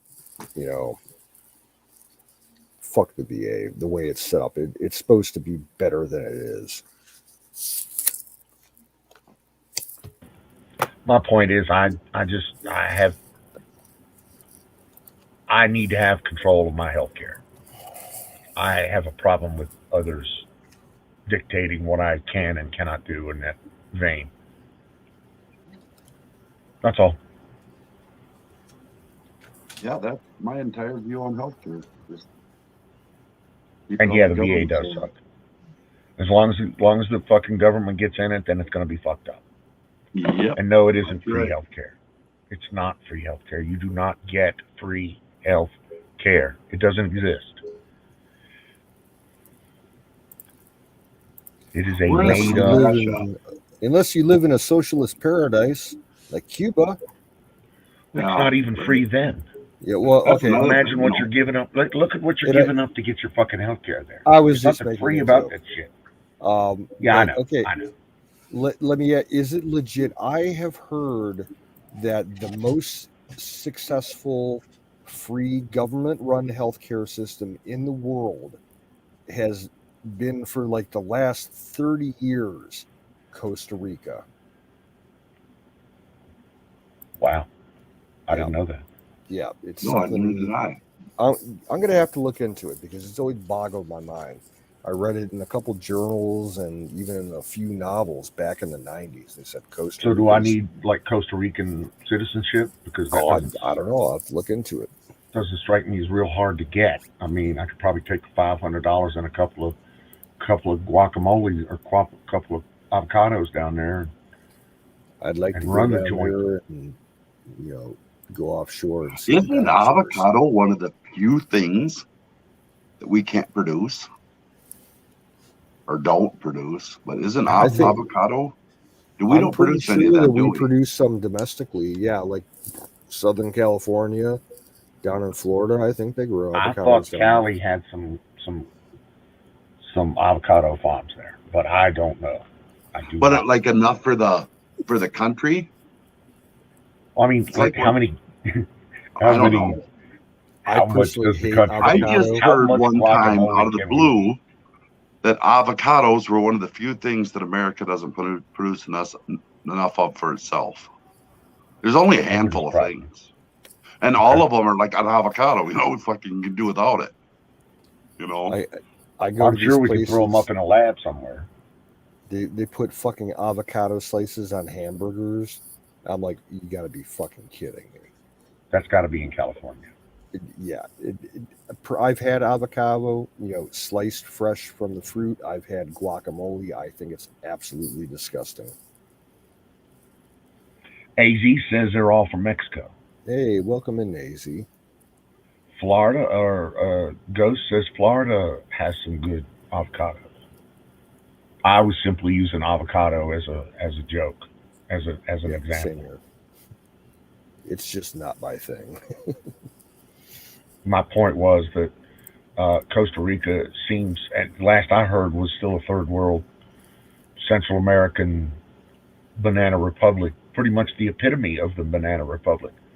Well, I've heard that out of all the banana republics, that are the most stable society as far as that'd be cool. Wage of that'd living, be really cool. Healthcare, crime, business, monetary. But Belize is offering dual citizenship. I've been to Belize a couple times. That was a wild country back in the day. I remember seeing ads in the back of High Times magazine advertising real estate in Belize for all the weed smokers because it was supposedly, weed friendly back then when it was not weed friendly anywhere up here. Exactly. And yeah, Costa Rica, I've always thought that USA took care of Costa Rica pretty well. Yeah. I would love to have second behind Panama because of the canal. Well, if they're giving up some free health care, then maybe I need to get some citizenship down there. Besides, it never hurts to have citizenship in a warm country. Oh God, good that's friend all of I mine. think about right now, Don. What's that? That's about all I think about right now. What? Someplace warm? Yeah, I got a bone chilling winter ahead of me, and I'm 59 years old. And I already ache. Shit, I got to get up at deer camp. Everybody gives me shit. What are you up so early for? Oh, I like to get up and be prepared. Oh, my ass. So I can't. It takes me half an hour walking around moving to be able to bend down and tie my shoes. See, I'm like you. What Carpenter I got to get up early just to catch up. What Carpenter needs is someone to come up with, genetically modify some white-tailed deer with the CRISPR technology so that they thrive in high temperature climates. And you can go down somewhere down south and hunt deer all year long. Yep. Well, the further, as I understand it, the further south you go, the smaller the four-legged mammals get. The elk, you know what, Don? No elk. And I've heard about that a bunch of times in the hunting circles. And you know what I tell them all? Fuck it, then we'll just shoot 3 of them. There you go. Okay. Fuck, it don't matter to me. I'd rather shoot 3 and be warm than shoot 1 and freeze your ass off.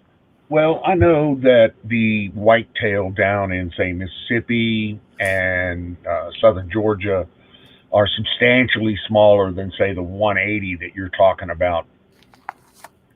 They'll go, Right. they'll go That deer was 110. pushing 300 pounds on the hoof, you guys. That deer was a Right. monster.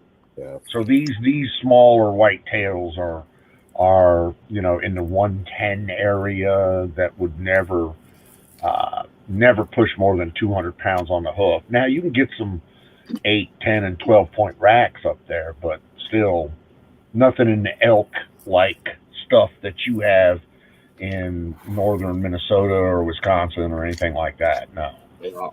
I'll tell you what, you guys, ones this weekend, they were a sight to behold seeing them like that. They're big. Holy shit. Oh, they are. He said they said over there in Wisconsin, they said it happens every year this time. They come out of the woodwork. He said they're just everywhere. But he said they're hard. I mean, like in my case, I had 4 or 5 of them within all of them way less than 100 yards. And never one time, I had my safety off, but never one time really got up, aimed, and ready to shoot. I got like kind of prepared in that general direction, but never, Well, you see a lot of them, but there's a big difference between seeing them and getting a shot at them. That's just it. Everybody's too cold and they don't get their shots, so they grow bigger. In the warm climate, they shoot them faster, so they don't get to grow as big. Well, I asked about that one time. Seriously, why are the deer up here that much bigger? And they said it's because they have to eat to stay warm. And I asked the guy, eat to stay warm. He said, that sweaty feeling you get after a big meal? And I'm like, yeah. He goes, they have to do that all winter long to survive. Ah. Yeah, that's what a guy told me about him. He said that's how they got it. That's why they get so big, because they just their calorie intake is just enormous. They have to eat pretty much constantly to, some of them, when it's 28, 30 below, wind chill factors are hitting 60 and 70 and 80 below out there. Those animals and live they out got to in stay moving. They got to stay. They can't. It's not like you can, hunker down and that kind of shit. No, they got to move around and eat a lot. Yep. Yeah. So that's what he told me. That's why they're bigger. Yeah, that's what he said. That's just genetically predisposed to survive. That's what he told me. That they genetically they just work that way. Yeah, that was how they had to survive. When I first started getting into hunting, I started reading all the magazines and books and started learning and everything. The one thing that always stood out and all that shit was that Wisconsin and Minnesota deer are typically, going to be a lot bigger size-wise overall than anywhere else in the country. They're fucking beasts. Yeah, there's some big ones around. Well, it is also the same on, say, the East Coast. So, for instance, we have some deer in Florida, whitetail, that will be kind of small, and then you move up latitudinally. I think it's right latitudinally, yeah. And you have a mule deer, and then you move further north, and you have an elk deer, and then they get bigger even. The further north you go, I know in moose, like Ontario, you get the caribou, and you get exactly bigger caribou, and even I wouldn't call a moose a deer-like or deer family kind of thing, but they're just massively larger mammals. As you go up, as you go north, the scale just increases. All across the board. And it's just an observation. I'm not an expert. It probably all boils down to that. Just it takes that much. You have to be that much heavier and warmer, and to make it. Yeah, like you said, Don. It's brutal up here, you guys. It's a brutal. In Minnesota and Wisconsin, I live right in that little. There's a little loop that the Arctic air likes to come down, settle down in, and go down through a lot. It runs kind of through. Catches North and South Dakota, comes all the way down through Minnesota, a little bit through northern Iowa, then goes off and goes through Wisconsin and angles right up to Milwaukee. And it's just inside that bubble, it is blistering cold.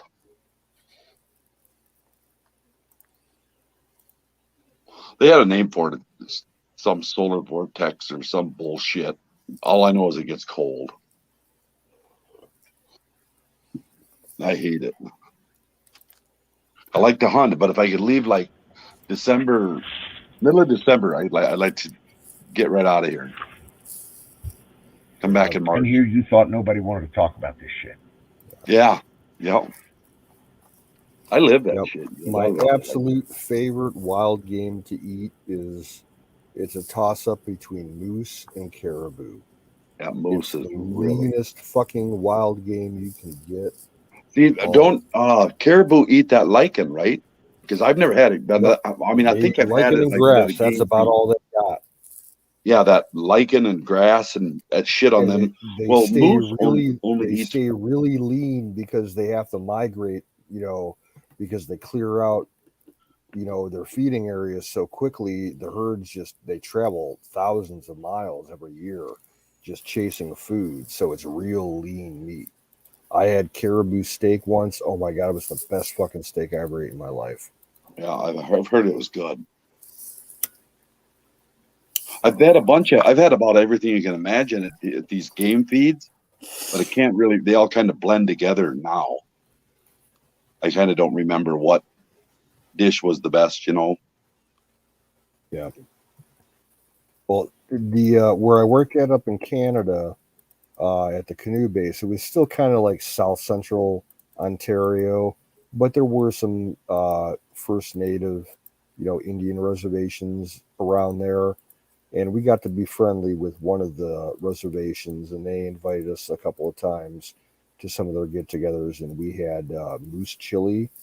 Oh my God, that's the fucking die for. I bet it is, because I think moose is probably the best wild game animal there is to eat. Yep, just the right amount of fat, to protein in the meat. Oh, it's so fucking good. Well, they pretty much all they eat is them water plants. If you get a female, you get no fucking gamey taste at all. It's like I've heard that. The best fucking beef you ever had. Yeah. I've had moose quite a few times, and I've never been disappointed. Every time it's like outstanding. And I have venison every now and then I don't like. Well, it's the preparation. And venison, I mean, you get a gamey deer that's been eating garbage versus, one of those nice does that have been wandering the cornfields of Wisconsin. Right. And been, having great corn and everything else in their diet. Yeah, they're going to taste like shit compared to those wonderful corn does. But that's just, and it is preparation. There's a lot you can do to take gamey out of meat. Yep. And last but not Buttermilk. least, I don't think there's a fucking meat on this planet that I won't at least try.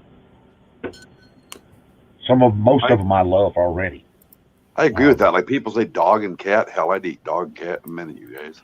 Get me hungry enough. I'd only have to be really hungry, like one really. Yeah. Like to eat a person, I'd have to be like 4 or 5 really hungries. Right. But to eat a dog or a cat, I'd only have to be really hungry. Yeah. Yeah, I won't eat my pet, but I'll sure the fuck eat yours. Right. What about like African bushmeat, like monkeys and gorillas and shit? How hungry are you? I don't know. How easy can I take it down, clean it, and skin it? I'd rather take down a wildebeest or a fucking giraffe, something along that line. I'd rather eat a lion. I think Cosmo's got it right. Jamaican goat. Curry goat. I love goat. My neighbors used to grow goats, and I would get, a couple packages of meat every year from them. Oh, it was so good. Hangry. I get hangry too. I thought I was the only guy. Wild rice, though. I live off wild rice, you guys. I eat that 4 or 5 nights a week. That's my side dish. That's the side dish I always eat. That's the go-to, exactly. Well, you're in the part of the country where it grows, so. Yeah, I love it. God, I eat that. And you know what? I don't like white rice. It's like you're not eating nothing. Yep. don't have it. I mean, you can put the flavor in it, but it doesn't have any flavors. But wild rice, I can cook wild rice right out, and I mean, I can eat that for supper. I love wild rice. Oof. I have cupboards full of that shit.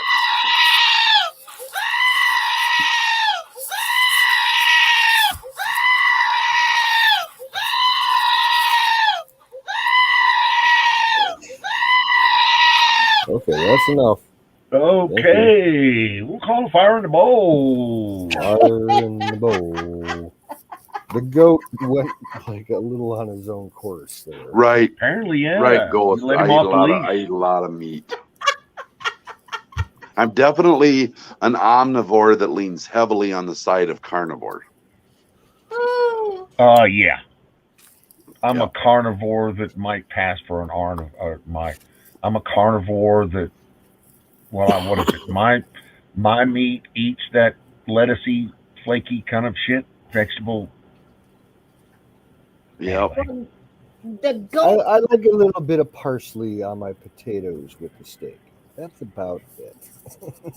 Well, I like green beans and corn and stuff like that, but that's not what I. Veggies. Did you guys ever see? There was a Foster's Lager commercial, and it had a huge, and it led in with this massive plate of this 2-inch thick steak that was hanging off of all four sides of this 10-inch plate.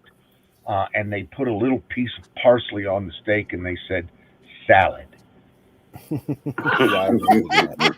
Yeah. And then they come down with beer, Foster's, the big, imperial ounce can they had. So, and that's whenever somebody talks about balancing meat and salad, meat and veg, that's what I always think about. Yeah. This is my perfect balance. This little piece of parsley is all the veg that I need. I would like my bucket list of things to do in this life. I still want to go to that one restaurant down in Texas where they serve like the world's largest steak. It's called like the Texan Cowboy or something like that. Big there tourist is trap one place. There is multiple, of course, in Texas that say, if you eat this whole 72-ounce steak in an hour, then you get it all for free. Well, I'm not interested in the contest. I would probably eat like half of it and take the rest home. Okay. But yeah, I definitely want to. If I ever get to Texas, that's on my list of places to go. Yeah, Foster's sucked, but it was still a good commercial. I liked the steak commercial. I had Foster's once. It was like 25 years ago. I thought it was gross. Yeah. Yeah. They don't even make it in the fucking Australia. In the U.S., if you buy Foster's, it's made in the fucking U.S. Yep. License. Nothing special. Welcome in, Carnivore. How you doing? Carnivore 996. I'm sure that we've talked before. I'm sure you've been here before.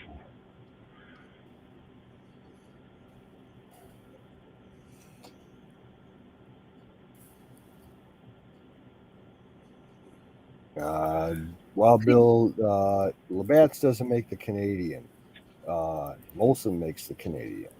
And it used to be good like 25 years ago, but they changed the recipe on it and it sucks now. The only Canadian beer I like is Molson Golden. Canoes, your goat scared Doobie up off the bed. Now he has to go out and go pee. Oh, I'm sorry, Doobie. That was the last goat for the night, so you won't get spooked anymore. He whined. You scared the piss out of the dog. Yup. Coco just lifted his head, but Doobie come flying off the bed.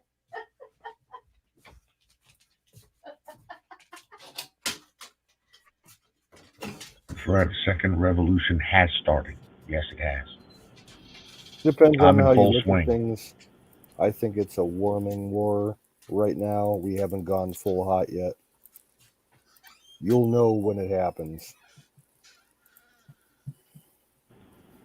Well, I've been preparing for years.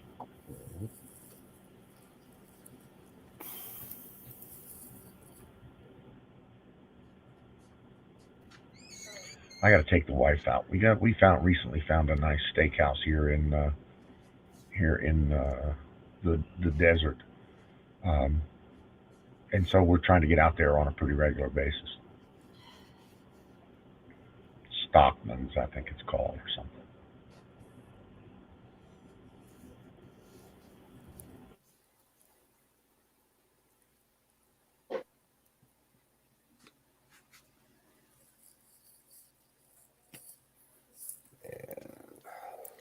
I still got fucking wild game summer sausage that my mother gave to me for Christmas last year, sitting in the crisper drawer in my fridge. I wonder if it's still any good.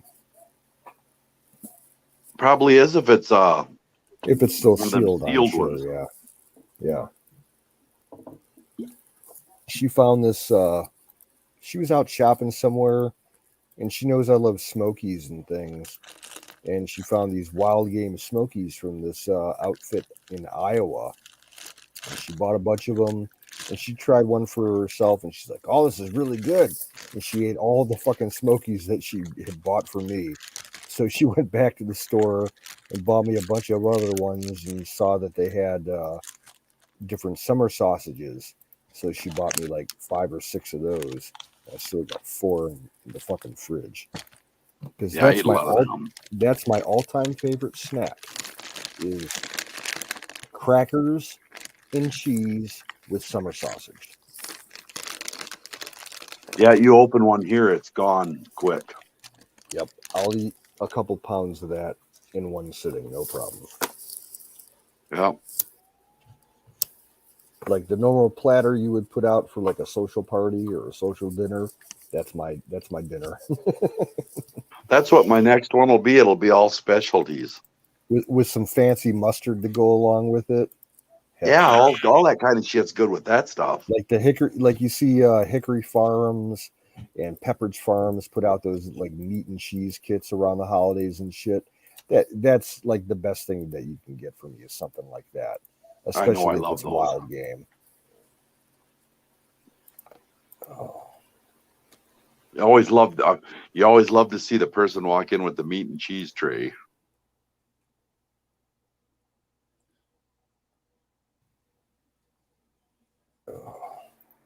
We get around here because we got Amish, meat producers, bakers, but we also get Amish dairy people. There's a couple Amish cheese companies around here, and there's this one company that makes this smoked 50-50 blend of cheddar and Swiss. Oh my God, it's so fucking good. Sounds good. I'll eat a whole pound of it in one sitting, and then I'll be completely blocked up and clogged for like 3 days, but it's so fucking worth it. Yeah. Yeah. That's what overcooked beef does to me. I can't eat overcooked beef. You know, them people that cook it all the way through. Well, I'm trying to cook it so nobody gets sick. Well, if you keep cooking it too much, I'm going to get sick. You know, I got to eat I think pretty much all meat, though, has to be pretty close, not raw, but, you know, got to be a little careful with the poultry and stuff, but the fish. But hamburger, beef, and I eat that shit almost raw. Pork, some pork even. My system just doesn't digest it otherwise. It just... Yeah, I've always had a problem with dairy. I've been, since an early teenager, I've kind of been like borderline lactose intolerant. They wouldn't actually like say that's what my issue was, but I have to watch my dairy intake. Even with shit like ice cream, yogurt, stuff like that, I don't eat much of that. I only buy like ice cream twice a year.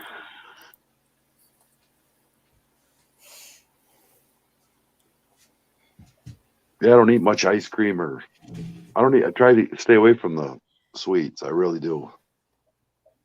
And I've gotten to where I drink 1% or skim milk because I can't drink. I used to love whole milk and then 2%. And the older I get, the less the less my body can tolerate it. I don't agree with me.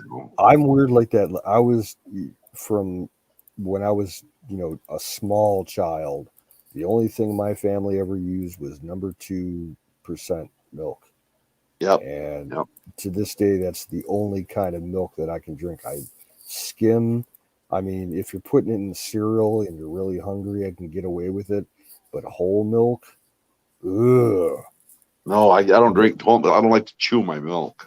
Exactly. And I remember as a baby when I was like maybe 2.5, 3 years old, helping my grandmother milk the cows in the barn, and she would squirt some milk straight from the teat into my mouth as a treat. And I guess I liked it at that age, but I grew out of it pretty fast. Yeah.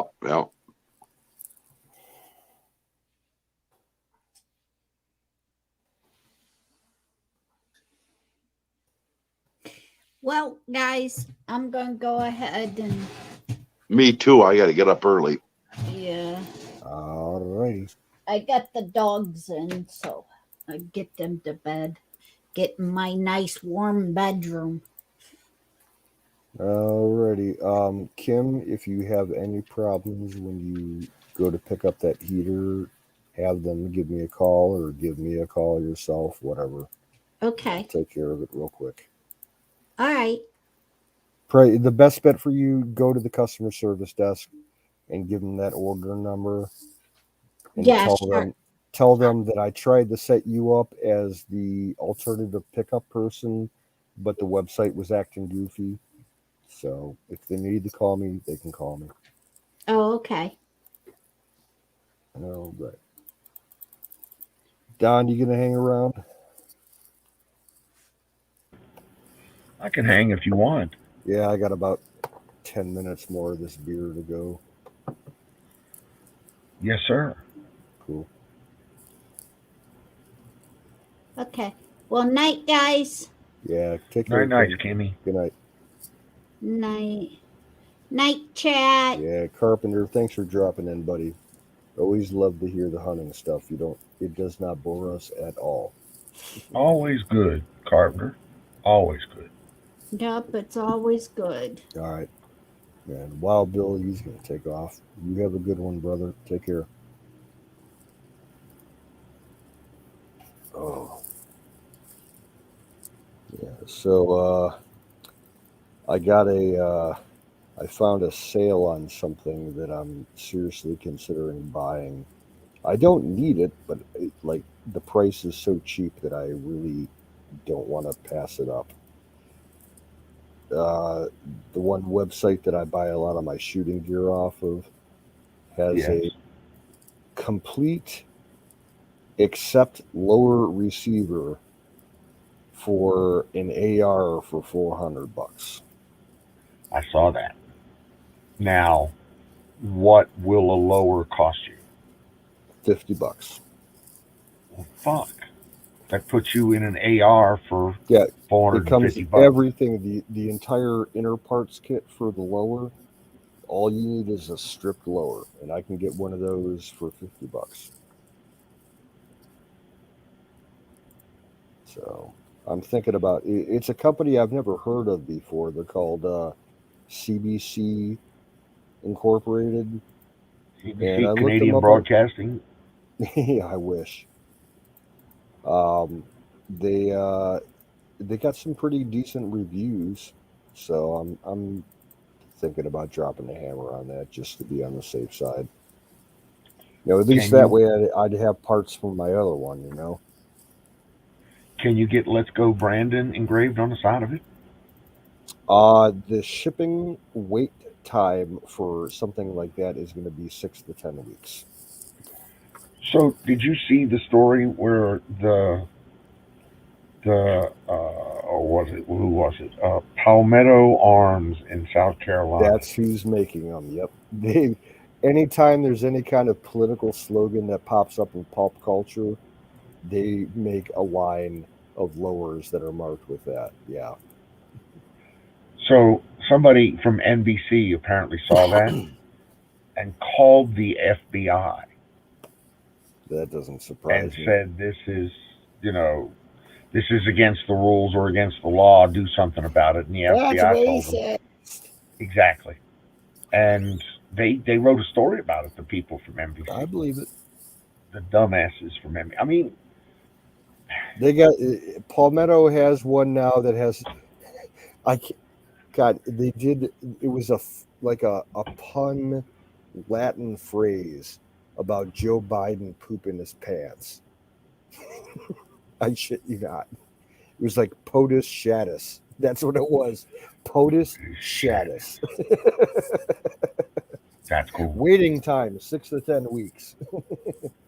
Yeah, Something like it was probably like $69 or something like that. and they'll make a fortune off of it.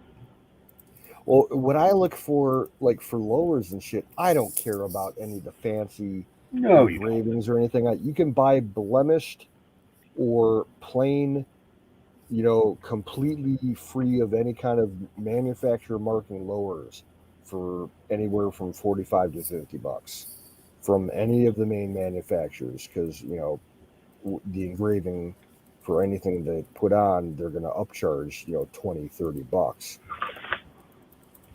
So I'm just going to go with something like a cheap Palmetto or a cheap Anderson lower that just has no markings whatsoever and get it for $50 plus shipping Dude, to the and it local puts you FFL. puts you in an AR for less than $500, which is awesome.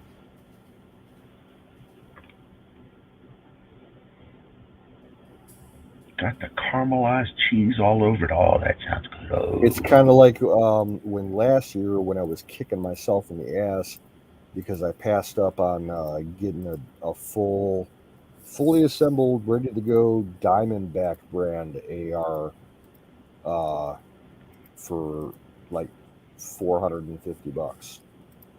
That's what they were going for. So, Dude, I have not seen ARs for less than $1,000 anywhere put together.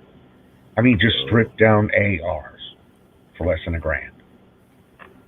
not even something $9.99. like an M&P Sport, 15. I mean, I'm not looking real hard because I already have one. I mean, I can find it just like in the ads in the fucking. Okay, I looked in an ad at a local sporting goods store, and they had full AR-15s and different manufacturers from anywhere from $500 to $800. Wow. Wow. I guess it differs region to region.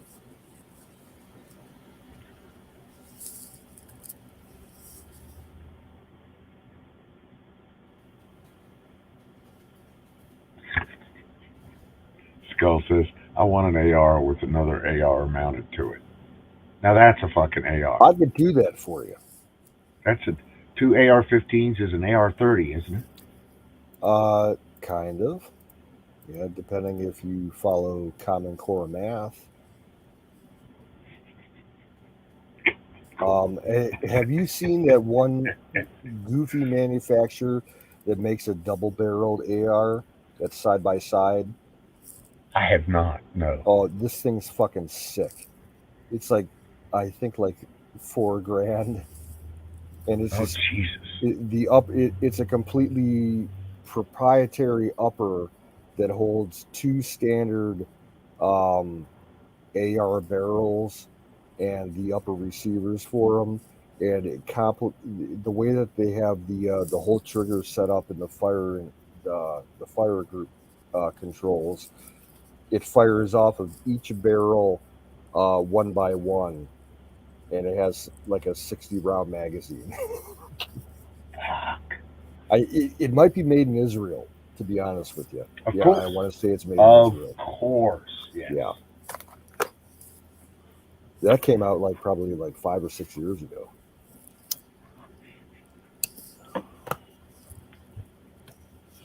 They're the only ones.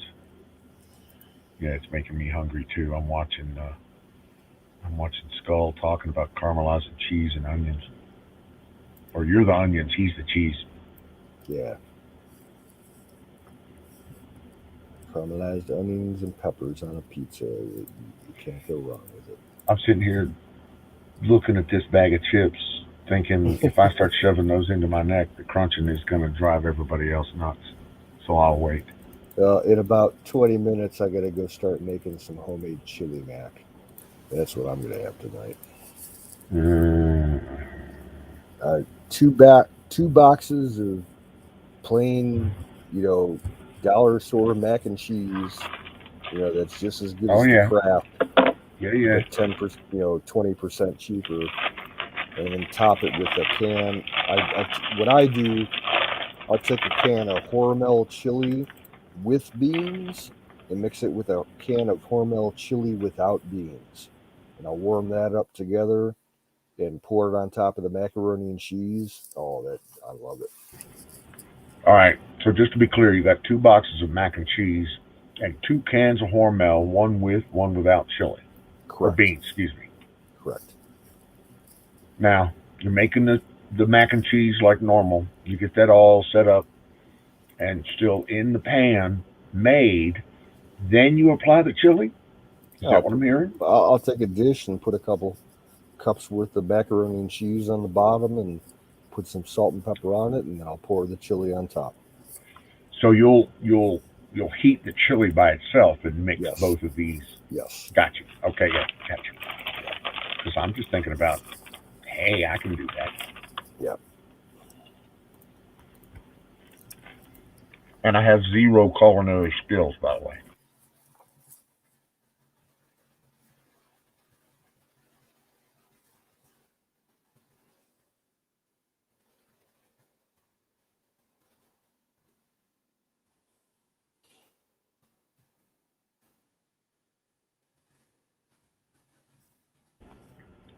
Toasted so nicely on top. Don't talk about that shit. Okay? Well, it's probably best you don't talk about that kind of shit. Oh, do you remember when Pizza Hut used to have those shakers of the crushed red pepper flakes at every table? Yes. I remember going to a Pizza Hut with me, my dad, and my sister when we were probably about 15 years old, and my dad went to the can, and he was pretty drunk, drinking pitchers of beer by himself, and when we ordered the pizza, it came to the table while he was in the can, and me and my sister poured a whole shitload of those pepper flakes on his fucking pizza. He was so fucking pissed. Oh, yeah, I wish I never would have done that. He was really pissed.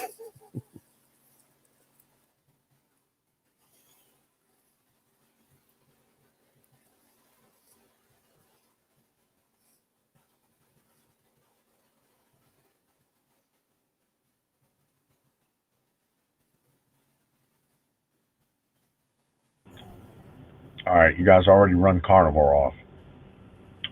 Have a good evening. Oh, is he taking off? Okay. Thank you for Well, coming. It's all this food talk. He's headed for the kitchen. Yeah, well, I don't blame him. As soon as I'm done here, I'm over there making a sandwich.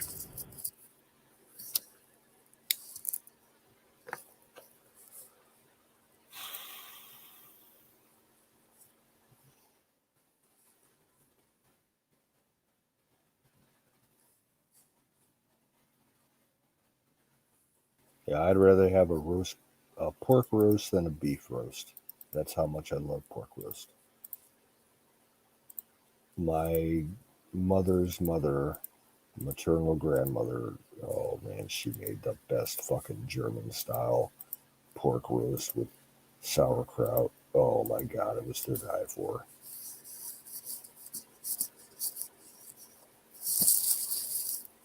I usually do mine in a crock pot, but she did hers in the oven, and I don't know her exact recipe for it. I wish I did.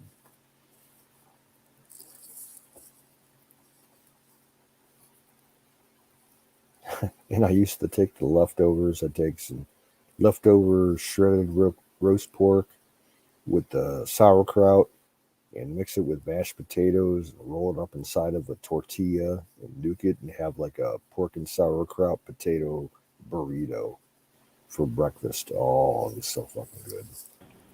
Now, what the fuck is that? Some kind of Polish Tex-Mex? It's just using up leftovers. Polish pork? My dad had a thing for putting leftovers inside tortillas. That was kind of his thing.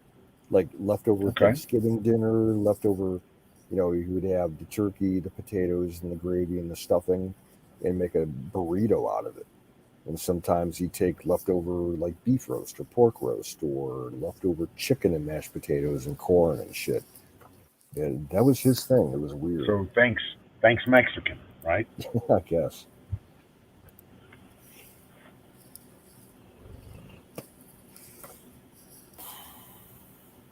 Yeah, I get it. I've only had it once in my life. I'd love to have it again. Real Sauerbraten, German style. Oh, that was delicious.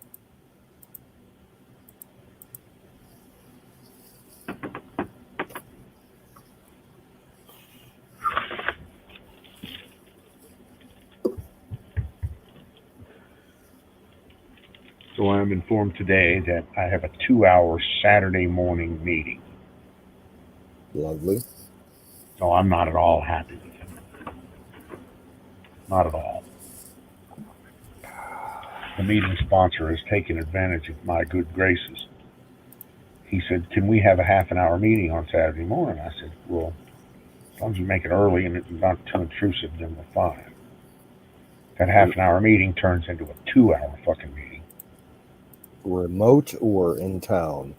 It's remote. It's remote, so. Oh, okay. It's just, I feel like he took advantage of my goodwill, my good nature, my kindness. You know me, I'm a kind kind of guy. Oh, you're the sunshine and flower of kindness. Thank you. But you are the Webster's Dictionary definition of kindness.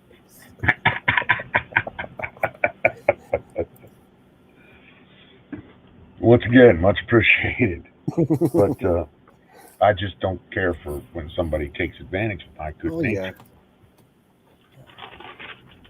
It's like, well, they said it was half an hour was okay. Well, let me just do 2. No, that's not the way that works. Of course, I'll make him pay for it tomorrow. There you go. Yeah, I'm sure the kind of conferences that you do for your work are nowhere near as enjoying as these kind of teleconferences. No, they are not. No, they are not. I have never done any other kind of teleconference type thing. None of the Zoom things, nothing. This StreamYard shit, when Ben started it up years ago, that was the first experience I've had with it, and the only. Well, I got to be honest with you. Most of what I do corporate-wise is very similar to what we're doing here. Mm-hmm. But it's not so much about the avatars or the video of the individual as it is the documents that we share. Well, no, how we do it. Mostly you're going through a set of documents, you're creating a document, you're reading a document, you're delivering a document, you're doing something like that. So it's most of the time it's based around either some kind of spreadsheet, a Word document, a PowerPoint, and so you're sharing that with everyone. Take, for instance, the one we're going to do tomorrow. The principal architect will, and I'm a technical architect, we will get together and I will discuss, he will ask me to talk about the solution, the security solution that I've created for his deal. And I'll tell him about the security solution, tell him about the scope, tell him about how we're going to price it, how we're going to build it, how we're going to price it, how long we're going to deliver it, blah, blah, blah, all the details. And then he'll begin to ask me questions. And of course, I'll have a document there, a Word doc or a spreadsheet showing here's how we costed it out. So this person cost this person cost this person cost this. These people cost that, this does that, blah, blah, blah. Total price when it's all said and done is here. And they say, well, that's too high, you need to reduce it. And I tell them, well, go fuck yourself. But I end up reducing it anyway. So that's the way that normally works. Anyway, that's it.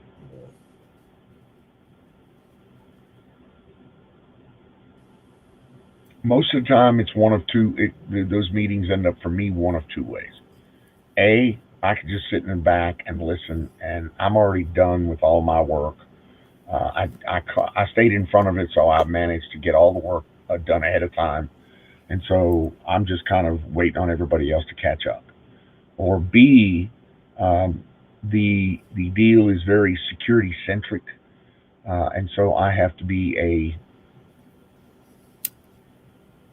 what's the word I'm looking for? A principal actor in many of the meetings to both define and explain the security solution. And so that'll take a lot of interaction from me. And so the meetings are they're one of two ways. They're no interaction from me or lots of interaction from me. And it's cool. It's fun. I could do it from anywhere. I'm mastering the technology.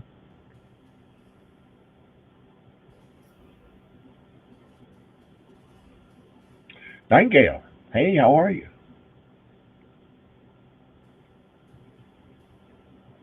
Sorry, I'm rambling on.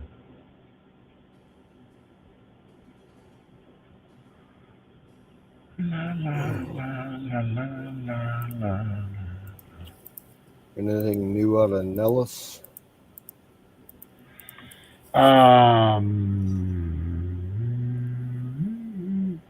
No. And I can say that quite emphatically because we've had some really clear days, crystal clear skies, and no traffic, no air traffic, no fixed wing traffic, no rotary traffic, no nothing.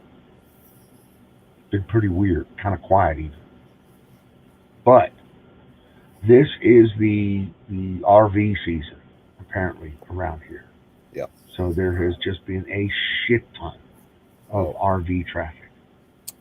I can tell you, I've told you before, I follow that guy on YouTube, Monkey Works, that covers the airspace intelligence over the U.S.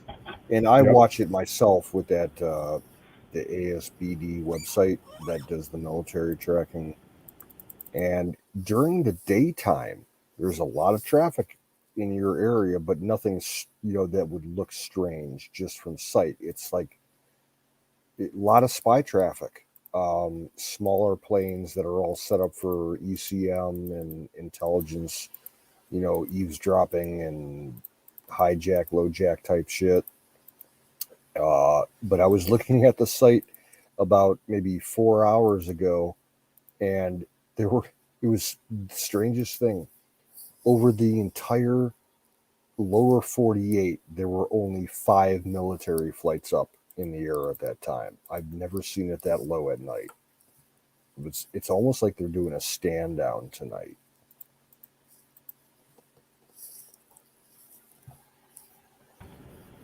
They could be prepping for the big Chinese gig. Yeah. I keep seeing articles.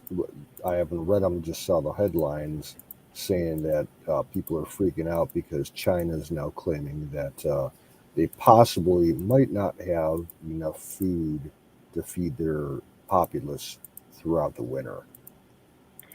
They've said it. Yeah. They've came so far. They've come out and said it.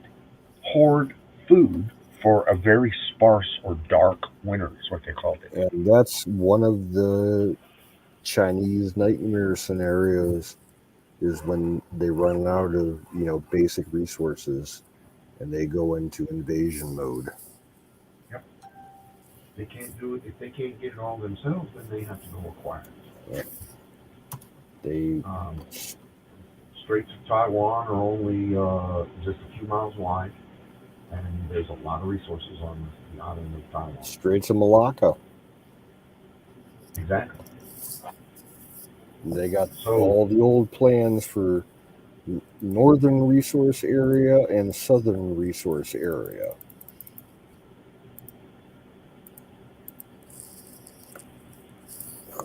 I'll worry about them.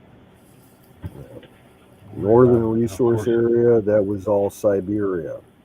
Southern resource area was the Philippines, Malaysia, Indonesia, Australia. Okay. Packing a bowl, be ready to partake. That okay. bowl. She's queuing us up. Hold on, let me get ready here.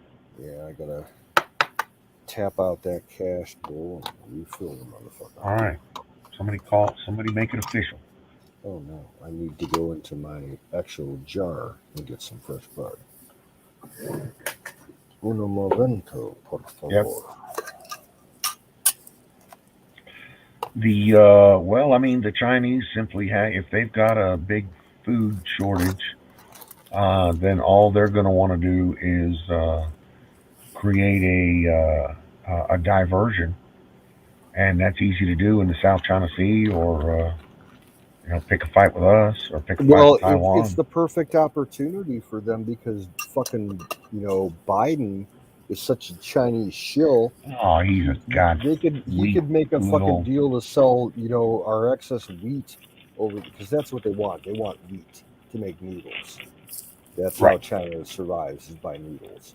So we could sell them our full domestic reserve of wheat in a sweet deal and calm them down. And at that point, even though I'd hate to see it, it would be a good way to alleviate the immediate situation.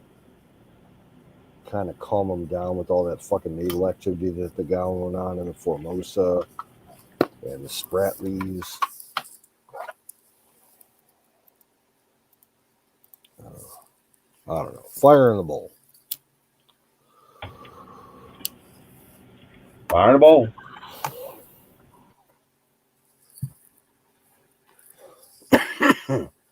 And I keep seeing these retarded articles popping up from left-wing sources saying, oh, the Chinese Navy is so fucking crazy and unbeatable and all this fucking shit. I'm like, are you serious? It's people that couldn't find their ass militarily with both hands. These left-wing fucktards think they know shit about Chinese.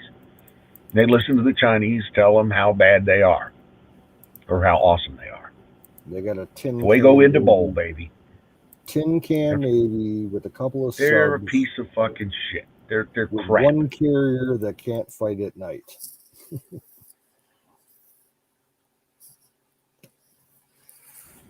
We'd wipe the fucking seas with them.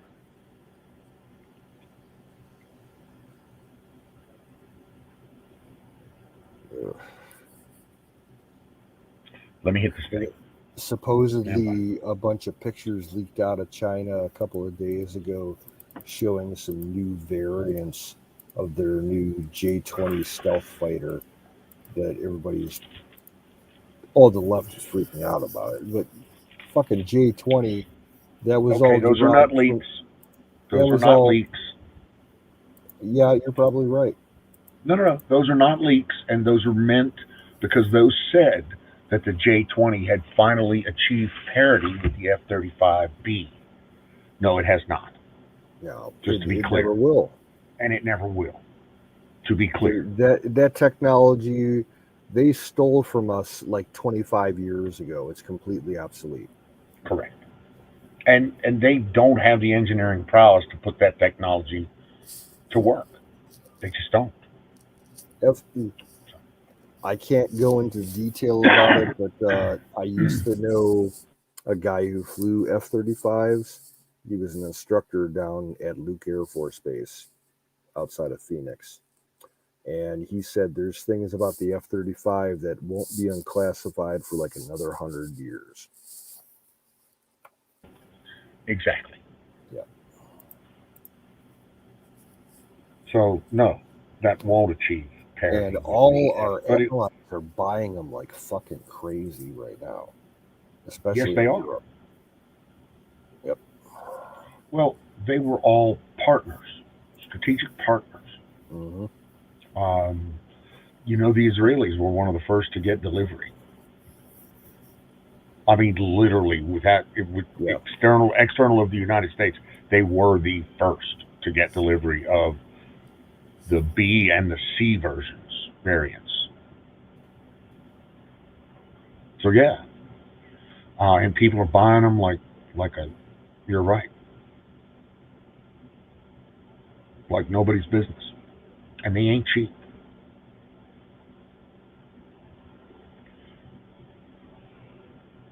But it's a good export market. Yep. But I've been saying ever since I started getting with it, involved with investing, 5 years ago, you cannot go wrong with any of our major defense contractors. If you want to make some money, Correct. Northrop Grumman, Pratt and Whitney, Raytheon, any of that shit. Yeah, it's pick money one. in the bank. Exactly. It's money in the bank. Exactly.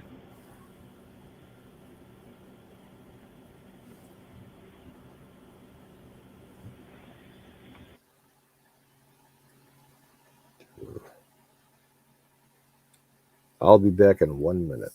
I'll be right back.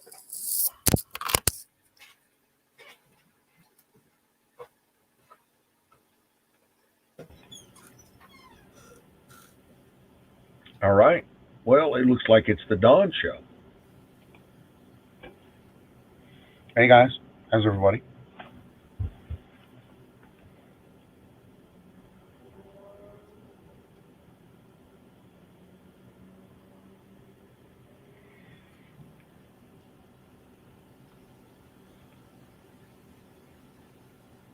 Who's still in chat?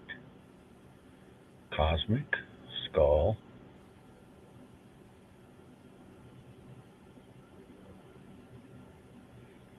Gooby McPherson.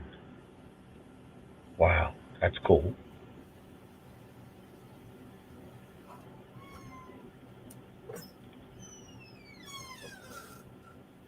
Small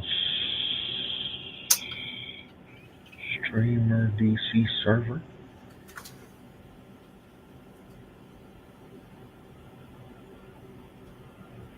A10. Broke my stream deck. Bring on the bikini girls. So is that what you think? That when we go to Dawn stream, we go to the scantily clad females and prancing across the streets? Okay, that's cool. Yeah, I mean, I was looking for, what can I say? I was looking for overnight content.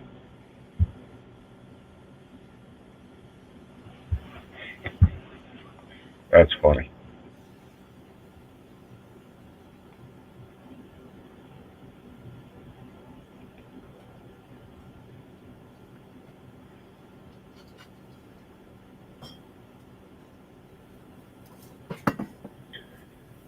Yeah, I'm actually thinking about starting a stream. Underwear models, baby. Exactly. Bikini models? Oh, don't get started on the underwear models. No, Miriam did it.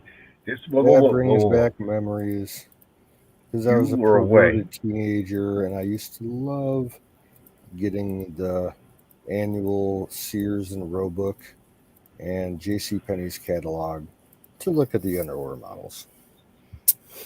So, dude, I was, let's see, Emerald gave me or let me do the stream overnight, all night one night. Oh, I remember that. Oh, yeah. So yeah. Competitions. Okay. So with that context and that background, you went away a few seconds ago, and I said, "Hey, looks like it's the Dawn stream." And then Miriam, of course, chimes right in chat, and she says, "Where's it? Bring on the bikini girls." That's it. And I was like, "Okay, I've already got a bad rep apparently." So, yeah, what can I say? In my defense, I bring on the Amish girl fashion show. No, it wasn't bad. I'm not taking it as bad. No. But, I remember I watched that. It was clean. it was, it was adult, but it wasn't, Miriam apparently thought it was a little pervy. Okay, I get When that. I first started out, I was like, "Holy shit, what's going on?" But I was into it. Oh. Well, yeah, I decided to crack open one last beer for the night. So when I finish this beer, we're shutting down. Okay, dude, take your time. I'm in no rush. I had a nap. Plus, I'm West Coast time, so it's only midnight for me. Well, I got to work later today, but the weekends are pretty slow nowadays up there, so I can kind of stretch out my work between Saturday and Sunday and not wear myself out both days. So ain't that bad.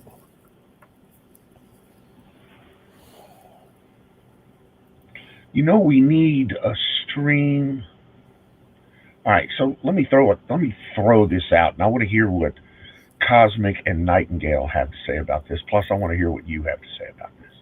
Okay. So, what if we could, or there was a stream somewhat associated with this or not associated with this stream, depending on how you wanted to do it, that was like this, that had a chat aspect, and maybe a talking person or panel aspect, but also a constant, instead of a InfoWars stream going on, then it would be other alternative or other conservative news sources restreamed, or news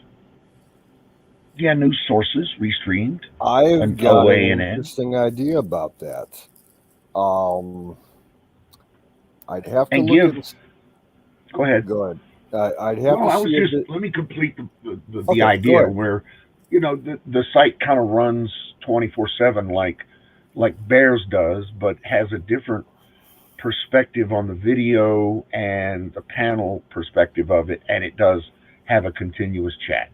And that's it. That's my idea.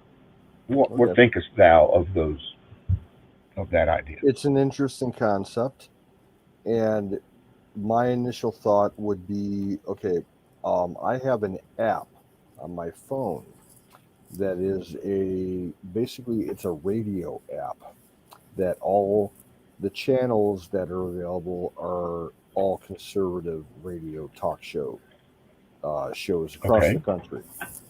I'm not sure if that actual app is supported with an actual website. If it is, there would be the possibility that we could run a 24-hour live stream with that website and just, shuffle between different shows.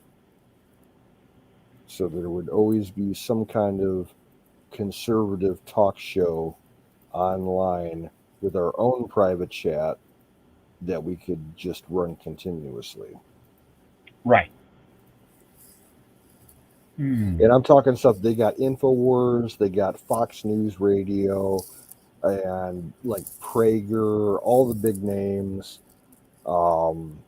They've got probably 30 or 40 different active radio channels on there. I don't know if it's on iPhone, but it's on Android. It's called Talk Radio. It's Right Radio, I think the name of it is. I've had it for years on my phones. You think it would be any problem with restreaming any of that? A. B. how would you add some video content to that video aspect or perspective to that, or just use a Well, as run it a is chat on the through right and as it go ahead. is through the app, it's all audio. There is no video on it, and it is called Talk. The app is called Talk Right.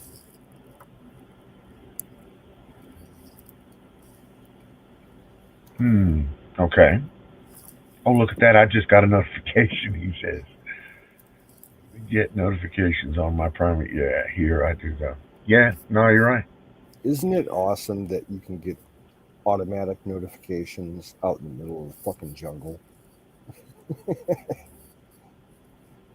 I think that's kind of cool. I have technical questions for constantly rotating info from channels. Have chat. Yes, has a community building. That's my thinking. And again, I'm not trying to. And to I'm be looking honest, for. that's the way that fucking Sick Pat started his channel out.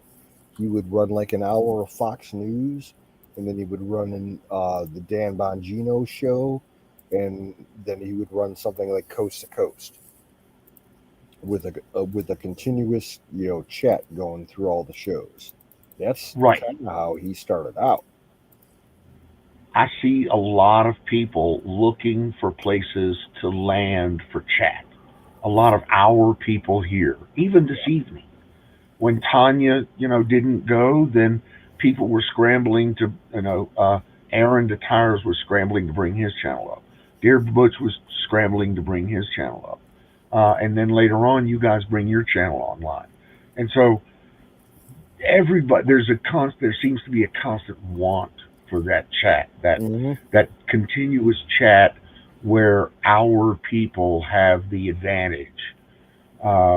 If you know what I mean, our friends of this chat have for years now, since this all started, when Rob Gibson shut down, we've tried to, fill in the gaps, throughout the day and night with at least one platform where people can actually chat live. That's one of our core principles as far as, our extended group goes.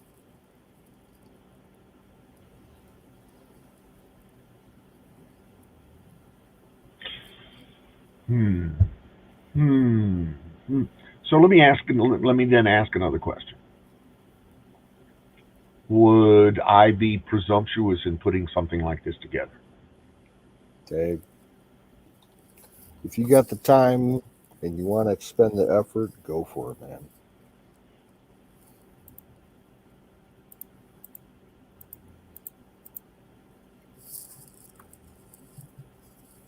Okay. I may just do that. Hey, Jason. May just do that. Good to hear from you.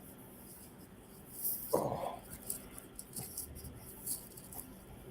And as far as like keeping chat going with people on our side, I know as far as late night goes, like even when we shut down, Dangerous Freedom's almost always live throughout the night.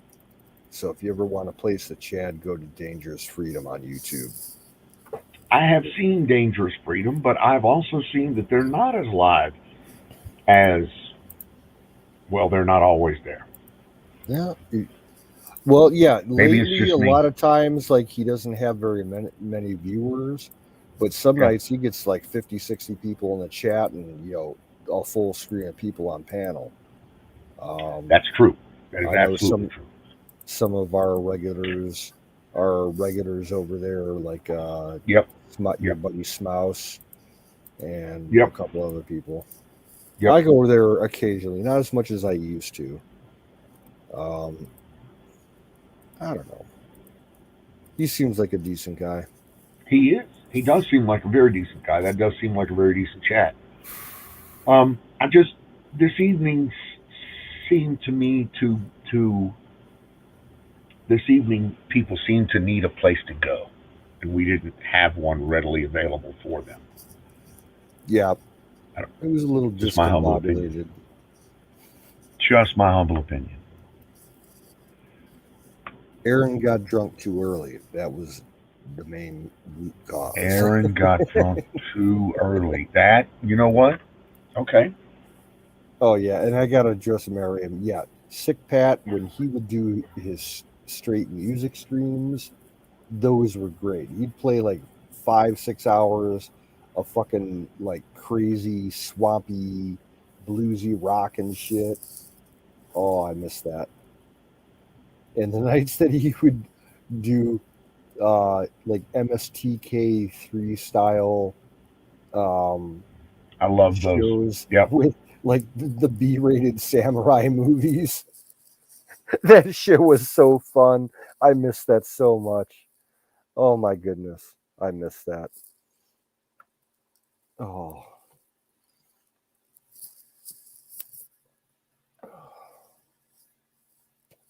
And then there'd be the nights that we would go completely like preachy mode and go off 3 hours on like crazy, sociological and religious shit. It was like just totally off the wall. He was a great communicator.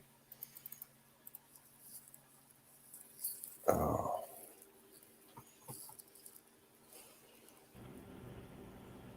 I was watching Cracker, or listening to Salty Cracker this evening, his live stream.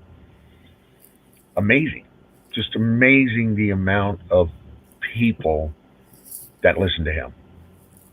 I have only watched like 1 or 2 streams of his, and just a couple minutes of it. I don't know. Kind of wasn't my thing, but maybe I should investigate it because it's been a while. Thousands. I know he's got a huge reputation. 35,000. Yeah. Watching tonight on YouTube. That's on YouTube. And he cuts the things short on YouTube. Now, like today, I saw. I haven't seen her in months. Patriot Nurse on YouTube did a live stream, and it was fucking amazing. Yep. I know there's a couple people in the group that think she's kind of like wacko and shit, but she's just super well informed and intelligent, if you ask me. Oh, and she was wearing this super nice blue dress with a pearl necklace tonight. Oh my goodness, she looked fine. Odyssey, that's the one I was looking for. Odyssey, Rumble. I've never tested out Odyssey.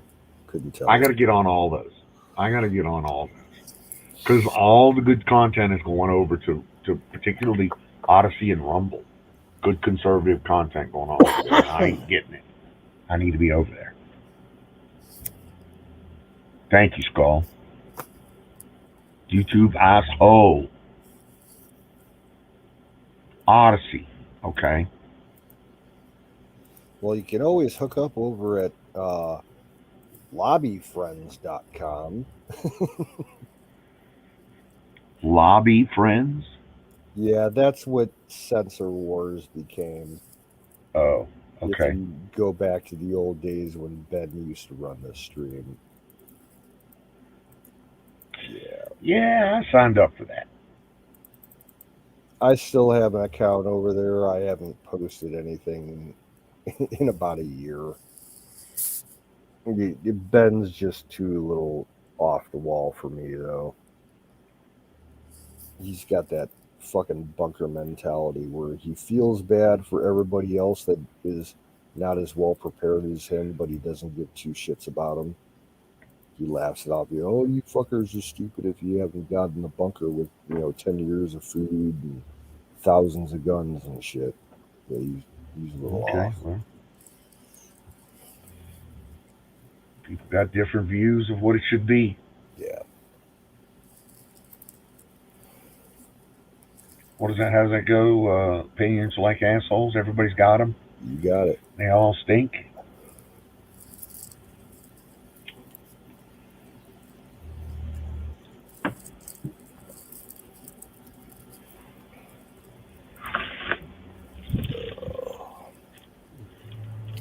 $3.20. Fire in the bowl. Fire in the bowl, light That's them what, if you about got 'em. 12:30 your time? 12:21 my time, yes sir.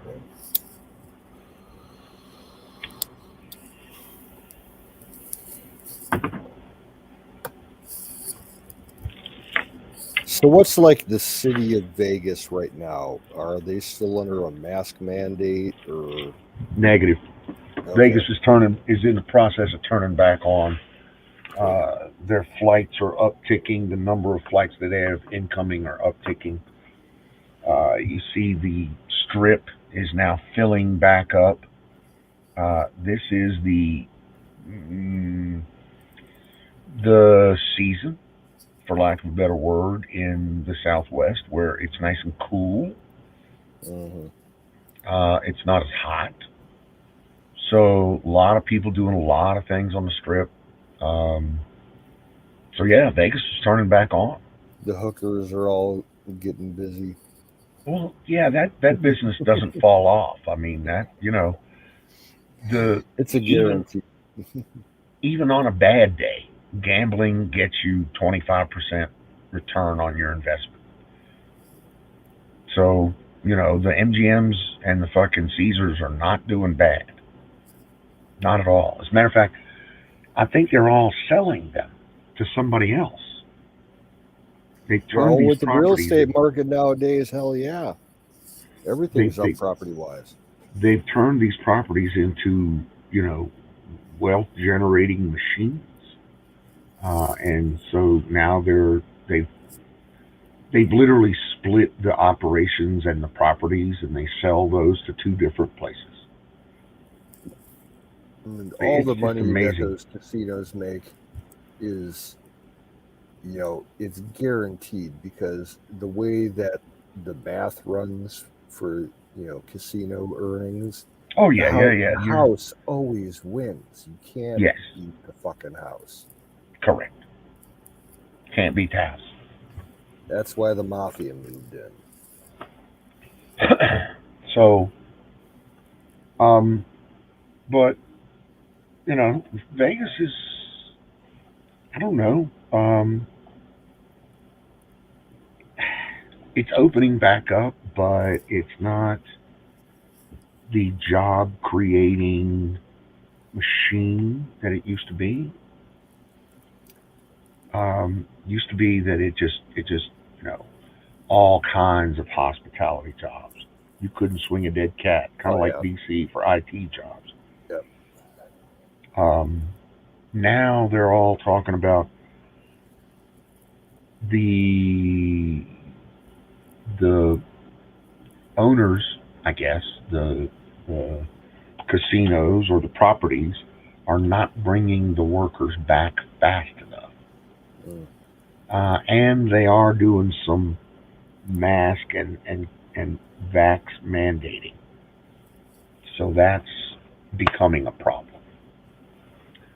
Because basically the 47,000 culinary workers, no, the 147,000 culinary workers of the greater DC metro area, what was it, Shop 182 or something like that, just basically came out and said, no way in fuck are we going to vax up to go back to work. So you can either change your mandates or you can go without our services.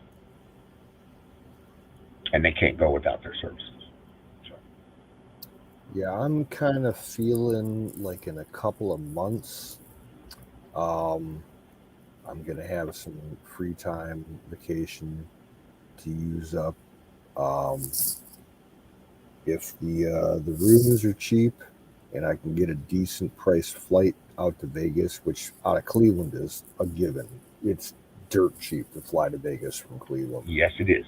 It's dirt cheap to fly to Vegas from anywhere, by the way. Yeah, I might actually consider going down there for a week.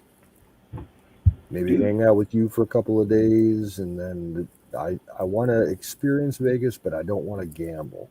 I want to eat out and maybe catch a couple shows.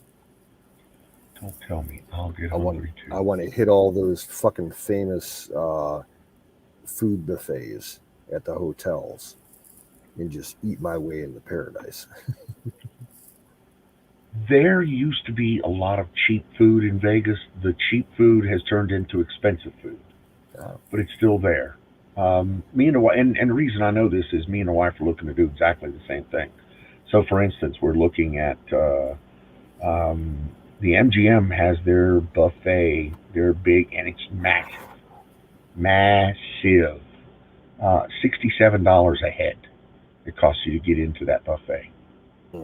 And that does not include the all-you-can-eat lobster or the all-you-can-eat crab. Excuse me, that you have to pay an extra like $10 or $15 for. But very well worth it, and there is a ton of good value food in the Vegas area that's off strip as well as on strip. Everybody, I mean, literally, there's YouTube channels about the buffets in Vegas. I've seen some of those videos. That's why I want to go. I love buffet food. I always have, ever since I was a kid. And I don't know if it was at Caesars or MGM or something like that. They had this fucking buffet. And this was like 10 years ago. It was something like 30 or 40 bucks, all you can eat. And it was like 5 times the size of the biggest buffet anywhere in my area. I was like, holy shit, I've got to eat there. That's the style here. That is the style of food, of feed bag that they put on here. Our favorite place is the China Walk buffet. Why? They got fucking all manner of everything in the buffet. We roll up in there. It's like me and my father's favorite places to eat. It was actually the last place that I went out to eat with him before he died. It was a Chinese buffet about maybe 12 miles from here, right on the edge of Cleveland.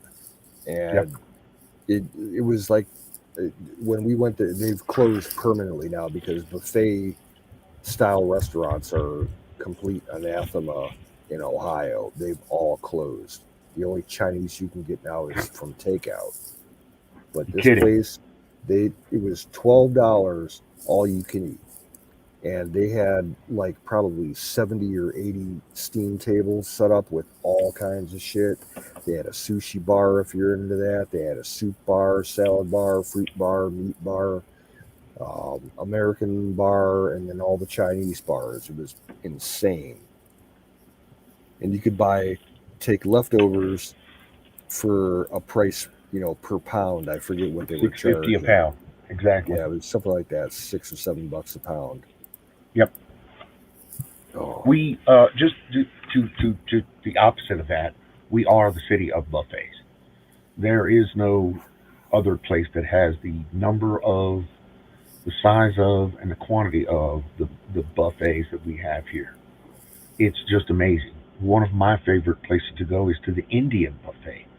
There's a poorhouse that has an Indian buffet. They call it the poorhouse. It's a beer joint. But they have an Indian buffet there that is it's 3 steam tables long, and they've got everything. They've got 10 different types of naan. 10 different types of naan. All of it hot, fresh. I go there and just grub as hard as I can for $15. Yeah. We had a buffet place at a couple of cities north of us years ago, back in the 80s. And they had like a standalone roast station with like a uniformed chef. And he had whole turkeys, whole beef roasts, chickens, any kind of pork roast, all that shit, and he would cut it, slice by slice per order for you and everything. And it was like back then. It was $10, for all you can eat. And I remember my dad would go there. He'd get like 6 or 7 pounds of roast beef. You eat like half of it and take the rest home in a doggy bag. Oh. And not to mention the desserts at some of these places. This place had a full fucking dessert bar, an ice cream bar, like 40 different kinds of soft serve in the machine for cones, and all kinds of cakes and pies and pastry. It was fucking nuts. All right, Jason, Night Owl, Nightingale, and all the others in chat, all this food talk, this is all Canoes. This is not me. I mean, I'm going along with it and everything, but Guilty. This is his. Yep. He started it off with his chili mac shit, and I'm really. I should have made it like 3 hours ago. 20 minutes ago. At least.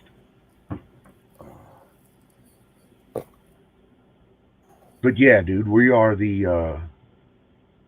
Did you guys vote for Joe? Yeah, we're big Joe voters. Oh yeah. Let's go, Brandon. Yeah, we're big Joe fans. Joe's our favorite potato.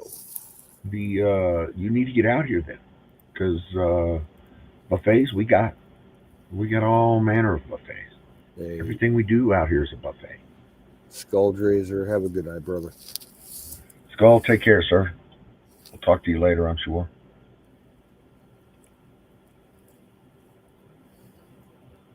Foods. Yes. I know, right? Joe Friezo. Yes, we are. Yeah, we'll set it up like Chop in Seattle. No Joe.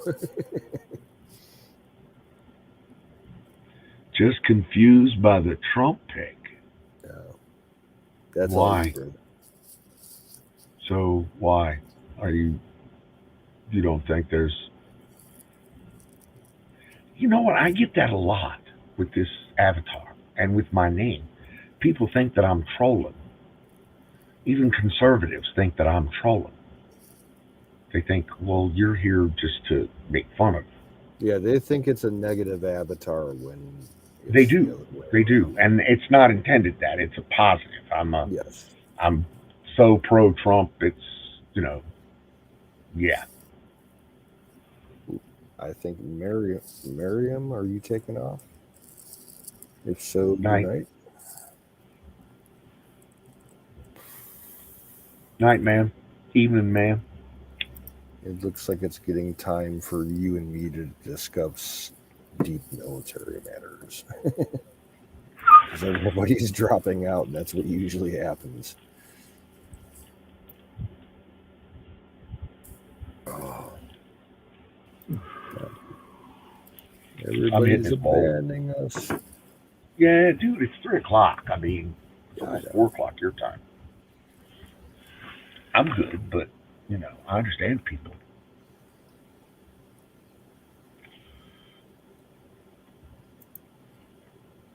Paints him in a bad light, just saying. Does it? I actually think it paints him in a more, but you're right. You're right. It does kind of paint him in a negative light. I should probably use a different avatar. A more positive avatar. But, and I'll say this, I believe it is a more accurate representation of the Trump that the attributes in Trump that I admire, i.e. I will chew your head off and spit down your fucking windpipe attributes. But that's just me. Nightingale, buenas noches, have a good evening. Retired Navy, Los Angeles class. Wow, that would be cool. Yeah, I thought that was interesting. Because we still get. We've never done anything like that before. I don't think we have any of that class active right now, even on the research side of the Navy. I think they're all in mothballs up in Puget Sound.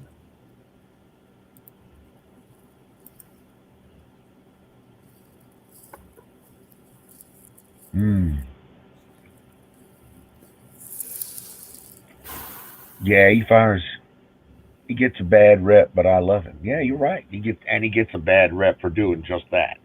Telling people the truth in a very abrupt and harsh manner. Which I prefer. To be liberally referring to firing from the hip.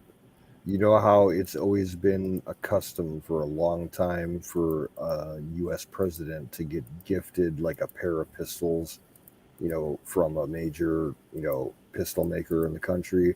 I would love to know what kind of fucking pistols Trump got. From That would be cool. Colt or Smith and Wesson or something like that. That would be cool to find out. Well, I mean, think about it, though. He could command pretty much any weapon. He could go to Ruger and say, I need for you to make me a suite of Trump rifles and shotguns and handguns. Nah, you could probably go to Waterloo Armory and get a fucking tank cannon mounted on his fucking truck. Exactly. And he could say, well, I need for you to make me a 3-gun set. 1 rifle, 1 shotgun, 1 handgun. Yeah. And make it the Trump, armor. Do you know how many motherfuckers would buy that? Fucking custom walnut stock with some brass. Oh yeah, gold-plated hardware. You would spare exactly, spare nothing. It would be the utmost, the best of everything, and they would charge a massive premium for it, and it would still sell out in 15 minutes.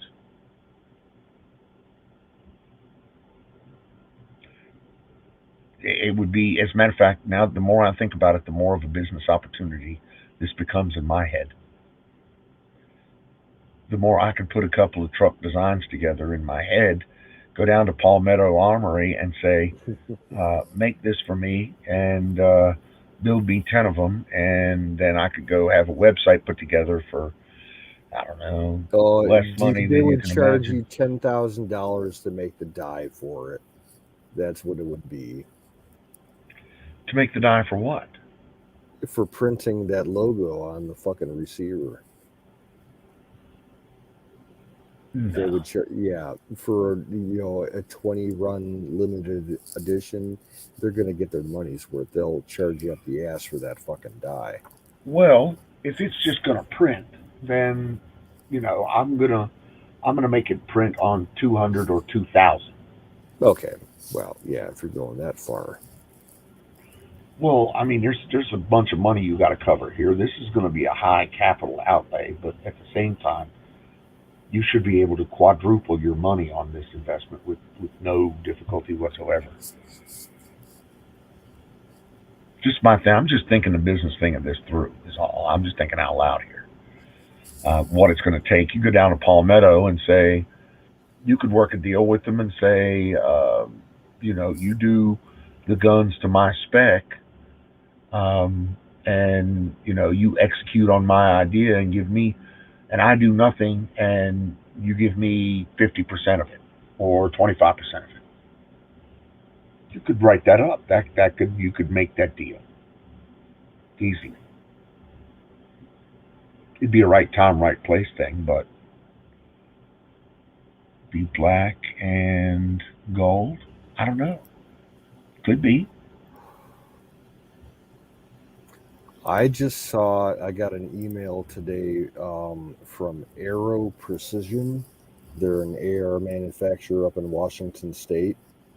They've come out with a new night desert camo style pattern that's reminiscent of that wacky one that they did in the early 90s, like around the Gulf War. Yeah. It's all green and black squares and shit. And they're selling it all, the entire line, as blemishes, so you can get them pretty fucking cheap, because like the pattern doesn't fit exactly between the upper and lower receiver and shit like that. I think it's a really cool camo pattern. I've always liked that old style night desert camo. Yep. Kind of hard to find. It used to be like back in the 90s after, Sandbox 1 was over. Like that shit was everywhere in like the catalog and mail order businesses. You could buy all that fucking camo dirt cheap for uniforms and wasn't that the first digital camo? Yes. That was real popular shit. Alternating squares of OD green and black. It was supposed to break up the pattern with like those like second generation night vision sights that they were using. But it turns out there was actually, I saw a documentary about it last year, that it was 0% effective against any kind of imaging system that the Russians came out with. It lit up like a fucking Christmas tree on their infrared scopes. But I still think it's a cool looking pattern.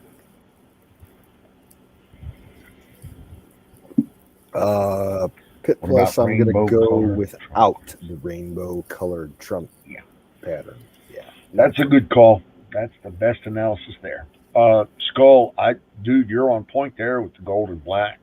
If that's his things, then those a 3-gun set would have to be the gold and black. Oh, like there's some companies. There's kind of a resurrection going on with the Browning high power right now. Can you imagine like a Browning high power in gold and black? Oh, that would be so fucking beautiful. Ooh, Pit Plus. Check this out. So we're advertising this gold and black 3-gun set. Right? Great, wonderful, does everything. And then if you buy now, we'll throw in this pink or rainbow colored small frame AR-15 or girls or women's AR-15 for your girlfriend. Yeah. In rainbow color or pink. Exactly, like subgun style. Short-barreled NFA 9-inch, 9mm. Something made for the ladies. You know. Maybe some Antifa branded dildos. There you go. With rainbow on them. Yeah, we can do that. You could do that. It would be kind of the antithesis of the Trump, black and gold, 3-gun, macho, manly, old wood, leather shit. I gotta tell you, every single female that I know that is into guns, and I know quite a few, they look at those pink styled guns that all the manufacturers push for the women and everything, and they think it's the most retarded thing in the world. Exactly. Pit Plus clearly wants one though. Yeah. I'll take it. That's exactly what he's looking for. I'll tell you what, if you want a custom made AR in whatever length, done in a rainbow Cerakote coating, I'll put one together for you and sell it to you. If you can, fill out the FFL form. Oh yeah, I can do that for you. Oh yeah, and none of this would be complete. I'll build the rifle, and I got a buddy that does the Cerakoting, so. Yeah, none of this would be complete without the Let's Go branded stamped clearly and boldly on the side of all the weapons. I like it. I like it a lot. You know what? The more I think about this idea, the more this has a lot of. You could make a shit ton of money off of this. I like the custom engraving that you can get on the inside of the dust cover for the upper receiver on an AR. They got all different kinds of patterns and slogans and shit, and it's like hidden. It doesn't show up until you actually cock the rifle, and it's like, fuck you jihadists, or fuck you Biden, or some shit like that.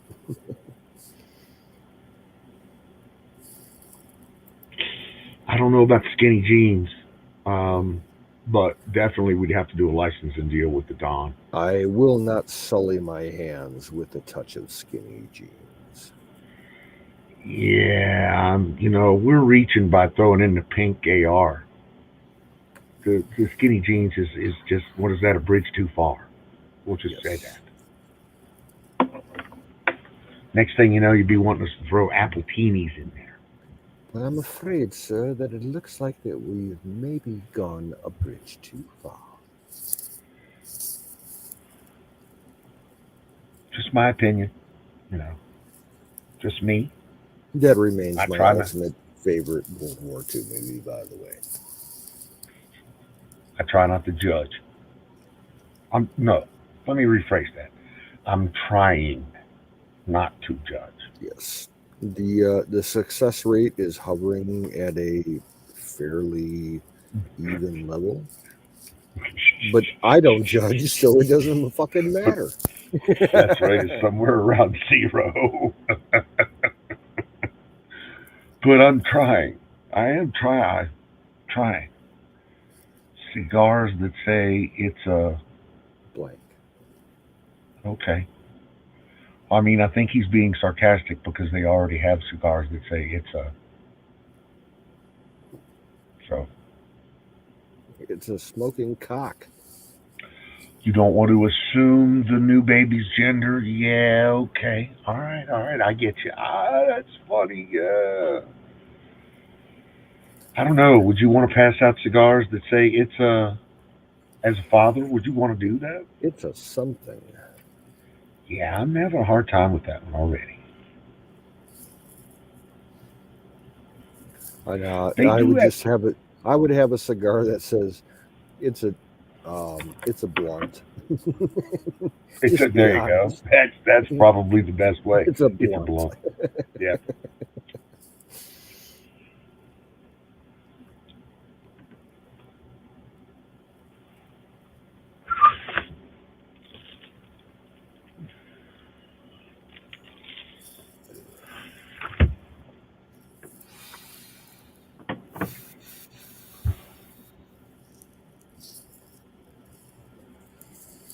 Yeah, but sometimes the father has the baby. Yeah. When? Thank God that's not the case with my nephew. Because the baby daddy is a absolute fucking piece of shit.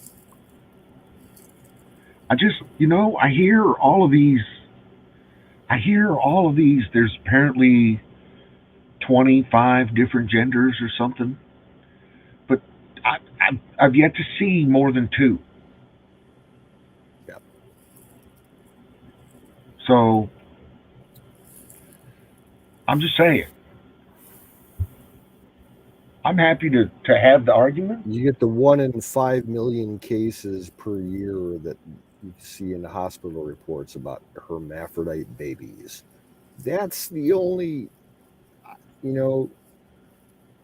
thing that I would consider outside the traditional male and female gender.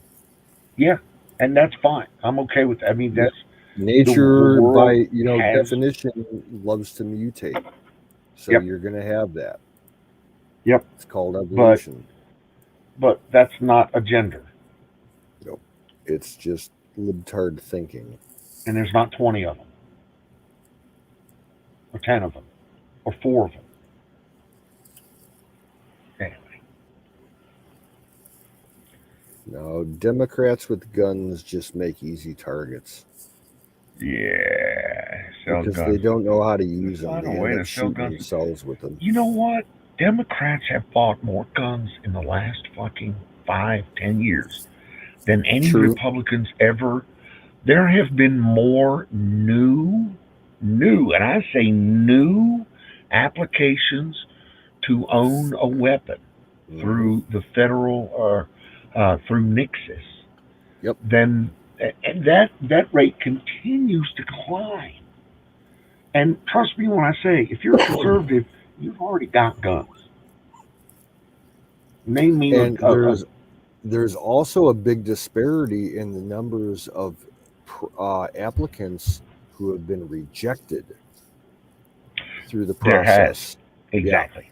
Yep. And I'm glad that they're, doing their job doing that, because, there are a lot of people out there that should not have guns on both sides. Well, I mean, the law has that, the law defines that clearly. Yep. And so, when the left keeps telling us that they're idiot. A lot of that is idiots. I remember the last time that I bought a gun at a store, I watched like 5 people in line ahead of me out of like a crowd of 50 get denied because they were stupid enough that they couldn't fill out the paperwork right. they would put down their wrong address or the wrong fucking phone number or whatever. Nope, you're denied. Come back tomorrow. You cannot fill out another application for 24 hours. See it happen all the time. Technically female. I really have no idea or much that I am.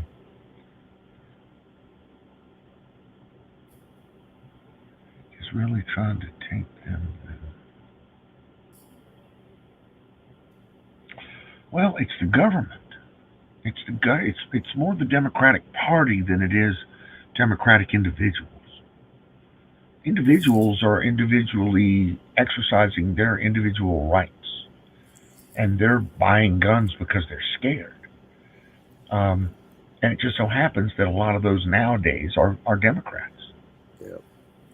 And that's part of the supposed crisis in ammunition right now, is because all the manufacturers of ammunition are saying that the increase in gun sales overall is making ammunition short because there's so many Democrats buying guns and ammunition, the first-time buyers. That's a significant part of the supply chain issue. It is. But it's the Democratic politicians, the left, the AOCs, the Nancy Pelosi's of the world that are trying to take our guns. But Joe Biden said, Joe, I'm a great hunter, but you don't need an AR-15. Yeah, I do. And the fucking Constitution says that I can have it. So fuck you. Well, I hunt all the time, but you don't need nobody hunts with an AR-15. We're shit. You don't hunt much then, because everybody hunts with an AR-15.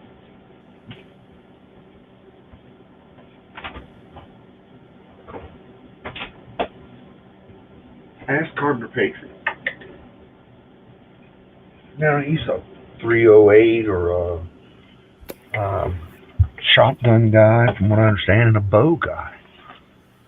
But I also know that he's got.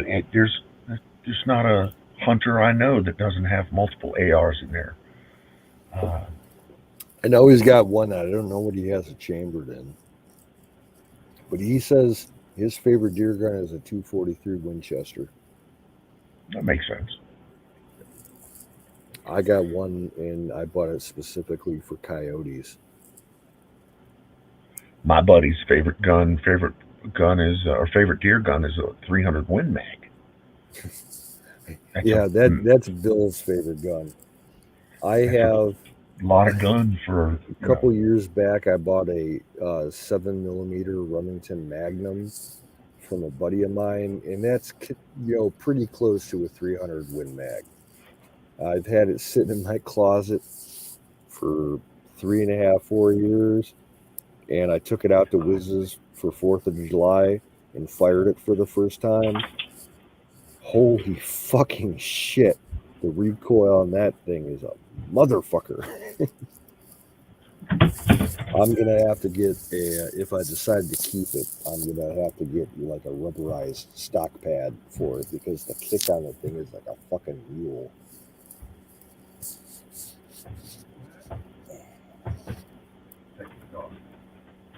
But it's the 7mm Rem Mag has a superb reputation for flat, long-range accuracy. That's the reason I really bought it. It's a Weatherby Vanguard, their cheap model that's made in Japan, but it's fucking gorgeous. It's made like a fucking Swiss watch. Smoothest action on any gun that I own by far.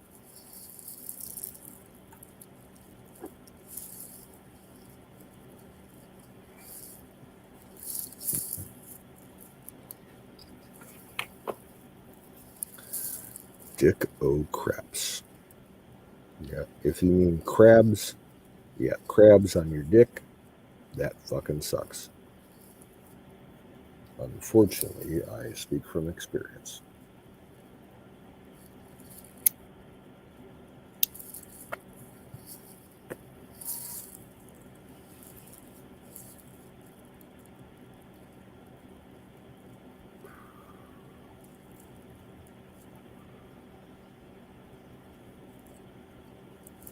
Yeah, I don't know if I want to go with this new AR purchase or if I want to finally finish the one project that I'm working on.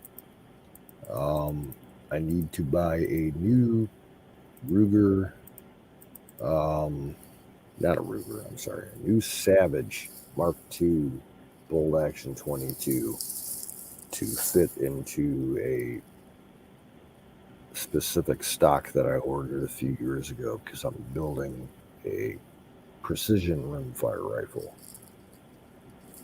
And I can get one from Bud's Guns online for about $240 and have it shipped out and pay the transfer fee for about $20 at a local gun shop. I would love to get that project done finally.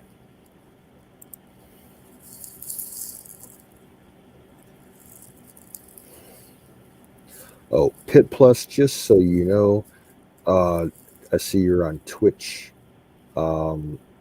If you put in an emoji over there, it does not show up on my end at StreamYard, so it just shows like a little square where the emoji would be, just so you know.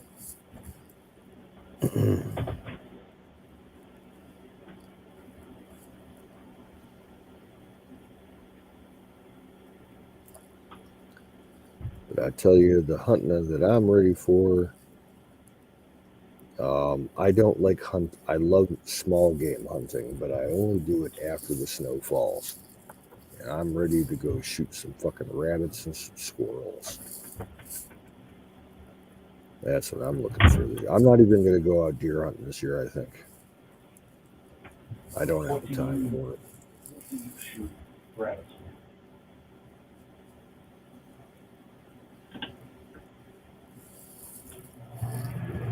Testing. Is this thing on? Audio level 3. Check. 1, 2. 5 by 5. Okay. What do you shoot rabbit with? What do you hunt 20 rabbit gauge. With? Ah. Okay. Either 4-shot or 6-shot out of a 20 gauge. That's my. It's the favorite gun that I own. It's my grandfather's old fucking 20 gauge. It's a Steven Savage single shot breech barrel. It packs down in 3 parts. You can take it apart in like half a second.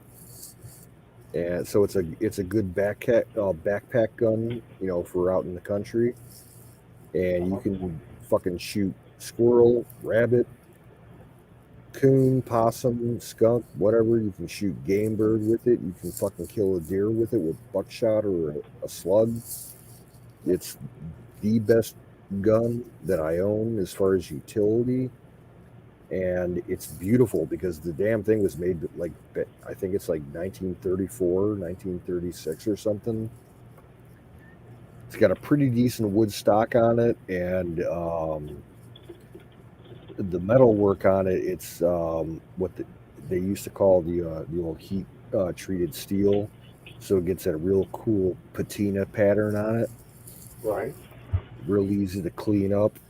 It was sitting in the fucking closet unused for about 40 years, and I pulled it out about 2 years ago and cleaned it up real nice with some oil and a copper penny to get the surface rough off of it. Oh man, that thing's fucking sweet. I love it. And it's just got a front bead sight on it, like a little brass BB on it. Yep. It's accurate up to probably about I hit a target with a slug in the bullseye at probably about 60 or 70 yards. So I could easily I've never taken a deer with it, but I've taken a lot of rabbit and squirrel with it. I swear it sounds like the exact Winchester that I have. The bead, the wood stock, the everything else. 20 gauge. Yeah, it's like I swear I think I have Steven those same Savage Model 318B or something like that. It's a weird, like it's something that you back in the day you could buy in the Sears Roebuck catalog, you know. My dad used it when he was a kid and a teenager, you know, for squirrel, rabbits, pheasant, shit like that. It's got a few scratches in the wood, but it's still a beautiful gun. Yep. I'll never get rid of it.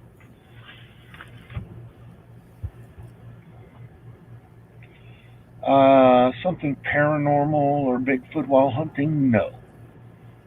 Well, yeah. Paranormal? No. No.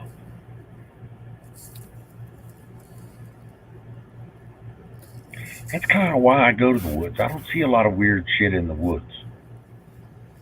No, neither do I. I've seen weird weather pop up. Yeah. I've seen natural conditions turn, 180 degrees within 5 minutes, and the trees and the rocks and the ground will respond to that and do strange things and make, weird noises, but it's all because of the weather. Right. But no, I've never seen anything actually physically alive while I was out in the woods that was fucked up.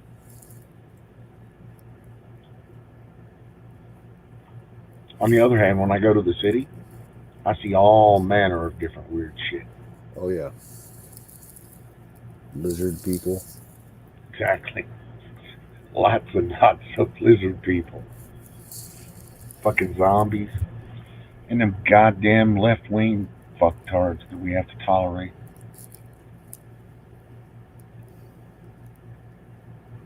But I digress. Now, I will say that Sick Pat, our late brother, claims to have seen Bigfoot while he was out hunting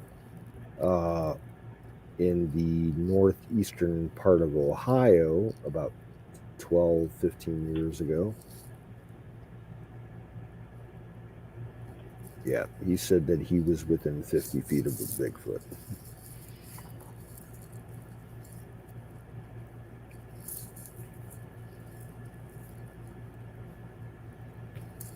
Sadly, he's no longer with us, but if he was, he would entertain me with a really good story about it. Yeah, we miss Sick Pat. Yeah. Oh, he's in northeastern Ohio. So am I. Kind of north central lakeshore area. Okay. A fellow Ohioan is welcome here.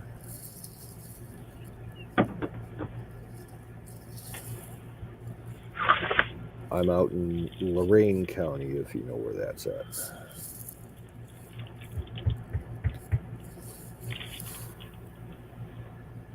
I'm in Amargosa Valley, Nevada.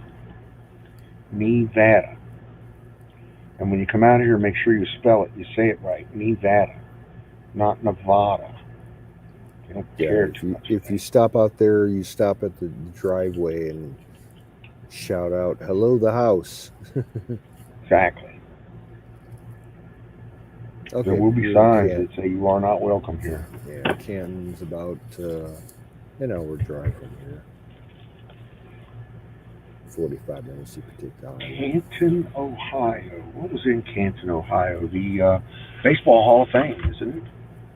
No, in Akron, which is close to Canton, is the Football Hall of Fame. What's in Canton? There's something in Canton. I know nothing remarkable that I can think of. I remember hearing a commercial, and it has something, and it said in Canton, Ohio. I think they're tied in, historically into Akron with the tire business, with rubber and synthetics and plastics and stuff. Okay. They also have a history of railroads. Maybe it's B.F. Goodrich that's in Canton, Ohio. Pit Plus, help us out. What's in Canton? That's Akron. Yeah. You got to understand, Akron and Canton are very close to each other. They're kind of like considered the Canton-Akron area, municipality area as far as like population trackage goes. Okay. They're very close. Yeah, football Hall of Fame's there. There's an old historic airport there. All Art Deco style. Big railroad presence. They might have had a lot of it's in the Rust Belt, so they might have had some steel production back in the day. I used to live in Parkersburg, West Virginia, which was right across the Ohio River from Marietta, Yep, I've Ohio. been through there. I've driven through it. So I know a little bit about Marietta. That's about it. And I spent some time in Cleveland. Yeah, I've talked to you about this before. Yeah. I did some work for Booz Allen up there. Stayed downtown Cleveland. I like Cleveland. It's an old Rust Belt shithole, but that's why I like it. One of its few saving graces is that it's on the lake shore. And it just makes it a little bit nicer than, say, like Pittsburgh. Well, and it's got the Rock and Roll Hall of Fame. True. We do have true world-class venues here in Cleveland. As far as museums go, universities, and civic organizations. We got the Cleveland Museum of Art, which is like in the top 10 of the best art museums in the world. We got the Cleveland Orchestra, which is in the top 5. Plus the building that they play in is fucking, it's something out of Mayo They Clinic? play at a place called Severance Hall, and it looks like something dragged straight out of Vienna. It's inside and outside. It's fucking amazing. Better than anything in New York, I'll tell you that. Mayo Clinic's in Cleveland, isn't it? No, that's up by Carpenter in Rochester, Minnesota. Oh. We have the Cleveland Clinic. Number 1 in heart care around the world for 30 years. I knew there was a clinic there somewhere. Yep, Cleveland Clinic. And they have a lot of satellite facilities down in Florida for the ultra rich.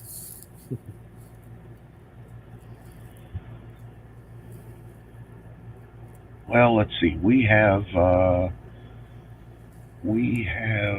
Amargosa Valley Veterans Memorial Cemetery. Cool.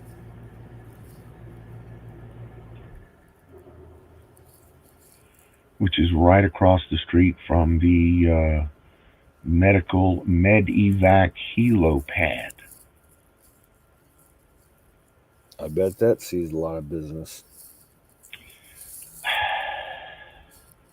We have a county medevac pad at the county airport out here, probably about 10 miles northwest of me, and man, they're running day and night. Car accidents and fucking shit like that.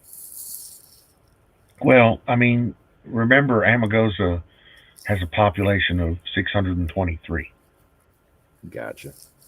So, no, not day and night. But it does see some traffic. Sometimes well, let's see. Vegas is an hour and a half, so it's about 90 miles from here. That's just North Vegas. I would have to say our county life flight, they run 3 to 4 runs every day. And they'll, fly into Cleveland to Cleveland Clinic or University Hospital, or the one level 3 trauma center that's out in the suburbs that they don't have a pad there. They land in the parking lot. Well, that's kind of why they have a pad here, is because we're 100 miles from anywhere. Yeah. So if it's something major that's got to go to I'm actually Vegas listed with my local police department They're welcome to land the medical chopper on my property in the field if they need to for something around me. Nice. Because there's nothing else around that has the open kind of space that's away from power lines and shit. I'm like, you ever need to land a life flight over my place? You're more than welcome. Just give me a call.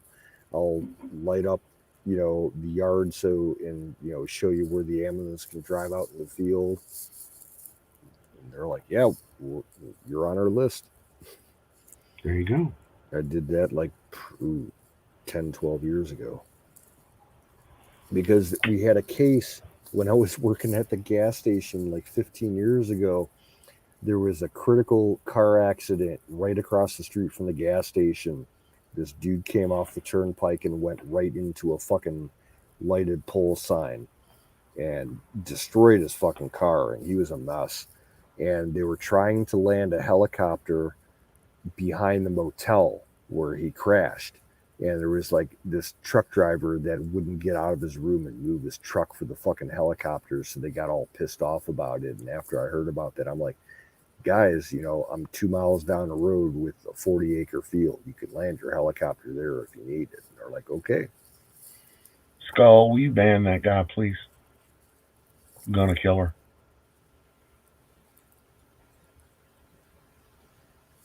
Oh, shit. I can take care of that. Uno momento, por favor. I don't want to be famous. No. Well, the thing is that I don't even need to ban him. It's a bot. It's going to be gone out of the chat there in 5 seconds. There's no reason to even try and ban it. Okay. Yeah. If they come up again, I'll take care of it. But I'm almost 100% sure they're gone. Okay. They hit and run.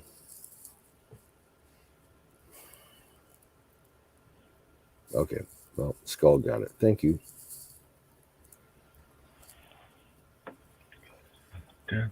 Being famous just means you owe a lot of people money. Exactly. I'm with Skull. Nobody wants to be famous. I don't want to be famous. I've been on TV before. It was embarrassing. I'll give my 15 minutes of fame to somebody else if they want it. I was a dorky 12-year-old Boy Scout, and I made the local news, and I was so embarrassed because I looked like such a fucking dork. Well, there's nothing wrong with that. Yeah. At 12, as long as you weren't,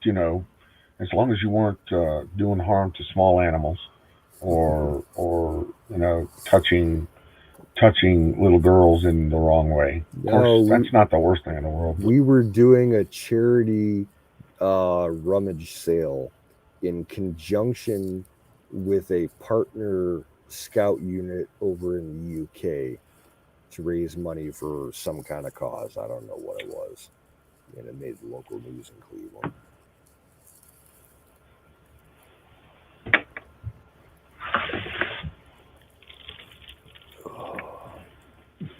If I only had one wish, oh boy, I would wish for, well, I can't say it. I would get the stream shut down. So you'll just have to use your imagination.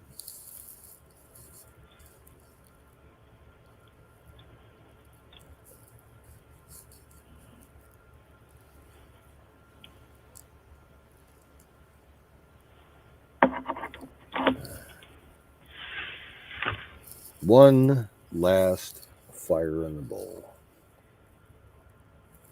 Okay. Let me fix this thing up here. Hold on. That means I gotta take the hit that's left in this last bowl. Stand by.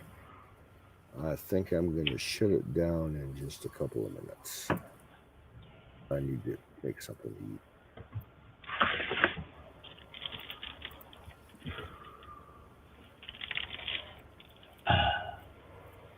I'm glad we went this long, but quite frankly, I gotta be up in 5 hours. Yeah. Or less.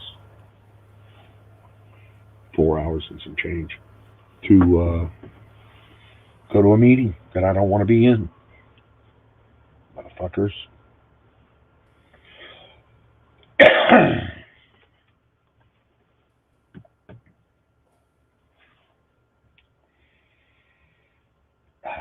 Smoking too fast.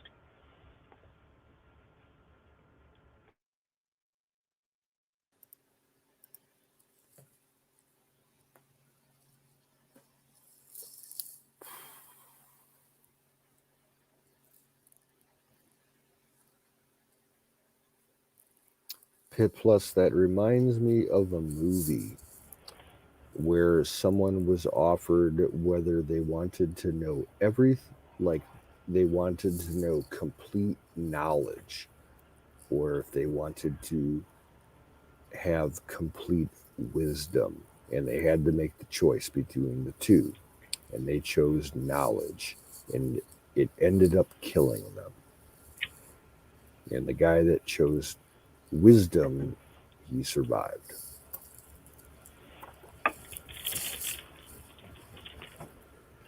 Can't remember the name of that movie. It was a pretty good movie.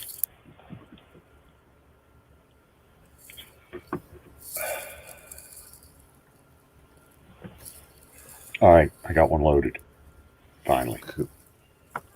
Spark it up. Here we go, boys and girls. Fire in the bowl. Brought to you by our beloved sponsor, Sausage Gravy Biscuit Farms.com. .don. There should be a yes domain.com. You need to register that.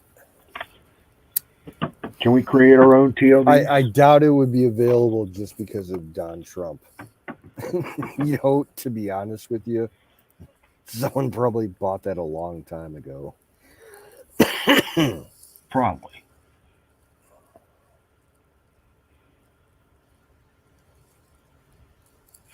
So I recently lost a shit ton of money on the Trump media. Oh no! Blah. Yeah, I lost about $500 on that. Yeah, well, you got out easy, I guess. Yeah. I heard that whole thing was nothing but a shit show from the even before it went live. It got hacked. Well, I got to be honest with you. I'm glad that it took hold, and when it progresses further, it may actually be worth some money. But I'm more concerned with the trade than I am the investment. Yeah.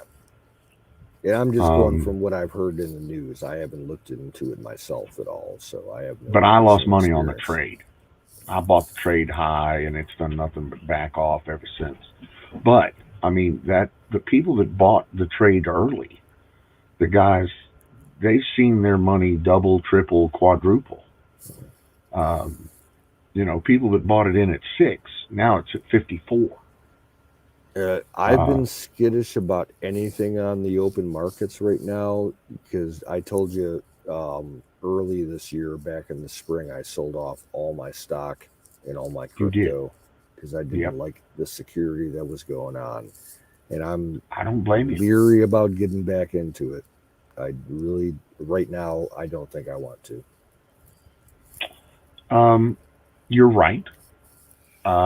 It's ripe for a correction, and there are thousands of people out there that will tell you that.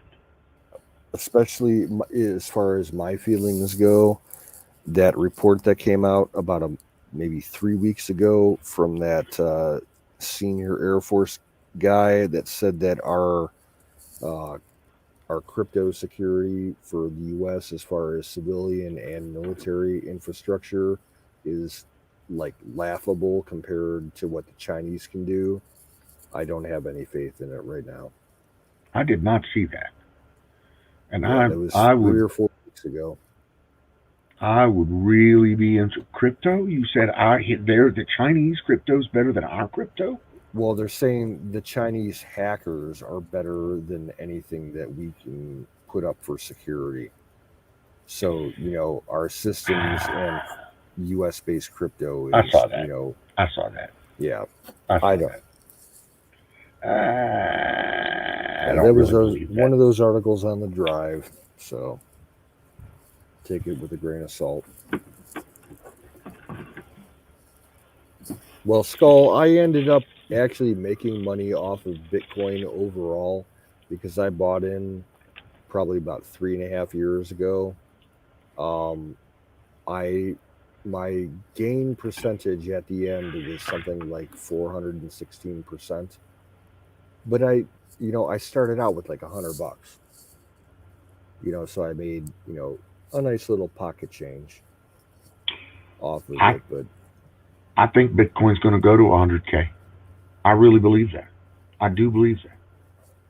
I think you'll see it sooner rather than later. I haven't followed it most of the year. I haven't followed. Dude, if I had some money, I've actually recently put some money in Bitcoin. I think it's going to go to 100K and beyond. I'm more into tangible physical assets right now. No, I agree with you 1,000%, but I still believe that Bitcoin is going to go to 100,000. Million in 3 years, I don't know. I would say 100,000 in 18 months. But for it to go to 1 million in 3 years, then that would mean it would have to be literally logarithmic. And that's not going to happen. But it could. Good. The issue, and let me, and I've been saying this all along, and I'm saying stuff that other people are not saying. The issue with the markets right now is really simple. There's no other place for money to go. It all ends up back here. You've got people like myself, or people younger than me, or people older than me, who are putting $1,000, $2,000, $5,000 a month away in savings in a 401k, and those 401ks are managed by the big five or big four, and that money goes nowhere but the market in its various and in sundry forms, but it goes nowhere but the market. It can't go anywhere else. So once it goes to the market, it's got to go into an investment. The trick here is that all of these investments are going to keep going up because there's continuously people behind you that are willing to buy it at an increasingly higher rate.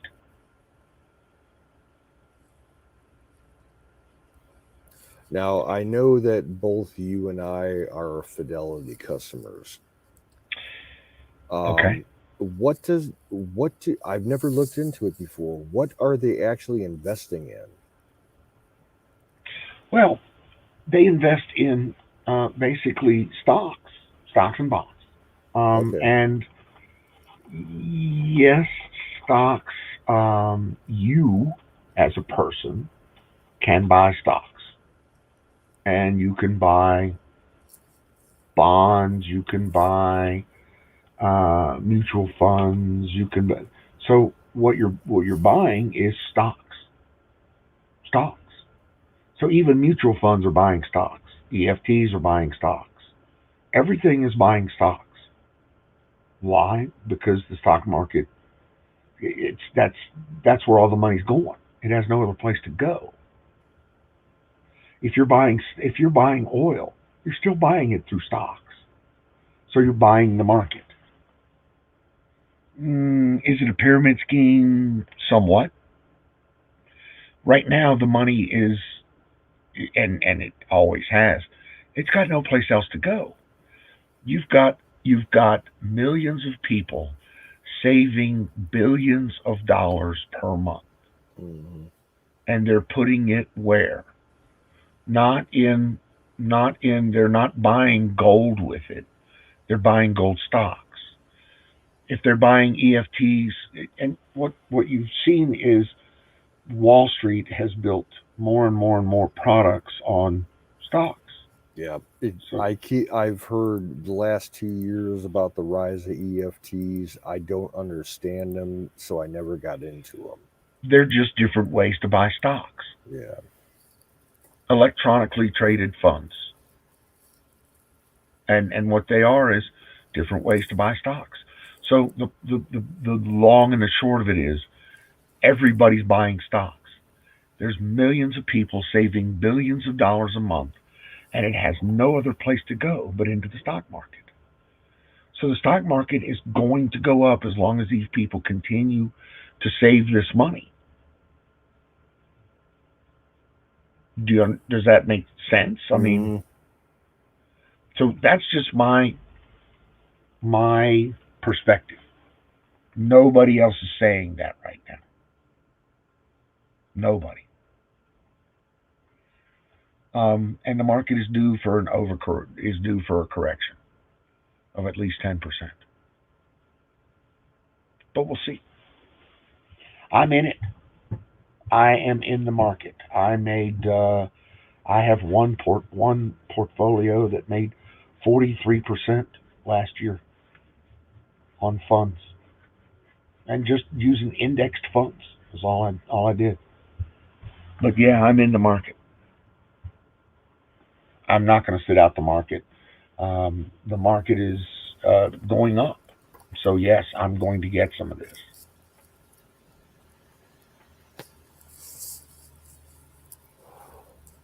I want to move somewhere where I can pick my own gold out of the ground. That's here. Yes, I know. There's gold up the street. By the way, if you ever want to get out to dude, just call a guy. Jesus H. Christ. I know. Go out, I'll buy myself a little sluice and some pans and set up my tent in your backyard. And shit, we'll take you anywhere you need to go. Or the dry We got wash. enough, yeah. We'll take you to any little gold dry wash you think you ever wanted to put a pan in. That's easy. There's two of them right up the road here.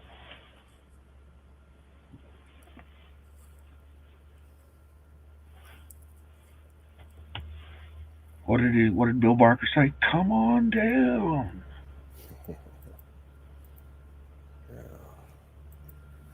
All right, man. The kitchen's calling me. I gotta go fix something. All right, go do your thing, brother. I'm gonna go do your thing. Get some food. I gotta get some food too. Yeah. All right. Best to everybody. Thanks for tolerating us this evening. Yeah, Skull and Jason. Very much enjoyed the conversation, by the way. Y'all that's left. Miriam might be lurking. Thanks for coming in tonight. Miriam's always lurking. We will catch you on the flip side. All righty, guys. Take care.